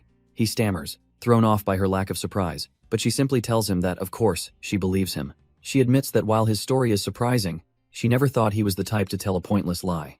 After all, she reminds him, she's been right by his side through everything. She's watched all his struggles, his desperate efforts to change fate, and her gentle expression shows nothing but complete and utter trust. She simply asks him to tell her more about the parts of him she doesn't know. Doyon sits in silence, stunned by her unwavering acceptance. He finally understands maybe all he ever wanted was someone to lean on. So he begins his tale from the very start, the day he first met her. For the first time in all his lives, he is truly confiding in another person. And as he speaks, Heian just looks into his eyes and listens. He tells her of his very first death, on that rainy night right after they met. He recounts the endless cycle of dying in the game, burned alive by vengeful spirits. He confesses about the doomed timeline where he died at his own brother's hand, and the horrifying memory of being hunted and killed by a ghostly Seun. He lays it all bare, every failure, every loss, even the truth about his father's incident. As he finishes, the unbelievable weight of his story hangs in the silent hospital room. Even to his own ears, the tale sounds like the ravings of a madman. But when his impossible story finally ends, Heian doesn't recoil in disbelief. Instead, she pulls him into a gentle embrace, a single tear tracing down her cheek. She holds him tight, whispering that he must have suffered so much, all on his own. In that moment, all his fears and confessions were met not with judgment, but with quiet acceptance. The rain pours down on Yuna General Hospital, a somber backdrop to the truth shared within. After a long silence, Heian finally speaks, her voice calm and her mind clear. She points out the obvious flaw in his plan. If his story is true, why is he still here? Leaning in with a playful but chilling smile, she asks if he shouldn't just die quickly then. Doyon is completely stunned, her blunt logic catching him completely off guard. He has to ask, is she really okay with him just disappearing from her life like that? But her expression is one of sad resolve, a gentle smile that holds a world of pain. She confesses that the idea of parting with him hurts, but it's something that can't be avoided. Floating up, she tells him she won't be selfish. He can't suffer in that body, and she can't linger forever. She turns her back to him, casually mentioning they're on the 7th floor. The window is big, she notes, looking like a good place to jump. With a forced, cheerful smile unlike her usual self, she declares that she'll help him. She knows he's decided to start over, and she tells him he has to act now, or he never will. Trying to sound calm, She asks if he can even stand in his condition, but the facade cracks as her outstretched hand trembles, betraying her true fear. He makes it to the window, and together they stare out into the pouring rain. Once has gone, she says, shall find soon, wondering if she too can be released. She's seen her father, but not her brother, and worries about burdening her friend. Despite her fears, a quiet resolve settles over her face. Before they part, he has just one more thing he needs to ask her. Without a word, she steps forward, closing the last bit of distance between them. She pulls him into a final, heartbreaking embrace. It's a gentle farewell, a promise held in a moment of impossible closeness. She smiles, asking that when they meet again, he'll open his heart to her sooner. And as she fades, a cold notification pings on his phone. Ha-yeon's ending has been unlocked, but the real world snaps back into focus, the rain pouring down outside the window. Seeing his hesitation, she teases him, asking if he's getting scared now that it's time to jump. He tries to say hell go alone, but she insists, promising it'll be less scary together. She begins to count, their hands clasped tightly together as they prepare for the fall. Her countdown reaches 2, their feet teetering on the very edge of the world. As they tip forward into the rain-soaked abyss, she gives him her final, heartfelt confession. He can only thank her, his mind racing with a terrible thought. He might be able to return, but she can't. All his grand words, his promises, they meant nothing. He'd solved nothing for the people he left behind. But as they fall, a new fire ignites within him, a desperate scream that he will save her. No more looking away, no more making her cry. This time, he'll face it head on. A sudden, violent crack of lightning shatters the darkness. And just like that, Doyeon's eyes snap open, a cold sweat on his brow. Hez no longer on the rooftop. Hez standing inside his late brother's house. A system message confirms it. He has died and restarted from the last save point. He's back. He lets out a shaky breath, a small moment of relief to be standing here, solid and whole. But he quickly shakes it off. This isn't a victory, just a reset to a point where things are already going wrong. He has to focus, to piece together the events that led to his death. Grabbing a notebook, he starts to organize the chaos in his mind. The first, most critical question: how did the rabbit mask ghost track him to the hospital? Then a terrifying thought clicks into place. Could it have followed his voice over the phone? Wasting no time, he pulls out his phone and dials Detective Man Young-chil. He puts on an act, feigning ignorance as he gets through to the detective. On the other end, the detective confirms that Lee Ki-young is in the hospital, and an image of his own battered feet flashes in his mind. The detective notes how calm he sounds, forcing Doyeon to pretend he's shocked by the news. He remembers the moment his brain just froze, seeing the rabbit mask appear right behind him. The sudden terror of that memory still sends a cold sweat down his back. He had to keep his composure on the phone while that thing was looming over his shoulder. Playing it cool, he tells the detective he'll head to the hospital and hangs up. Immediately, he's in his car, racing through the night. His mind is already at work, deducing that the rabbit mask is a vengeful spirit, not an evil one. This means it's driven by a grudge, and unlike other ghosts, it might be possible to reason with it. As his GPS announces his imminent arrival, a crucial question pops into his head. Just how in the world did it manage to follow him? The chilling answer reveals itself. It's been clinging to the roof of his car the entire time. He grits his teeth through the pain, telling himself it's nothing he isn't used to by now. A fleeting vision of Haeon, smiling sadly in the rain, strengthens his resolve. He grips the wheel, remembering his promise not to run away anymore. It's time to stick to the plan. After all, what's the worst that could happen? He just dies again. The rabbit mask spirit peers down, completely unaware of the driver's sudden shift in strategy. With a surge of adrenaline, Doyeon's foot slams down hard on the brake pedal. The tires let out a piercing shriek as the car screeches to an immediate, violent halt. Unprepared for the sudden stop, the ghost is launched helplessly into the air. Through the mask's empty eye hole, a cold, spectral eye glares out in surprise. The spirit's body tumbles and crashes across the cold, hard asphalt. Doyeon realizes he can't get details from his brother. But this ghost, it might know about the game. He steps out of the car, his mind made up. No more running. Since the incident's already happened, he figures if he can't get rid of it, he might as well try to talk to it, approaching the crumpled form on the road. The spirit is stunned by the audacity, but then a dark realization dawns on it. A single red eye glows with menace. It remembers him now. They've met before. It demands to know where Lee Ki-young is, and Doyeon's blood runs cold. How? How could it know his brother's name? He realizes it must know he can respawn. He calmly explains his brother isn't here, that this was all a trap to force a conversation. Doyeon makes his pitch. Tell him what's going on, and he'll do whatever he can to help. But the spirit scoffs, asking if he's here to give it false hope and toy with it too. It's been used and abandoned before, and it won't fall for the same trick twice. A bitter memory surfaces its father, dead on the pavement, all thanks to him. Trust is the last thing on its mind. Doyeon stands his ground, refusing to be intimidated by the spirit's simmering rage. It tells him to keep his help. All it needs is his brother's location, nothing more. He can feel the tension, but notes that it isn't attacking recklessly just yet. It's holding back, he realizes, only because it needs him to find Lee Ki-young. He tries to reason with it, asking it to calm down and explain what happened so he can actually help, but all patience is gone. The spirit's hand suddenly erupts in a violent burst of flame. The time for talk is over. It gives him a simple choice. Guide it now, or burn alive. Doyeon's eyes widen in shock. This wasn't an empty threat. With no time to think, he plants his foot and pushes off, sprinting away from the inferno. He desperately tries to outrun the spirit's rage, bolting down the empty road. But it's not him the spirit is aiming for. A nearby car engine erupts in a violent explosion. The shockwave catches him mid-stride, a look of grim determination on his face. He's sent tumbling through the air, crashing hard onto the cold asphalt. Lying on the ground, winded and dazed, he can only stare up at the smoke-filled sky. The spirit's voice fills his head, asking if he knows what it feels like to be helpless. A vision floods his mind. His brother, Lee Ki-young, trampling on the spirit's burning body. Doyeon sits up, bruised but resolute, telling it he can't lead it to him in this state of blind fury.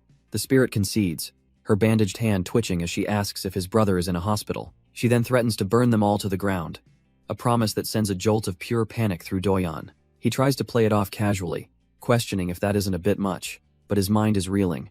What in the world did his brother do to provoke this level of hatred? He forces himself to stay calm, to keep her talking, searching for any clue or weakness. His eyes narrow in concentration. He knows he's missing a key piece of information, but the spirit cuts through his thoughts, flatly accusing him of lying. A confident smirk spreads across Doyeon's face. He's found an inconsistency. He asks why she was waiting at his brother's house if her business was truly finished. The vengeful ghost falls silent, her glowing eye fixed on him as his question hangs in the air. He presses his advantage, suggesting her true motive isn't just revenge. He gambles that maybe, just maybe, she still has family she wants to save. The ghost scoffs, questioning if he really thinks she'd fall for that a second time. But Doyeon is multitasking, his mind racing as he analyzes her fiery powers. He realizes that if he can just get her into water, her abilities might be neutralized. He changes tactics, acknowledging he's killed her twice in this bizarre game they're trapped in. Extending his hand, he makes a sincere offer, promising to help protect whoever she cares for. He just needs her to tell him what's really going on, what burden she's carrying. For the first time, she falters, her bandaged hand trembling at his words. Behind the blood-soaked mask, her eyes widen in shock, his empathy striking a nerve. And just like that, Doyeon realizes he's stepped on a landmine, triggering a painful memory for her. The ghost tries to play it cool, scoffing that she won't fall for his tricks again. But he presses the advantage, questioning what good her revenge will be if nothing changes for her. Her composure shatters, and she screams, demanding he tell her where her real target is. All that pent-up fury and grief explodes outward in a massive, fiery blast. Through the inferno, her blood-soaked mask glares, eyes glowing with murderous intent. But her rage turns to shock. The explosion didn't have the effect she wanted. 2 system windows pop up, announcing a misfortune-blocking talisman and pain relief medicine have been used. It seems those items Doyeon bought on a whim earlier had an auto-activate feature, saving his skin. Now completely shielded, he pushes through the flames, unfazed by her ultimate attack. He tells her to cut the waterworks and start talking sense, as tears stream from her glowing red eyes. With a powerful shove, he sends the vengeful spirit flying backwards, shattering her ghostly form. Her consciousness is thrown into the past, into the dark, moonlit night where it all began. A memory surfaces of a sickening splash in the water below. We see the world through her eyes, back when she was still human. She was utterly alone, wandering in a haze of despair, begging for anyone to help her.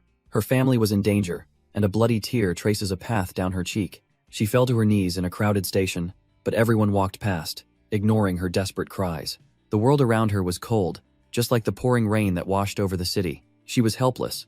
But then, a single voice cut through the noise, asking if she was okay. A couple under an umbrella stopped, the man's voice cutting through the rain to ask if she needed help. But her memory shifts, focusing on the person who truly appeared for her.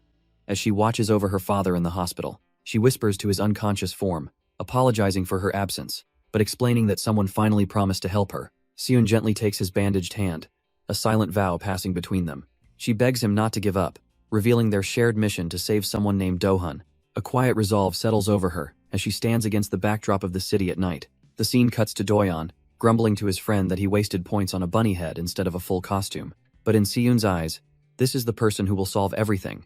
Doyeon turns and offers her the large pink mask, telling her it arrived just in time and should suit her well. She takes it, reminding herself to be patient, And just wait, he did make a promise. After all, Siyun can barely manage a word of thanks, her mind lost in a darker memory.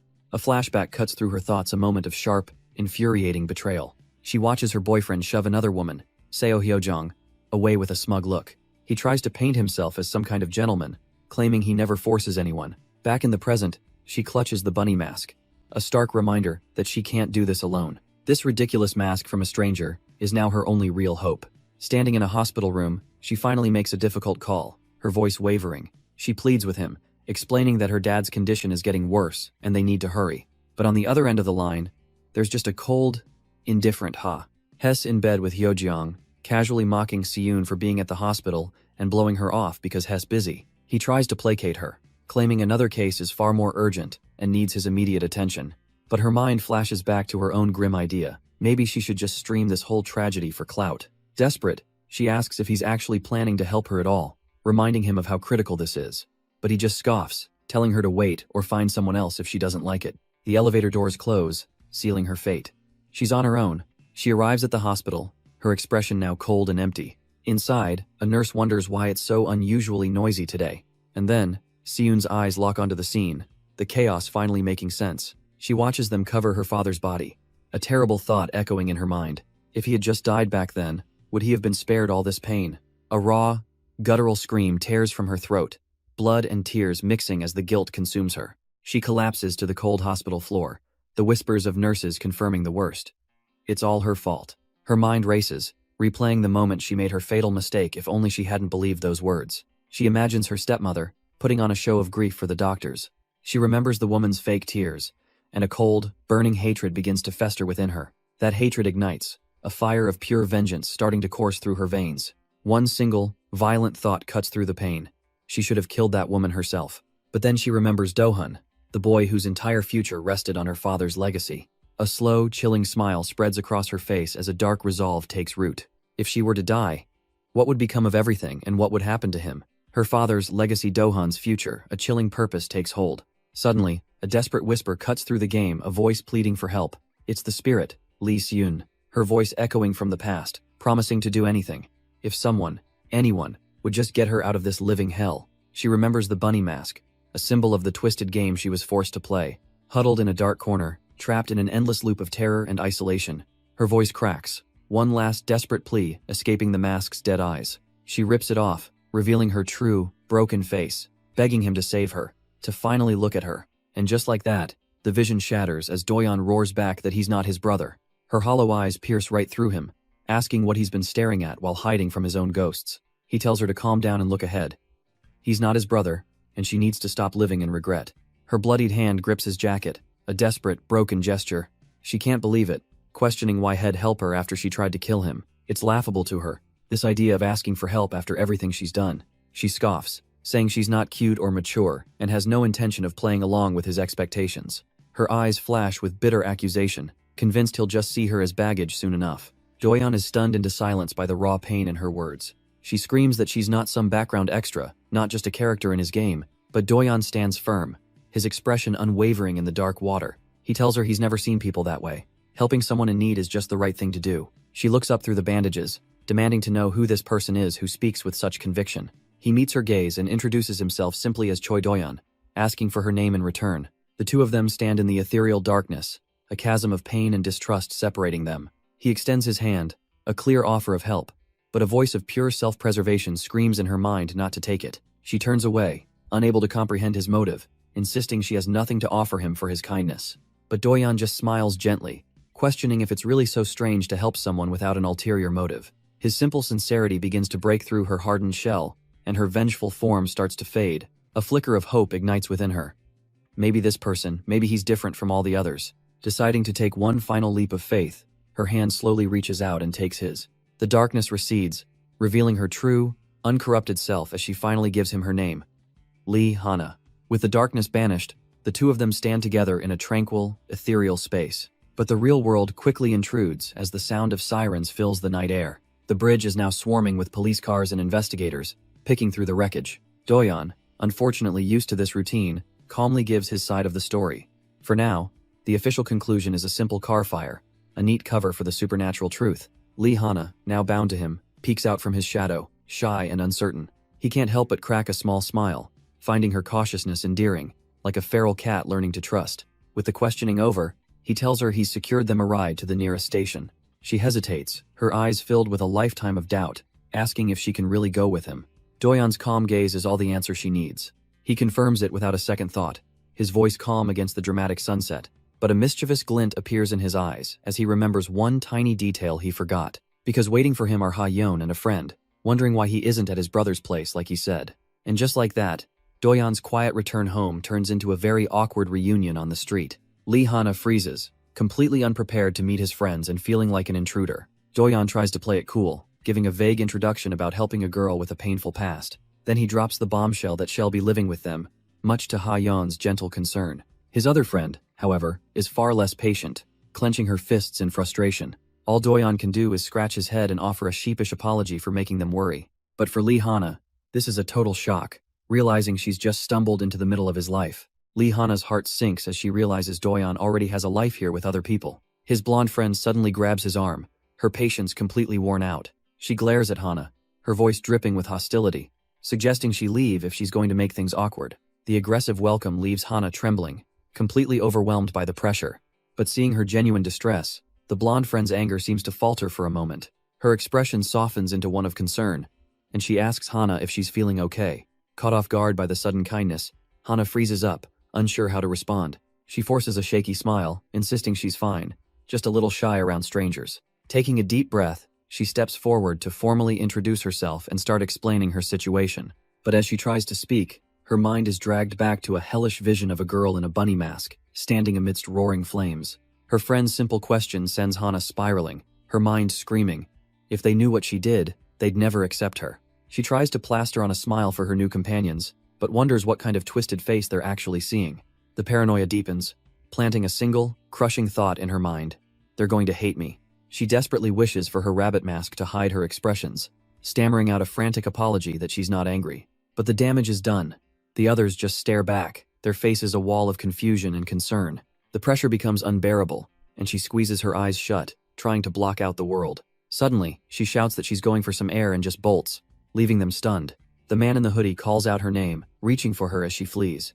But Hana doesn't stop, running as fast as she can from the suffocating kindness. Her mind floods with memories of the past, the cruel whispers, the sneers, and the voices calling her creepy. A cruel voice from her past echoes, asking if she wasn't satisfied with just him and Minseo. The woman then sneers, telling Hana to soften her intense gaze because she's scaring people. That memory fuels her desperate escape as she runs blindly through the sunlit streets. She finally stops at an empty playground, the silence amplifying her crushing loneliness. Needing to hide from everything, she curls into a ball inside a piece of playground equipment. The tears finally break free as she accepts this is the worst, that she can't be like them. Overwhelmed with self-hatred, she can only wonder why she is such a complete mess. But a voice suddenly cuts through her despair, and she looks up, startled. It's the man in the hoodie, and she stammers, asking how on earth he managed to find her here. He just casually says he followed her, noting she's slower than she looks, leaving her completely flustered.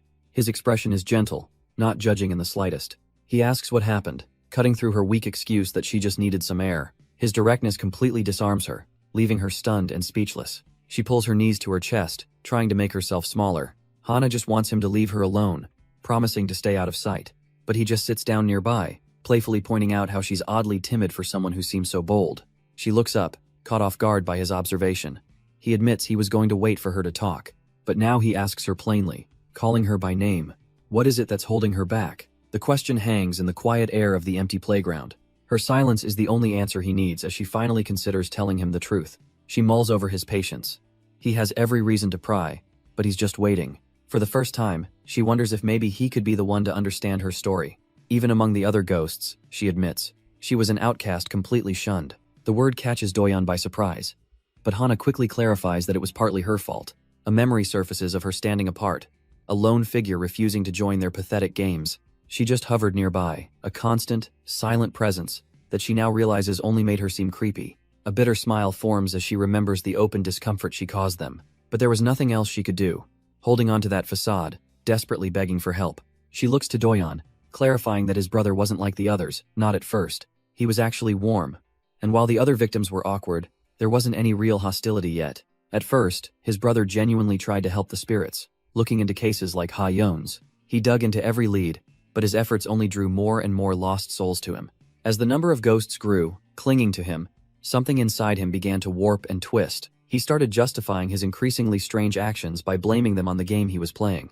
He even claimed it was like a dating sim, that there was an ending where people could come back to life. Hana recalls with a pained expression that this was when everything started to feel deeply wrong. She missed the worst of it, spending her time at her father's hospital, only to return to an empty house. Her voice cracks as she confesses her deepest fear, being pushed to the fringes, abandoned once more. Looking at Doyeon, she's terrified of losing the last person she considers family. Her ultimate dread is that he, too, will end up like his brother, seeing them all as nothing but characters in a game. Doyeon listens quietly, his expression turning grim as he takes in her story. He admits to himself that he almost fell into that same delusion. Surrounded by Haena and Hyojung, he began to feel special, taking their kindness for granted. For a fleeting moment, he truly understands how his brother changed, realizing he could have ended up the same. Turning to Hana, he says he knows her fear, promising she can blame him if he ever becomes like his brother. He reassures her that her fears won't come true, because he knows Haeon and her other self aren't like that. Hana is visibly stunned, her resolve wavering at his sudden, heartfelt declaration. Doyeon suggests they head back, casually mentioning the other two are curious about her story too. She's instantly flustered, realizing with a jolt that they were listening in the whole time. But Hyojong simply smiles, saying it's better to ask than to eavesdrop, as a flustered Hana can only agree. With the heavy atmosphere finally lifting, Doyeon turns to the girls. He smiles, suggesting they all head out and get something to eat together. Hana, however, lingers for a moment inside a playground slide, still processing everything. Her hand trembles, a silent testament to the fear she just confessed. But after a deep breath, she gets up and walks towards her new friends. Meanwhile, in a quiet room somewhere else, a fist clenches with tense focus. A boy named Dohun is startled when his mother calls out that she's coming in. She enters with a proud smile, praising her son for studying so diligently. As a reward, she's brought him a beautiful plate of sliced fruit.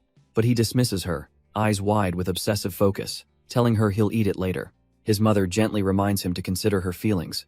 She just wants her only son to be healthy. He reassures her that he took his supplements, but on the desk, a single pill is missing from the packet. The scene shifts to Doyeon, who smirks with the quiet satisfaction of a plan going just right. He steps into his room where the three girls are waiting, immediately noticing how crowded it is. Hana, feeling out of place in the tight quarters, looks for a way to ease the situation. She puts on a brave face, offering to wait outside and boasting that she's used to roughing it. But even as she says it, a flicker of doubt crosses her face, wondering if this is okay. Hyojung chimes in with a much simpler idea, turning to Ha-yeon and asking her to just shrink. Hana looks on in complete confusion, not understanding what she means. Her eyes go wide as she sees not one, but two tiny spirit forms, Ha-yeon and even Doyeon, now sitting on the bed. Ha-yeon, in her tiny form, breaks the silence with an innocent smile. She looks between Doyeon and Hana, asking the one question on her mind. How did they meet? Hana flushes, completely caught off guard and stammering for an answer. But Doyeon's mind drifts back to Hana's tragic past and his brother's cryptic warning. He hesitates, knowing that any real explanation means revealing the entire game. Deciding to trust them, he gently pats both their heads and begins to explain his reality. It all started with a game link his late brother sent, which is how he began seeing spirits. He believes Hana will understand, just as Ha-yeon did, and prepares to reveal the truth of it all. But just as he's about to speak, a sharp ping fills the air, and his eyes snap open. A system message flashes before him, a stark warning that if he talks, all consequences are his alone. A cold dread washes over him. He's sure he never got this warning when he told Ha-yeon in the last loop. Penalties, difficulty adjustments, the game's rules are changing, and the stakes are suddenly terrifyingly real. Hana's voice cuts through his panic, asking if he's okay, as their two spirit forms float nearby. He quickly plasters on a smile, brushing it off as a simple alert, saying it's too difficult to explain. So, he pivots, starting a different story about the brother who sent him the game link and then went silent. He explains that he found his brother in a vegetative state, and that's how he first met Hana. Later that night, he stands outside his home, finishing up a phone call. He's talking to the detective, promising to stop by soon to discuss something important. A heavy sigh escapes him. He was hoping the detective could help with Hana's case, but he knows he can't push it. He'll have to find another way to navigate this treacherous game. Seeing the weight on his shoulders, Haeyeon gently suggests that he looks tired and should get some rest. But Doyeon just smiles, admitting he feels like he's been neglecting her through all the recent chaos. He holds out his hand, acknowledging that they haven't really had a chance to talk. He wants to clear his head, and asks if she'll come with him for a walk. Haeyeon is immediately suspicious, wondering why he's suddenly being so nice and if he's hiding something. She playfully grabs his arm, not letting him off the hook so easily. Leaning in, she notes that he's different from usual. Something has definitely happened. Doyeon's caught off guard for a moment, a bead of sweat betraying his surprise at her insight. He finds his composure, a genuine smile spreading across his face as he tells her he's just grateful. He's truly glad, he says, that she was the very first ghost he ever met in this game. As they walk, Hyojung playfully asks if something happened with Hana, noting he's acting like a guy who just cheated. Doyeon stammers, trying to deny it, but she's not buying his act. She points out a funny pattern. Every time he goes out, he seems to bring back another cute girl. Leaning in, she wonders if he's specifically picking them out, which only makes him more flustered. But then, the mood shifts as she stops, ready to ask something she's been holding back. She gets serious, asking about the person who sent him into this game and why they're now in a vegetative state. Doyeon's face hardens. He admits that he doesn't know the full story either. All he knows, he explains grimly, is that the person was so tormented by the game that he threw himself off a rooftop. The weight of his words hangs in the air, and a terrifying thought crosses Hyojung's mind. She looks up at him, her eyes wide with fear, asking if the same thing could happen to him. She presses him, saying that vague answers aren't good enough when his life is on the line. Hyojung reminds him that he needs her to break the game's curse. With a look of pure resolve, she tells him to just give the order. She'll do anything. Doyeon is completely caught off guard by her sudden and intense commitment. But then, a soft, relieved smile crosses his face. Her words are oddly reassuring. He thanks her for the concern, trying to play it cool despite not knowing the answers himself. Pulling out his phone, he complains about how the game system is frustratingly unhelpful. He admits there are certain secrets he's forced to keep, but he says as long as she and Haeyeon are with him, he doesn't think winning is impossible. His declaration hangs in the air, leaving Hyojung a little flustered but undeniably moved. Taking a breath, Hyojung decides to ask him just one more thing. Doyeon turns, a little confused by the sudden seriousness in her tone. She looks him in the eye and asks if he sees her as a woman. The question hangs in the air, a confession she finally lets slip. She worries aloud that maybe she's the only one with these hopes, putting pressure on him. But Doyeon just smiles gently, telling her of course that's not the case. Her eyes widen, completely shocked by his warm and immediate denial. He says he's the one trying to be careful, and couldn't possibly dislike someone as charming as Haeyeon. A blush of embarrassment and disappointment colors her cheeks at the mention of the wrong name. Meanwhile, somewhere nearby, his little otter avatar trembles from the sheer awkwardness of it all. And with that colossal slip-up, Doyeon's avatar promptly faceplants on the floor. Lee Hana, the vengeful spirit in her original form, looks over with genuine concern, asking if he's all right. A dark cloud of pure shame hangs over his head as he mumbles that he's fine. But before she can press, he quickly changes the subject, asking if he can pose a question. She wonders what he's working so hard on, pointing out that his efforts to scrub the floor don't seem to be working. He's just falling over, and besides, the place is already sparkling clean. Doyeon looks up, explaining that he just wants to be helpful in some small way. He hopes that if he can master this tiny body, maybe he can even learn to transform. He admits Haeyeon is better than him at everything right now, and he knows he has to leave once this is all over. But he believes that someone with little giving their all means more than someone with a lot who barely tries. He'll just do his best, moment by moment, not getting greedy since he was the latecomer. Lee Hana is left speechless, taken by his earnest resolve. But Haeyeon's voice cuts in from nowhere, asking Seon if she truly likes him. Without a moment's hesitation, she replies that it's because he's simply amazing. She remembers his gentle demeanor hiding a core of steel, always standing up to injustice. With tears forming in her eyes, she confesses that to her, Doyeon is a hero. It's a feeling she's never had, and her only regret is not meeting him before she died. Doyeon, completely flustered, says it's embarrassing but tells her to just wait a little. A soft, knowing smile spreads across her face as she quietly agrees. Her words give him a new surge of determination, and he thanks her, ready to give it his all.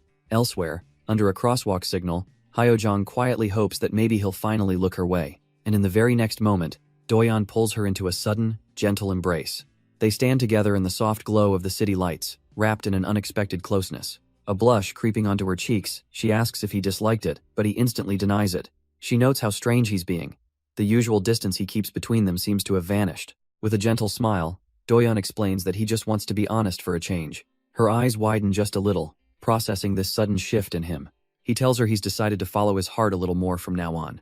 His words linger in her mind as she leans into his hug, feeling its genuine warmth. She gently touches her lips, lost in the sweet, overwhelming feeling of the moment. Her heart feels like it's about to burst, but for now, she's satisfied with just this. They start to walk back, a quiet, sweet understanding now settling between them. But the moment they return, they're met with the sharp, knowing eyes of Lee Hana. She immediately asks if something happened, and Doyeon quickly denies it, claiming they just took a walk. Hana plays along, saying it's a relief, but she can clearly see they both look incredibly awkward. Her eyes narrow, her instincts telling her there's way more to this story, and she finds her proof in Seo Hyojong, who's standing there blushing like crazy. Hana points it out immediately, asking why her face is so incredibly red. Hyojong panics, sputtering a terrible excuse about the room being a little too hot. Oh, Hana knows. She sees right through the lie, a small smirk confirming that something definitely went down. Doyeon and Hyojong share an awkward, blissful moment, completely failing to hide their giddiness. But Hana's not buying it for a second. If they're going to lie, they could at least try to be convincing. She plays it off with a sly smile, saying it's fine if nothing happened, though her eyes say otherwise. Still, a part of her feels petty, wishing they would just include her instead of being so secretive. Her knowing smirk says it all. She's pieced together exactly what went down between them. Sensing the shift in the atmosphere, Doyeon's expression turns serious as he faces forward. He glances over at Hana, thinking she looks a little gloomy, or maybe he's just imagining things. A loser like him can't help much, he thinks. But he makes a mental note to talk to her later. Trying to shift the heavy mood, he calls out her name to get her attention. He announces that tomorrow they're meeting the detective for Haeyeon and Seun's cases, catching her by surprise. But he adds that before that, it would help to know her situation, asking if she could tell them what happened. Hana looks down, admitting it's not exactly a fun story, and suggests maybe they should sit and talk. Before she can blink, Doyeon and Haeyeon are already sitting, eagerly asking for the details, which flusters her completely. She stammers, finding it harder to talk about than she expected. Were they really that curious about her? Haeyeon explains that of course they are. Hana can walk around in broad daylight, while she and Seun couldn't until their bodies were found. Hana's expression turns somber as she processes their question. The reason, she reveals with a heavy heart, is because her funeral has already ended and there's no body left to find. Doyeon's brow furrows in confusion. A funeral? Then why did she become a ghost in the first place? She couldn't pass on, she says, her voice laced with bitterness, because she was far too resentful. And that resentment is focused on one single mission. She has to save her little brother from that woman. Hana begins her story, recalling a time when her family was happy, even after their mother passed away. But then one day, her father brought home a new woman, a new mom for them. She was young, pretty, and at first glance, seemed perfect. The woman worked hard to win them over, showering them with affection and gifts. And soon enough, the children's initial wariness completely melted away. She slotted herself into their lives so perfectly, filling the space left by their busy father. But just as their new family life seemed to settle, their father started getting sick. It started with a fall, then sudden blindness, and finally, a deep depression that led to self-harm. Looking back, Hana admits she was completely oblivious to the signs. All she could see was her strong father suddenly becoming weak, never once questioning why. The stepmother held Hana close, promising to fill her father's place and get them through this. And with her father so sick, Hana had no choice but to lean on her completely. The woman would even leave for work, reminding Hana to take her daily supplements. Slowly, the stepmother's influence grew, while her father's presence faded into the background. But then a strange, heavy drowsiness began to creep over Hana every single day. She'd wonder why she was so sleepy before just deciding to nap it off. She remembers her routine: take the supplements, nap, and then wake up. But this time, when she opened her eyes, everything was pitch black. A wave of pure terror hit her as she stumbled and crashed to the floor, her vision gone. All while a man watched from the shadows, a smug, cruel smile playing on his lips. Even the doctors were baffled, explaining her sudden blindness made no sense unless she'd been deeply pierced by something sharp. Back home, her body gave out, the cane she relied on clattering uselessly to the floor. It felt like her entire world was collapsing right from under her feet. Blinded and broken, she realized the truth. After they took her father, it was finally her turn. She couldn't understand why this endless tragedy kept striking her family, one after another. Crawling on the floor in a dark, silent world, she hated everything but was completely powerless to fight back. Her body grew weaker, racked with coughs she couldn't control, and as she sat there, trapped in that chair, the house itself began to burn around her. She thought this was it, a final, perhaps merciful end to her suffering. But fate wasn't done with her yet. Against all odds, she survived. She awoke in a hospital bed, wrapped head to toe in bandages, in a state even worse than death. The doctors told her she barely survived, all thanks to her stepmom who supposedly rushed in to save her and her father from the fire. But she couldn't see, couldn't move. Trapped in her own body, all she could do was listen. And as she lay there, she heard her stepmother quietly peeling an apple, wondering if doing more would make people suspicious. The woman muttered to herself, annoyed that her next target had decided to go out instead of staying home. It was in that moment, listening to her plot to drug someone else, that the horrifying truth finally clicked into place. The sound of the knife against the fruit continued, a calm, mundane noise hiding a monstrous intent. In her mind's eye, Hana could see the cold, calculating look on her face. A tidal wave of betrayal and pure, unadulterated hatred crashed over her as she began to thrash in her bed. Her stepmother simply paused, feigning a mild, almost mocking surprise at the sudden commotion. A twisted smile spread across the stepmother's face, realizing Hana had been listening this whole time. Trapped in her own body, a wave of absolute despair washed over Hana as tears streamed down her face. The woman's voice echoed in her mind, coldly telling her to stop crying. Knowing the truth changed nothing. Her true, monstrous nature was finally revealed, complaining about how much trouble cleaning up after them was. Back in the present, Hana finishes her story, explaining there was nothing she could do but listen to the taunts. She remembers clenching her fist as months slowly crawled by in that living nightmare. But then, one day, she finally came back to her senses. Snapping out of her trance, she apologizes for the gloomy story, while Seo Hyojeong sits there, utterly shocked. Doyeon, however, remains perfectly calm, processing the details with a thoughtful expression. He cuts through the emotion with a simple question. How could so many incidents happen without anyone getting suspicious? Hana admits that even she found it hard to believe someone could be so evil. The stepmother had crafted the perfect image of a loving parent, making her monstrous actions unthinkable to outsiders.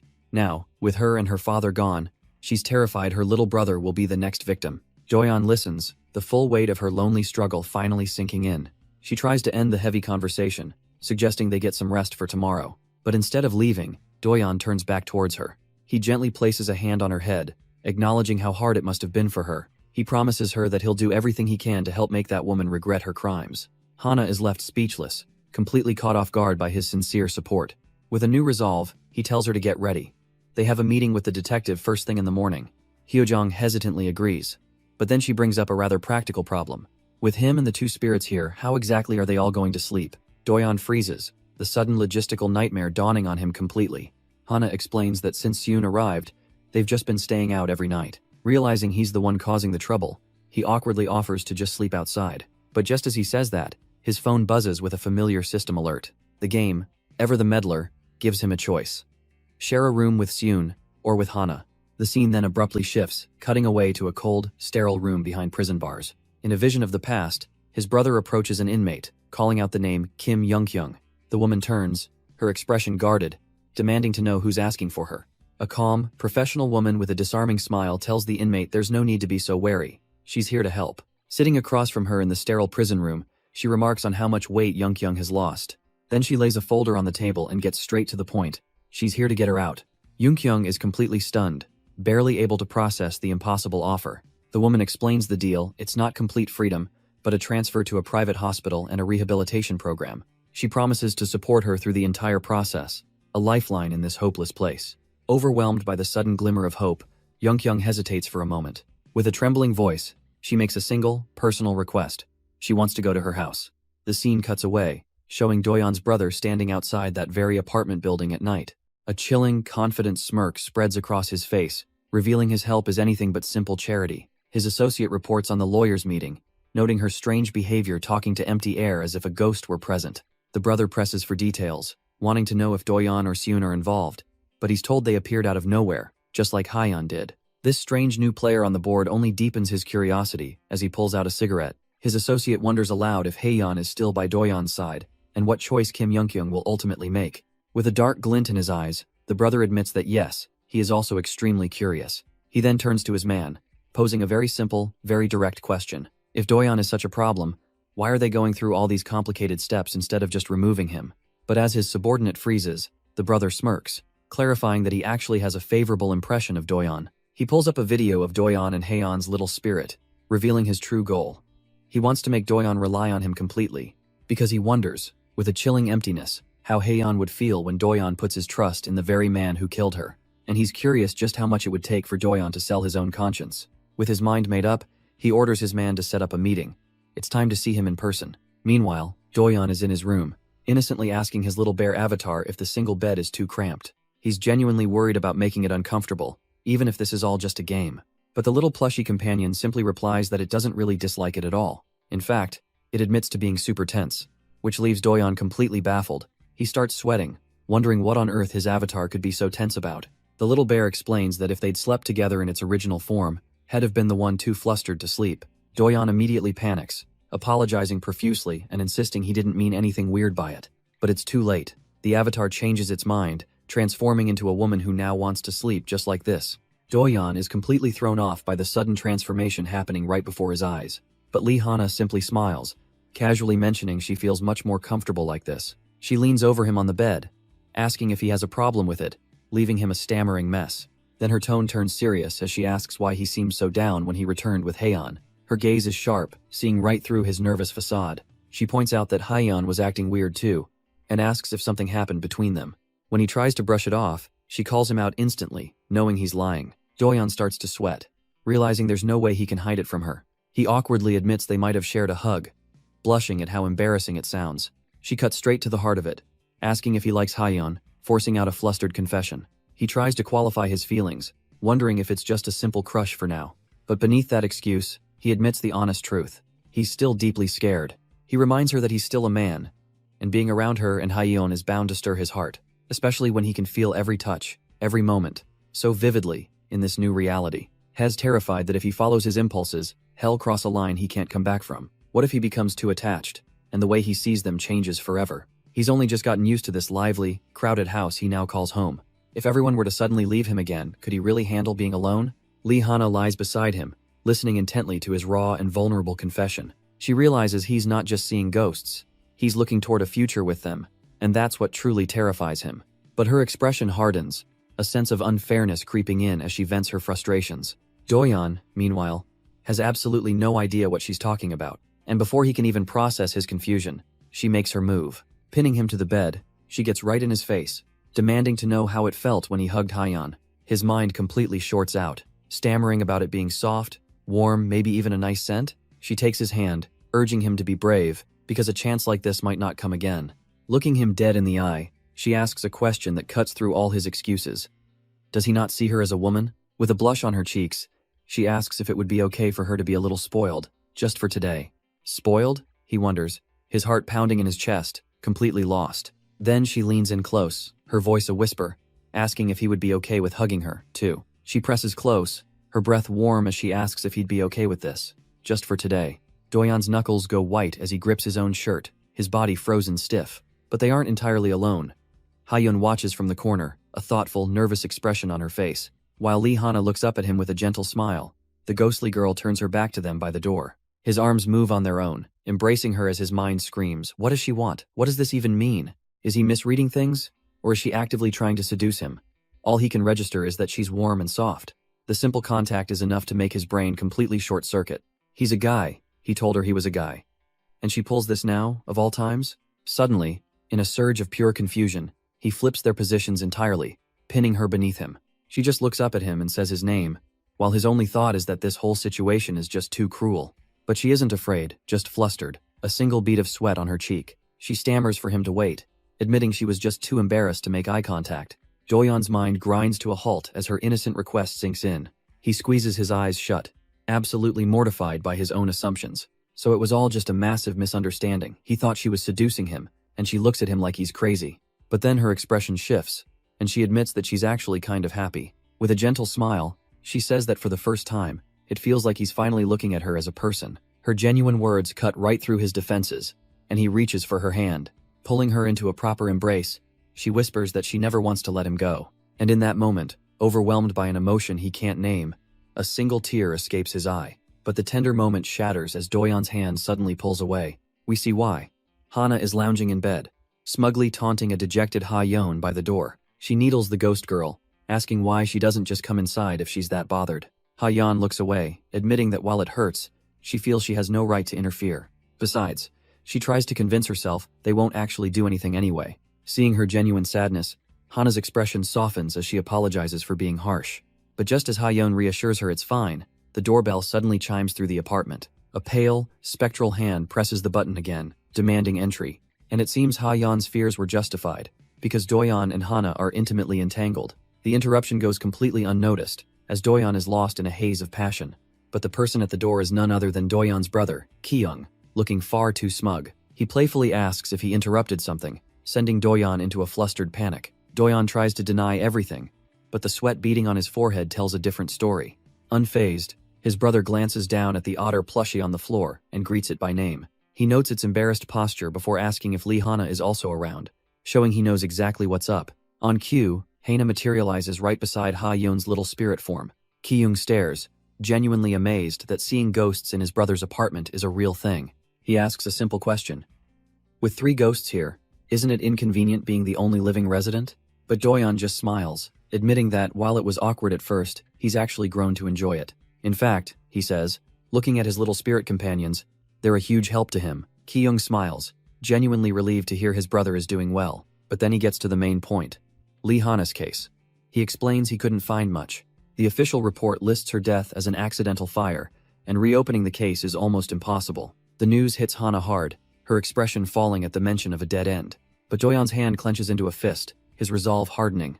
He asks his brother if finding new evidence would be enough to change everything. Without waiting for an answer, he turns to Hana, declaring they'll handle it themselves. She can only stammer in surprise, not expecting him to take charge so decisively.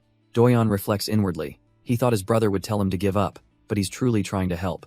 Ki-young then shifts topics, stating that Kang Seun's case is also closed since Kim Young-kyung confessed. Doyeon asks if that means Kim Young-kyung will truly be punished, and his brother confirms it won't take long. Ha-yeon sweats nervously, but Doyeon remains focused on the details. But then Ki-young drops another bombshell. Despite the investigation ending, Kang Seun's house is being seized. Because she has no surviving family, all her property will be returned to the state. He offers a small window of opportunity, a chance for Doyeon to get inside for a short time if he asks. But he warns him that once the case is officially closed, his hands will be tied. The clock is ticking. Doyeon's expression softens, a mix of gratitude and a deep, underlying sadness. Why do the good moments always feel so fleeting? He grabs onto his brother's leg. Clinging tightly, he feels the weight of everything, not wanting this precious time to end. He asks if he could just think about it just for a little while longer. Ha-yoon watches on, her cheerful face, a stark contrast to the heavy atmosphere. Ki-young's expression is pained, but firm. He's offered all he can, and now he needs an answer. Suddenly, his friend appears, asking Ki-young if they can have a moment alone. Ki-young agrees, his gaze lingering on his brother for just a second longer. And Doyeon is left by himself, a small, dejected creature curled up in his own indecision. Outside, Ki-young lights a cigarette, needing a moment to steel his nerves in the quiet alley. His friend joins him, cutting right to the chase, asking if he's truly okay with shouldering all of this. He admits he's worried, questioning why Ki-young is sacrificing his own life for this case. He reminds him that he still has a life to live, bills to pay, and that these spirits will eventually move on. The friend looks at him, his concern genuine, waiting for Ki-young to see the reality of his situation. Ki-young simply agrees, a faint, knowing smile on his face. He admits that spending every day with the spirits has made him attached. He's put everything else on hold for this. He knows he might regret this later, but he's determined to see it through so he can send them off with a clear conscience. His friend listens, taking a long drag from his cigarette, absorbing Ki-young's unwavering conviction. Ki-young just tells him not to worry, reminding him that he's the one getting help from all this anyway. With a sigh, his friend stamps out his cigarette on the pavement, having come to a decision. He finally relents, promising to look into Lee Hana's case and contact Ki-young if anything comes up. Despite all his earlier warnings, he admits that he's truly rooting for him to succeed. Ki-young is caught off guard, genuinely touched by the sudden, heartfelt support. And with a final word of encouragement, his friend gets in his car and drives off into the night. As the car pulls away, Ki-young is left alone with his thoughts, admitting to himself that his friend isn't wrong. He can't even take care of himself right now.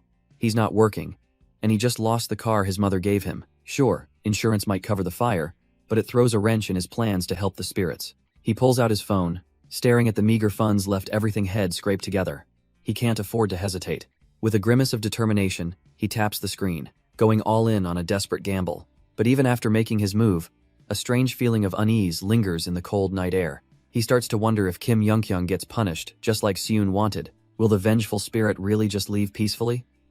As if on cue, a figure appears in a nearby doorway. He's startled to see Seun, looking almost human, as she greets him not as Ki-young, but as Doyeon. He asks what she's doing out here, confirming his friend just left, the strange new name hanging between them. She tells him she felt suffocated, that she just needed to come and talk to him. The weight of her past, her regrets, it's all tied to one person, Doyeon. His mind flashes back to a memory, a dark and rainy night where their paths first crossed. He remembers finding her, hurt and alone, and offering his umbrella as a shield from the world. He took her in, a silent promise to protect her from the life she was running from. But he didn't just see a victim, he also saw her fierce, untamed anger.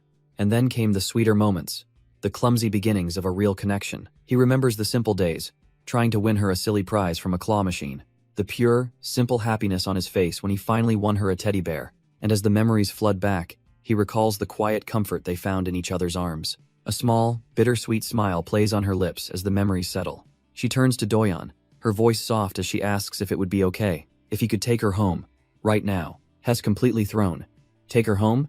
He can't quite process the sudden request. Doyon tries to reason with her, pointing out how late it is and that waiting might be better. But Hana feels if she doesn't go now, she'll break a promise she made to herself. She confesses that she can't keep clinging to him forever, that she knows she's a burden. But he instantly denies it, insisting with all his heart that she's never been a burden to him. He pleads with her to wait just a little longer, certain that a solution they haven't found is still out there. But her expression is unwavering as she simply whispers, "Please." She explains with a sad smile that the longer she stays here, her original resentment is fading away. Instead, she's losing sight of her goal, filled with a dangerous, growing desire to live. She's becoming too comfortable, even starting to wish she could stay with him forever. Her hands tremble, betraying just how much she longs for a life she can never have. And then she asks him, her voice filled with a heartbreaking hope, would that really be okay? The question hits Doyon like a physical blow, leaving him completely stunned. He's frozen, speechless, as the cruel reality of their situation crashes down on him. That's why she has to go, she insists, before it's too late, for both their sakes. His fist clenches at his side, helpless. He can't say a word, because she's already dead. He knew this day would come. Their meeting was always destined to end, and all he can offer is empty comfort. After all, in the quiet of a lonely apartment, a difficult truth is about to be shared. The only movement is a single moth, fluttering through the dusty air. Hana sits on the floor, watching Hyojong linger pensively in the doorway. She thinks to herself how Hyojong is the easiest to talk to, but the hardest to read. Hyojong turns, her expression as calm and unreadable as ever. She breaks the silence, asking Hana what she knows about this strange game. But that's not her real question. She wants to know about the other ghosts Hana has met. She asks if any of them, after resolving their grudges, ever actually moved on. Hana's expression hardens, the answer already weighing on her.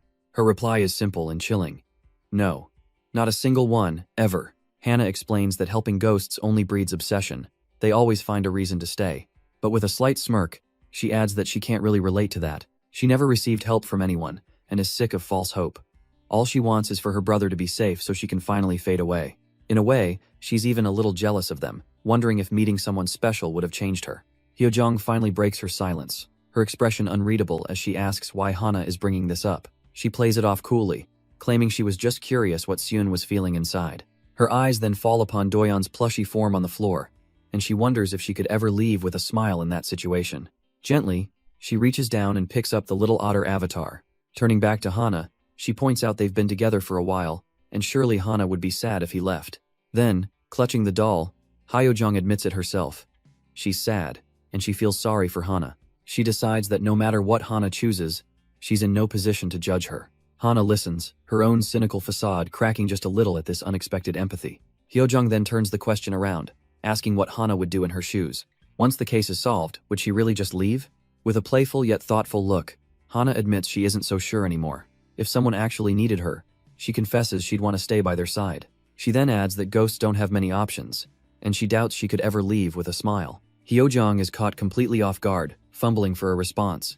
Her mind races awkward, blaming her years of isolation for her rusty social skills. So she pushes past her own embarrassment and asks Hana if she's ever liked someone before. Hana looks a bit lost, admitting that since she was always stuck in bed, she never really thought about romance.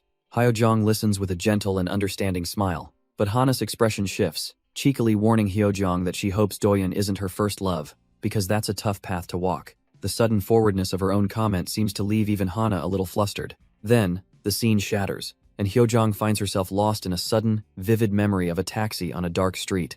The vision solidifies into the face of Doyon's brother, Lee Kyung, reaching his hand out to her. She remembers her younger self, looking up at him as he offered to take her home. The memory continues, their footsteps echoing as they walked together through the quiet night. He'd apologized for making a selfish request, but she insisted it was fine.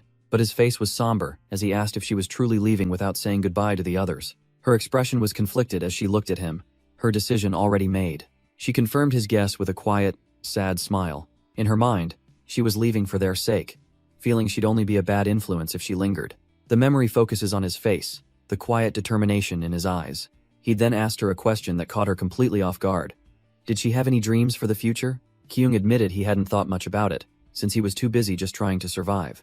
But if he had one goal right now, it was to see everyone leave with a genuine smile. Hearing that, Hyojung felt a wave of admiration wash over her. He was, as always, ridiculously kind, and that was the problem. As their hands intertwined, she knew this memory was the source of so much pain. Ki-young then turned the question back, asking Hyojung what her own dreams were. She paused, caught off guard by the simple inquiry. A small, bittersweet smile graced her lips as she gathered her thoughts. At first, the feeling was unfamiliar, but she realized she'd always wanted a family to lean on. After her grandmother passed, she'd been so alone, losing herself in dramas and novels. She knew princes didn't exist in the real world, but she hoped if she just kept enduring, looking at him, she felt that half of that dream came true because she had met Doyeon. With all her heart, she thanked him for showing her what it meant to rely on someone. His expression tightens slightly, and he simply says it was nothing. The memory dissolves, leaving only the silent view of an apartment building at night. The scene shifts to an apartment building, now cordoned off with police tape. Seo Hyojung remarks how strange it is, seeing a crime scene from the movies right at her own home. Suddenly, she has an urgent request, asking him to open a nearby sump box. He's confused, but her anxious tone makes him agree to hurry. She guides him, telling him to check higher up, near the ceiling area. His fingers close around something, a bank book. What is this for? She explains it's her emergency savings, hidden from a friend named Yoon Kyung, who took everything else. He realizes why she was so frantic. She offers it to him, hoping he can put it to use. He's taken aback, a bead of sweat running down his face from the sheer unexpectedness of her offer. He lowers his head, explaining that while he appreciates it, he wasn't hoping for any reward, he just wants to help spirits let go. But she looks at him, explaining that at this point, none of that even matters anymore. Her old resentment and regrets, they've faded, replaced by the time she spent with him. A sad smile touches her lips as she thinks of her grandma, hoping she's doing well. She knows she'll probably get an earful for showing up so early to the afterlife. Still, she has so much she wants to tell her, and for the first time, the thought brings her peace. Turning back to Doyeon, she asks him a final question about regret and making a choice. A faint smile plays on his lips as he asks if she's really planning to leave just like this. He gently cups her face, revealing he knew what her true wish was all along. And without another word, he pulls her into a final, tender kiss. Doyeon's eyes fly open, completely stunned by this sudden, gentle gesture. For her, this moment is everything. Tears of pure relief tracing down her blushing cheeks.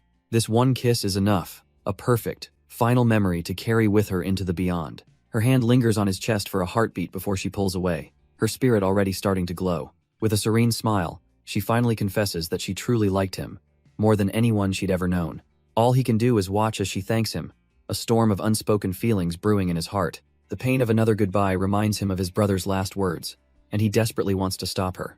But just then, his phone chimes with a system notification. Kang Seun's affection is maxed out, her ending unlocked. He looks up from the screen, and his expression twists into one of pure, unadulterated horror. But another notification pops up, a hint for a new ending, salvation by regression. His hand shoots out, grabbing her wrist before she can fade away completely. She turns back, utterly confused by his sudden, desperate action. He grits his teeth, a wild hope igniting in his eyes there might be a way. This just isn't right. He holds her hands, explaining he couldn't answer her before because he couldn't make a promise he couldn't keep. Has been so lost, so confused, questioning why he's so helpless and if this is truly all he can do. The system lays out the cost. He can return to the past and save her, but she won't remember him. He looks at her, his voice filled with newfound conviction, telling her he thinks he can save her. He can go back in time, stop the accident, and change her fate, even if he can't explain how. He extends his hand, asking for her trust, admitting he still doesn't understand this game or why it brought them together. He asks her to trust him a little longer, even as he weighs the risk of regret against the chance to save them. Tears form in her eyes as she asks if it's truly okay for her to stay by his side. The words tumble out she wants to be with him forever, and she desperately asks if that's allowed. But unlike before, Doyeon now has a sliver of hope, and he answers her with a confident of course. He tells her they still have too much to do, and parting like this would leave them both with regrets. So, with a steady gaze, he asks her one last time to just wait for him. Overwhelmed by his sincerity, she can barely hold back her emotions. Her hand gently settles into his, accepting his promise. With tears of relief, she clings to him, asking again if it's really okay for her to stay. His resolve is set. He'll save them all, even if they completely forget he ever existed. He wants them to live on in this world, to have the future that was stolen from them. His thoughts drift to one of the first spirits he must save, Ha-yeon. The memory takes shape, showing the day she confronted his brother and a much younger-looking Seo Hyojung. Hyojung looked so nervous back then, stammering Ha-yeon's name, unable to meet her gaze. But Ha-yeon's voice was cold, cutting straight to the point, asking why they were so late. The simple question landed like a blow, leaving Hyojong stunned and speechless. In her hands, Ha-yeon clutched a small plushy bear, admitting she feared they'd abandoned her and their promise. She confessed that if Hyojong had left, the bear would have become a constant, painful reminder, a symbol of a broken bond held tight in her arms. With a bittersweet smile, Hyojong took the plushie, accepting the weight of their shared past. And just like that, Seun's story came to a peaceful close. Snapping back to reality, Doyeon waits, a bead of sweat tracing his temple. He stares at the door, wondering what's taking Ha-yeon and her father so long. Shaking his head, he decides to focus on what he can control. He pulls up the game, and sure enough, both girls' affection levels are maxed out. But something's wrong. While Seun's route is complete, Ha-yeon's ending is still locked. Frustrated, he racks his brain trying to figure out the missing condition. He remembers Seun's choice to pass on before her regrets could deepen, sealing it with a kiss. Was it the confession? The physical affection? What was the final key? A small smirk plays on his lips. It doesn't matter what it was. He knows what he has to do. Rereading the rules, he notices a crucial detail he missed before. The time travel is only temporary. His initial plan was to go back and save Seun, who was the first to die, and then somehow prevent Ha-yeon's accident as well. But a brief regression makes that impossible. He mulls it over, toothbrush in his mouth, trying to understand the system's limits. So if he jumps to the past, stops an accident, and then returns, does the person he saved just vanish? His gaze falls on the 2 toothbrushes in the cup, a quiet reminder of what's at stake, when his phone pings. Just like that, the ending is unlocked, and a new in-game shop appears with some very bizarre items. But one thing immediately stands out. A Q&A feature that promises to answer any question he has. He's got a mountain of questions, but at 1,000 points a pop, he has to choose wisely. He lets out a frustrated sigh. What kind of insane game makes you pay just to ask a question? But unlike before, he thinks, there's finally a glimmer of hope. A real ending where he might prevent the tragedies entirely. For so long, he was tormented by the fact that no matter what he did, he couldn't truly save them. They were already gone. That uncomfortable truth had haunted him. But now, a flicker of determination lights up his eyes. Things are different. He turns to see Lee Hana, sleeping soundly on the floor, clutching a small plushie of Ha-yeon. Doyeon can't help but smile faintly. She's adapted better than he expected. She just looks like a normal girl. A quiet sense of responsibility washes over him as he watches her. He gently drapes a blanket over her, his thoughts drifting to her past, recalling how she'd been relentlessly bullied. The memory of her tormentors only strengthens his resolve. Hell, make sure she's never hurt like that again. He steps back, looking at the small space he's prepared in his room. A plan forms in his mind. Once the other 2 spirits get back, he can finally let them all rest together. And just like that, a new mission objective appears. The answer to the confession. He has to resolve Lee Hana's incident, and then confess his true feelings to her. Doyeon puts his phone down, a wry smile on his face. So it's a dating sim ending, huh? But the question of his true feelings hangs heavy in the air. He clenches his fist, a quiet resolve hardening within him. His thoughts drift to a memory, seeing through Seo Hyojong's eyes as she stands nervously. She's completely torn, having just said she was leaving but now desperately wanting to stay. What is she supposed to say? Should she just be completely honest? Taking a breath, she turns to her friend with a question that's been bothering her. She asks Seun why she tried to leave so suddenly, when her regrets are clearly not resolved. With a gentle, bittersweet smile, Seun begins to explain her reasoning. She confesses she felt that if she didn't leave right at that moment, she never would. This time with them has been so happy, so fun, it's been enough to melt away all her resentment. And for a ghost born of pure anger and injustice, that happiness is terrifying. When she heard the detective talking earlier, it hit her like a ton of bricks. No matter how she tries to spin it, she feels like she's just a nuisance leeching off Doyeon's goodwill. Hyojong listens, the weight of her friend's words sinking in. She tries to imagine it. What would she have done in that position? The sheer amount of agonizing resolve it must have taken for Seun to try and leave. She looks back at her friend, a profound sense of understanding dawning on her face. Hyojong finally brings it up, a small smile on her face as she talks about that promise. She reminds Seun of her own words from long ago, about not wanting to have regrets after death. After all, she points out, it was Doyeon himself who insisted that Seun stay. She tells her not to worry about what she thinks, because she's just a ghost too, in the same boat. But then comes the real confession.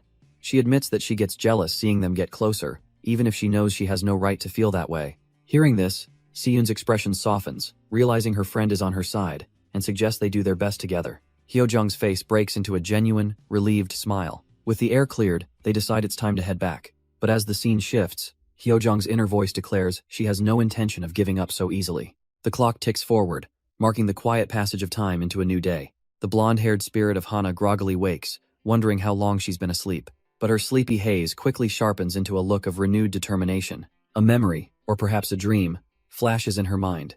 Doyon with her darker, vengeful self. The vision leaves a bitter taste, her expression hardening with unspoken resentment. Her hand clenches into a tight fist at her side, a silent vow of her own. Meanwhile, morning breaks over the city as a new day begins. Doyon is out on the street, but he seems tense, a bead of sweat trickling down his face. Suddenly, he's stopped by an older woman from the neighborhood, who turns to face him. Her sharp gaze looks right through him, fixated on the 3 spirits trailing in his wake. She asks him why on earth he's dragging 3 of those things around with him. Her chilling words linger in the air. He would definitely die before long. The memory shifts to Seo Hoyojong, who shyly approached him in his room. Shed really wanted him to use the money she offered, even if it wasn't much. But Doyon had to turn her down, explaining the legal red tape involved. He gives her a gentle smile, trying to ease her disappointment. He insists it's okay and she shouldn't feel bad, but she's clearly still worried. Addressing all the spirits, Doyon tells them he can manage on his own. But as he speaks, Lee Hana's vengeful half watches him with a thoughtful gaze. Her eyes flicker towards the card sitting on his desk.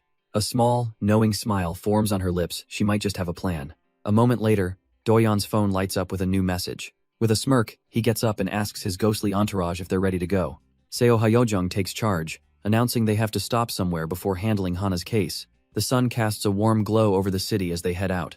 Doyon leads the way, his 3 spirit companions walking silently beside him. Lee Hanas, vengeful, half-curiously, asks where they're going. Doyon cryptically explains he's just picking up a second-hand item, much to their confusion. He meets up with the seller and boots up the tablet, the system loading as he inspects it. The woman assures him it's an older model, but well-maintained, and he confirms it's good to go. The transaction complete, she wishes him a good day and walks away, leaving Doyon with his prize.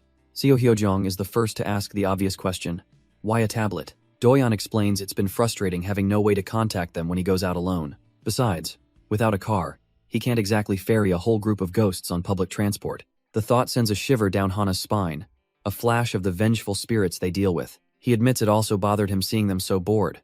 This way, they can watch movies while he's busy. The 3 spirits are left speechless, clearly touched by his unexpected thoughtfulness. But their gratitude is mixed with worry. Is he pushing himself too hard for their sake? Doyon just waves it off, assuring them this is the last time and he needs to be careful too. He glances at his phone, a nervous sweat trickling down his face despite his calm words. Because the truth is, the stocks he gambled on just skyrocketed, and he sold them instantly. But as he walks, a chilling realization hits him. The numbers are off, not even half of what he remembers from his previous life. The future is changing. He wonders if it's a natural shift or some kind of restriction on his power, a slight disappointment flickering across his face. Yet, a part of him is relieved. If money came too easily, he knows he'd lose himself to greed. His gaze hardens as he thinks of the spirits he's sworn to help. This current windfall should be enough to get them by. And for now, that's all that matters. He continues his walk through a sun-drenched neighborhood, up a long flight of stairs winding through the city. But a sudden feeling makes him stop in his tracks, a nervous sweat breaking out. An old woman from the neighborhood has paused, her eyes fixed on him with a strange intensity. From her perspective, he's just a young man standing alone in an alley. But she calls out, asking him what he just said. Her voice is laced with an unnerving calm as she asks him about the 3 things he's carrying around with him. She warns him that if he keeps this up, he's going to die before long. Doyon's mind races, a cold sweat dripping down his face. He has to ask. He cautiously questions if she can see these people with him, but she scoffs at the very word. Her eyes narrow with contempt, asking if he's completely lost his senses. She tells him to listen well. Those errant people, they're the resentful dead, evil spirits who refuse to leave this world. The living belong with the living, she preaches, and the dead belong in the afterlife. That's the simple truth. Doyon is utterly stunned. This random neighborhood lady can see them all. He stammers, desperate for confirmation. So she can actually see them, right? A torrent of questions follows. How long? Are there others? And does she know about a certain game? The woman's stern expression melts into confusion. A game? What on earth is he talking about? She lets out a weary sigh, her mind made up. Her advice is chillingly simple. He needs to hold a memorial service. She points up a long flight of stairs towards a fortune-telling shop, telling him to come alone if he wants answers. He'd better not take too long, she adds, turning her back on him. Her final warning hangs in the air. Once a ghost harms a human, it becomes uncontrollable. Doyon desperately tries to call her back, but she just keeps walking, ignoring his pleas as she ascends the steps. Hes left completely stunned. So Hes not the only one who can see ghosts. Yet, she seemed to have no clue about the game. It almost felt like she was running from his questions. And what did she mean that he would die before long? He turns to face the very spirits she was talking about, their eyes all fixed on him. Trying to play it cool, Doyeon asks the spirits why they're all looking so gloomy. The woman glances back one last time, a look of grim pity on her face.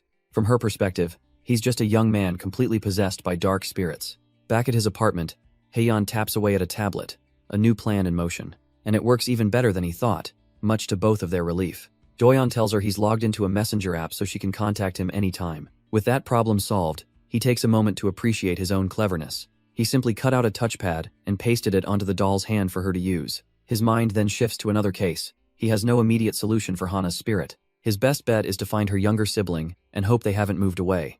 Haeyeon breaks the silence with a hint of concern. She asks if he's sure about not visiting the shaman, since he seemed to have questions. Doyeon simply tells her not to worry. He doesn't want to be a nuisance to them, but his own avatar voices the real fear. Hana's case is tragic, but Doyeon's own life is on the line. He realizes that's why their expressions have been so grim this whole time. Kneeling down, he reassures them with a small laugh, promising he's not going to die. He gently pats both of their heads, explaining he has a clear goal to focus on first. With that settled, he stands up to leave, another ghost already materializing behind him. He asks them to look after the house, promising to contact them if anything comes up, and with a soft click of the door, he's gone, leaving the two spirits alone in the apartment. Alone now, Hyojong clutches the small doll, her expression heavy with unspoken burdens. She stares at the door Doyeon left through, admitting it's painful to keep receiving his help. His kindness makes her question if they're even allowed to stay, a sentiment Doyeon's avatar silently absorbs. Turning with a fragile smile, she asks if she could borrow the phone to speak with her father. In a flash, the yellow spirit, Ha-yeon, takes possession of the doll and dashes towards the phone. She nervously holds the device, her little spirit hands dialing a familiar number. The call connects, and she timidly asks if her dad can hear her voice. She tries to explain her bizarre situation, telling him she's possessed a doll but is doing okay. Knowing he must be struggling, she prepares to make her real request. It's time to stop just taking. She asks him if he could help them out, just a little. And her father comes through, leaving behind a bank book dedicated to their present and future. The kind gesture sends Seo Hyojong into a memory, a moment of quiet reflection while holding a familiar bear. But the scene shifts to a different past, a cold night when Lee Ki-young walked alongside Hana. He smiles, apologizing for being a little late but confident he can still catch the last train. Hana simply watches him, her expression turning serious as she studies his selfless nature. She finally asks if he ever thinks he's being too much of a pushover. After all, he's so busy being considerate of others that he neglects himself, even lying about his car breaking down. But Ki-young just smiles gently, a silent admission that there's no need to point out the obvious. He knew that what happened wasn't something Hana wanted, and hounding her for answers would solve nothing. It was all in the past, he resolved, and after clinging to it for so long, it was time to finally look ahead. He insists she shouldn't feel pressured by any of this. Hana just looks back at him, quietly stating that she's doing this because she wants to. She starts to bring up his destroyed car, a hint of guilt still lingering in her voice. But the memory sours, flashing to a menacing figure stepping out of the dark, mocking her, asking if she can see ghosts. Ki-young's calm demeanor shatters, his eyes widening in pure, unadulterated fear. Snapping back to the present, Doyeon is startled by a stranger who suddenly appears, apologizing for his abruptness. The man explains he'd been trying to contact Doyeon about an online ad but couldn't get through. Doyeon cautiously confirms his identity, wondering what this is all about. The well-dressed man then reveals a single red rose held between his fingers. With a disarming smile, he introduces himself as Wang Jadeok. Doyeon's eyes widen in sudden, chilling realization. A memory flashes through his mind, Seo Hyojong's voice, describing a man with a rose tattoo on his hand. He snaps back to the present, quickly apologizing to Wang Jadeok for being lost in thought. But beneath the surface, his hand clenches into a tight, furious fist. He tries to rationalize it, wondering aloud if rose tattoos are just some kind of popular trend. Deciding to press his luck, he calls out to the man, ready to test the waters.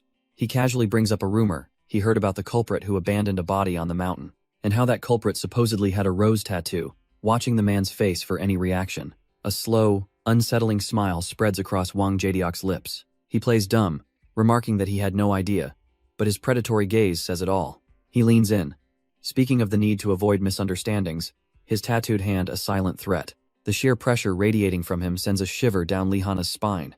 But Doyeon saw it. That fleeting expression confirmed everything.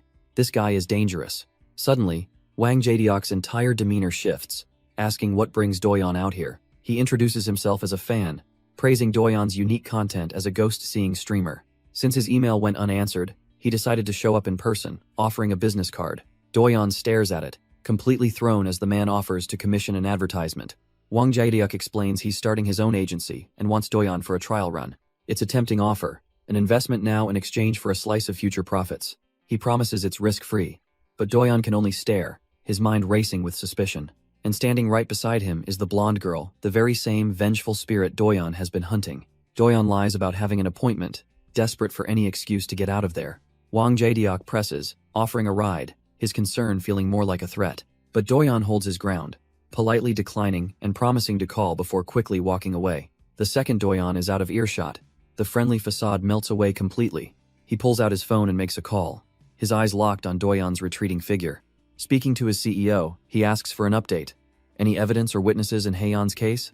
The camera lingers on his hand, revealing the unmistakable rose tattoo on his skin. He admits Doyon mentioned the tattoo, and it felt like the kid was testing him.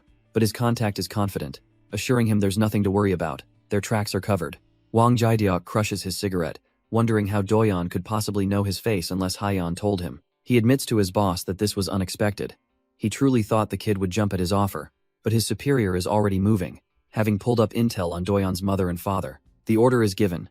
Create a scandal that will get Doyon's father kicked out of his hospital. A wicked smile plays on Wang Jiediuk's lips as he eagerly agrees. The man on the phone dryly notes that he sounds like he's enjoying this a little too much. Wang Jiediuk's grin only widens, a silent confession to his own cruelty. The scene then flashes back to a dark alley, where another man stands over a lifeless body.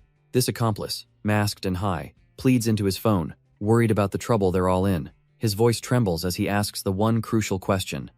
Were there any witnesses to what they did? On the other end of the line, the driver with the rose tattoo nervously insists there were no witnesses. But his boss, Wang Jiediuk, isn't interested in excuses, coldly ordering him to a new location where someone will meet him. He commands the man to stop talking, load the girl's body into the car, and remember that he has nothing to do with this. A wicked, unrestrained grin spreads across Wang Jiediuk's face, savoring the power of the moment. Has a monster cloaked in shadow, a predator with glowing red eyes enjoying the chaos he's created. Even now, he recalls that night with fondness, a pivotal incident that taught him so much. He can't help himself.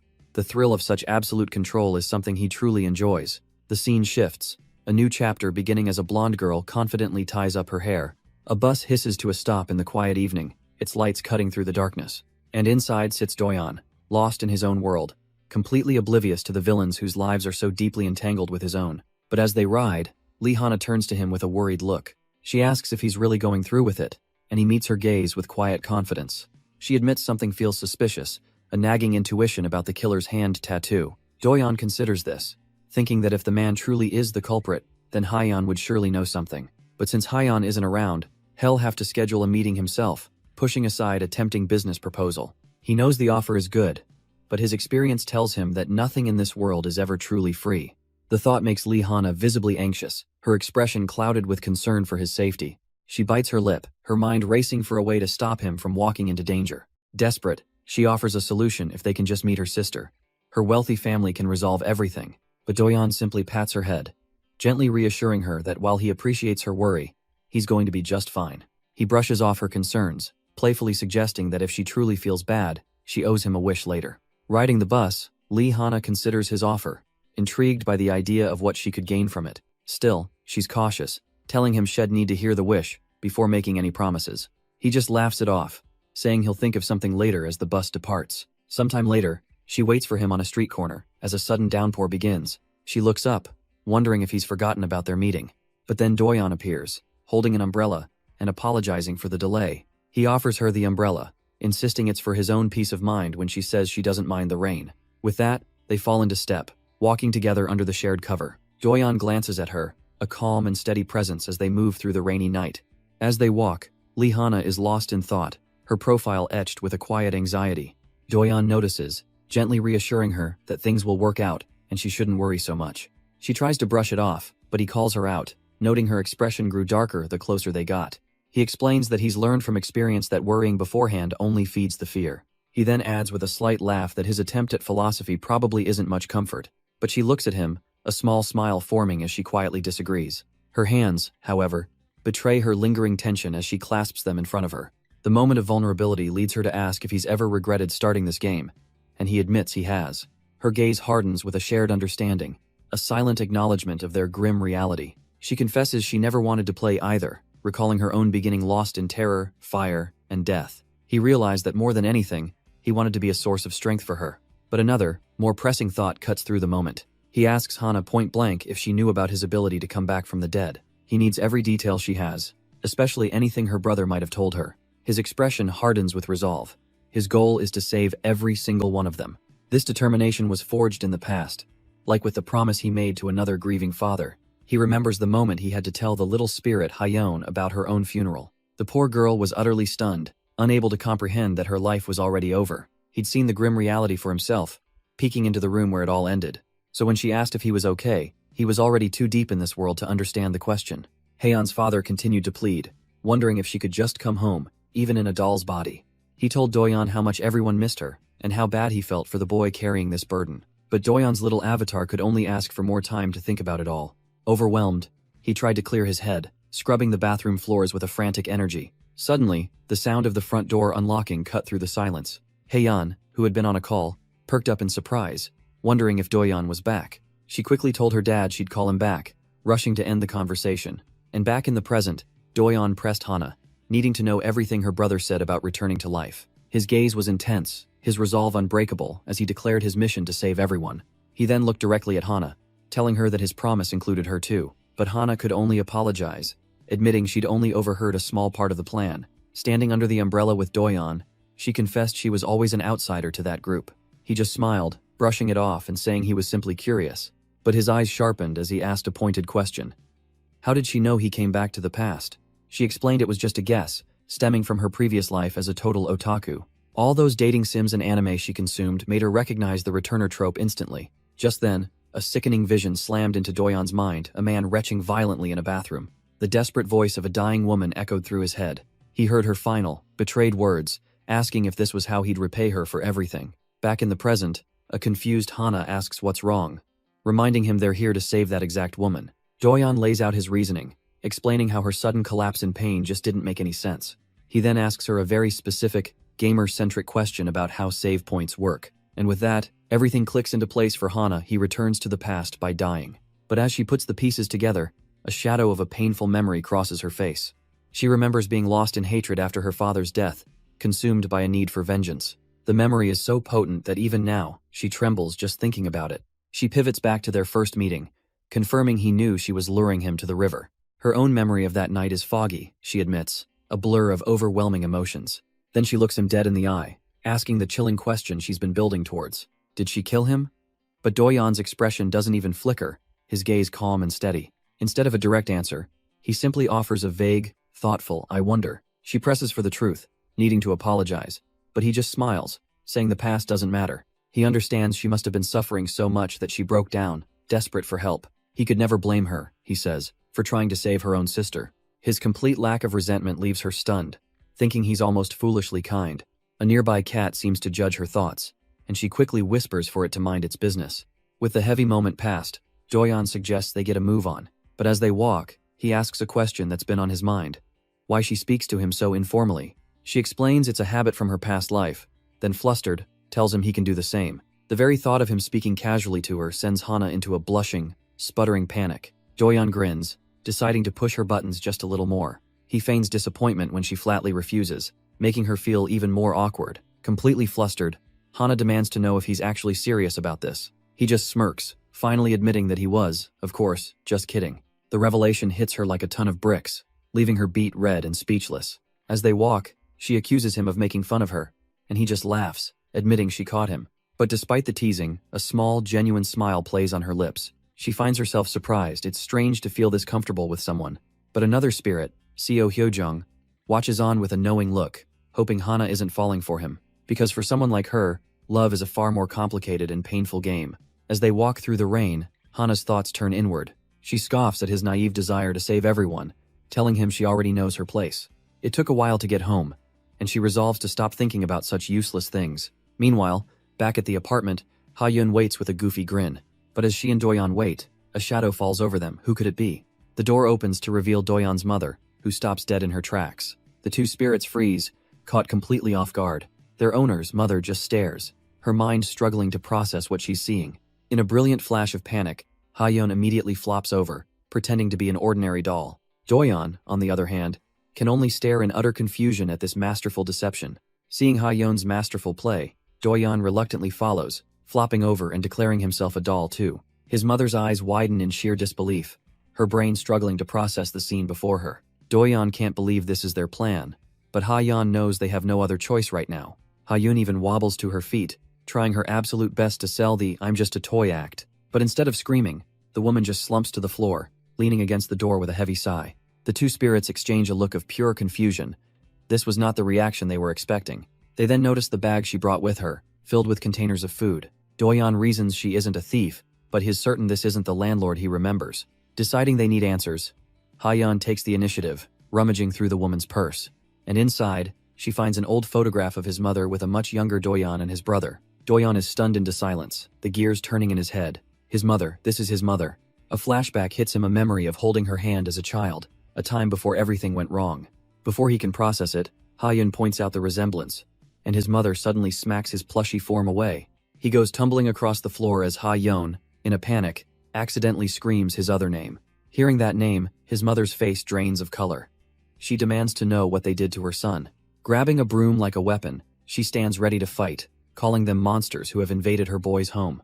The realization finally dawns on Ha-yeon. Her son, mother? This isn't a stranger, this is family. The emotional shockwave is too much, and Doyeon's mind violently snaps back to a different memory. We see his human face, rain-soaked and frozen in horror. Hess standing in the dark, watching helplessly as his family's home is consumed by flames. The memory shifts from the inferno to a cold, rainy night, where Lee Hana waits anxiously. Doyeon is on his knees, sifting through garbage bags, searching for any sign of her family. She silently questions the grim necessity of their task, digging through trash in the dead of night. But his search isn't in vain. His fingers close around a rain-soaked piece of mail. His eyes widen as he finds exactly what he was hoping for, a name and an address. He holds it up for her to see, confirming it's addressed to her brother, Lee Do-hun. A wave of relief washes over Hana, thinking they must have simply repaired the house and stayed. With a newfound sense of purpose, Doyeon is ready to keep searching, telling her to get out of the rain. But before he can turn back to the trash, she gently grabs his sleeve, stopping him. With the lights clearly on inside, she wonders if all this trouble is really necessary when they could just ring the bell. Doyeon explains his caution, reminding her that the stepmother is a very thorough person. If they just show up now, she'll get suspicious, so it's better to gather information first. He admits it's a hassle, but since they're already here, it's smarter to be absolutely certain. Hana listens intently, her expression shifting as she understands his logic. With renewed determination, she steps forward, deciding she'll help him search through the trash. He tries to protest, telling her it's fine and she'll get soaked, pulling her under his umbrella. And in that same pile of refuse, his search yields yet another clue. A small bottle of pills. A quick search on his phone reveals the drug is Pentazil, a potent sleep inducer. Now, sitting at a nearby cafe table, he asks if her brother had trouble sleeping, or if it was the stepmother. But Hana can only look down, admitting she doesn't know, and apologizing for being a burden. Doyeon simply shakes his head, deciding to change the subject entirely. He clasps his hands, admitting that sometimes, talking to her and the other ghosts is frustrating. Hana is completely caught off guard by his sudden bluntness. He clarifies that it's because they're always so careful, acting like sinners who are a burden to him. In his mind, all three of them have started to blend together, always apologetic and losing who they are. So he looks her in the eye and asks her to just be herself, to act normally. He's not here to help some wronged ghost who needs saving. He wants to see Lee Hana, the person, not the tragedy. His words strike a chord, a cheesy but powerful sentiment that makes her heart flutter, and though she feels flustered, a gentle smile shows it's not a bad feeling at all. His words trigger a memory for Hana, a fiery explosion in the night. She recalls him warning her back then not to come crying to him with regrets. It was a moment of chaos, a glimpse into the dangerous path they walked together. The scene then shifts to Doyeon's mother, who is finally piecing together the unbelievable truth. She confirms what she's seeing. Her son is working with Doyeon's spirit, and this doll is possessed. She admits it's hard to believe, but seeing it herself leaves no room for denial. The idea that her son can suddenly see ghosts is a reality she's forced to accept. Ha-yeon, in her plushy form, immediately begins to apologize for startling her and being a burden. Doyeon quickly adds that they'll only be staying for a little while, trying to soften the blow. But as his mother looks up, her expression isn't one of anger or fear, it's something else entirely. The two spirits sit there, bracing for judgment, unsure of what comes next.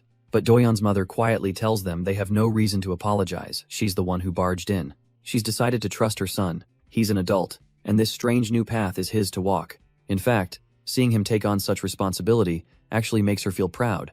She then explains what brought her here. A call from the insurance company about a car fire. Knowing he'd just tell her to stay away, she decided to come check on him herself. With a sad smile, she admits her relationship with her son is strained. She feels like the real outsider here, and so, she asks them directly, "Tell me about my son. What kind of person is he to you?" Ha-yeon's plushy form looks up, her expression filled with a deep, unwavering admiration. To them, Do-yeon is a hero, and her story begins on a dark, rainy night amidst a roaring fire. The story starts with a young woman, trapped and desperately trying to break down a door in the rain. Suddenly, a voice cries out for her to move, and her eyes widen in terrified surprise. It was Do-yeon, who had grabbed the first heavy object he could find to break her out. With a deafening crash, he smashes through a window from above, tumbling into the dark alley. She rushes to his side, asking if he's all right, but his eyes are fixed on something else. He simply gets up and sprints away, leaving her calling his name in the downpour. Before she met Do-yeon, her existence was filled with nothing but resentment and agony. Ha-yeon's voice takes over, explaining that as time dragged on, the spirits had slowly given up. They all felt completely alone, wondering why they were the only ones left to suffer. But that's when Do-yeon appeared, reaching out his hand when no one else would. Ha-yeon continues, explaining how Do-yeon listened to their voices and even threw himself into danger to resolve their grudges. He was a person who always smiled, never showing a hint of annoyance. And before they knew it, all the spirits had come to rely on him. For them, he wasn't just some guy. He was the most amazing and reliable son in the entire world. Hearing this, Do-yeon's mother is taken aback, a light blush dusting her cheeks. A gentle, relieved smile spreads across her face. She's just glad to know her son is doing well. The scene then snaps back to Do-yeon, standing in the rain as a house burns before him. His phone screen lights up, identifying the target, Lee Hana, the girl trapped in the flames. He recalls how lightning always signaled an updated save point. This had to be a critical branching path. Realizing he can't afford to hesitate, he quickly buys pain medicine and a misfortune-blocking talisman, preparing to rush in. He clutches the talisman, his resolve hardening. He made a promise to save everyone, and he intends to keep it. Suddenly, the world seems to shatter, and out of the rain, Lee Hana herself materializes before him. She can only watch in disbelief, screaming his name as Do-yeon charges headfirst into the blazing house. What is that idiot doing? She's completely baffled by his reckless heroism. There's no time to think.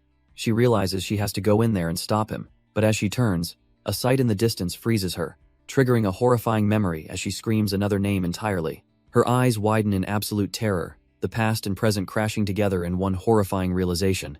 It's just a couple walking away from a jazz club, a seemingly innocent scene that clearly holds a dark meaning for her. And the vision clarifies this isn't just a fire. This is the origin of her rage, the very moment she was reborn as a vengeful spirit.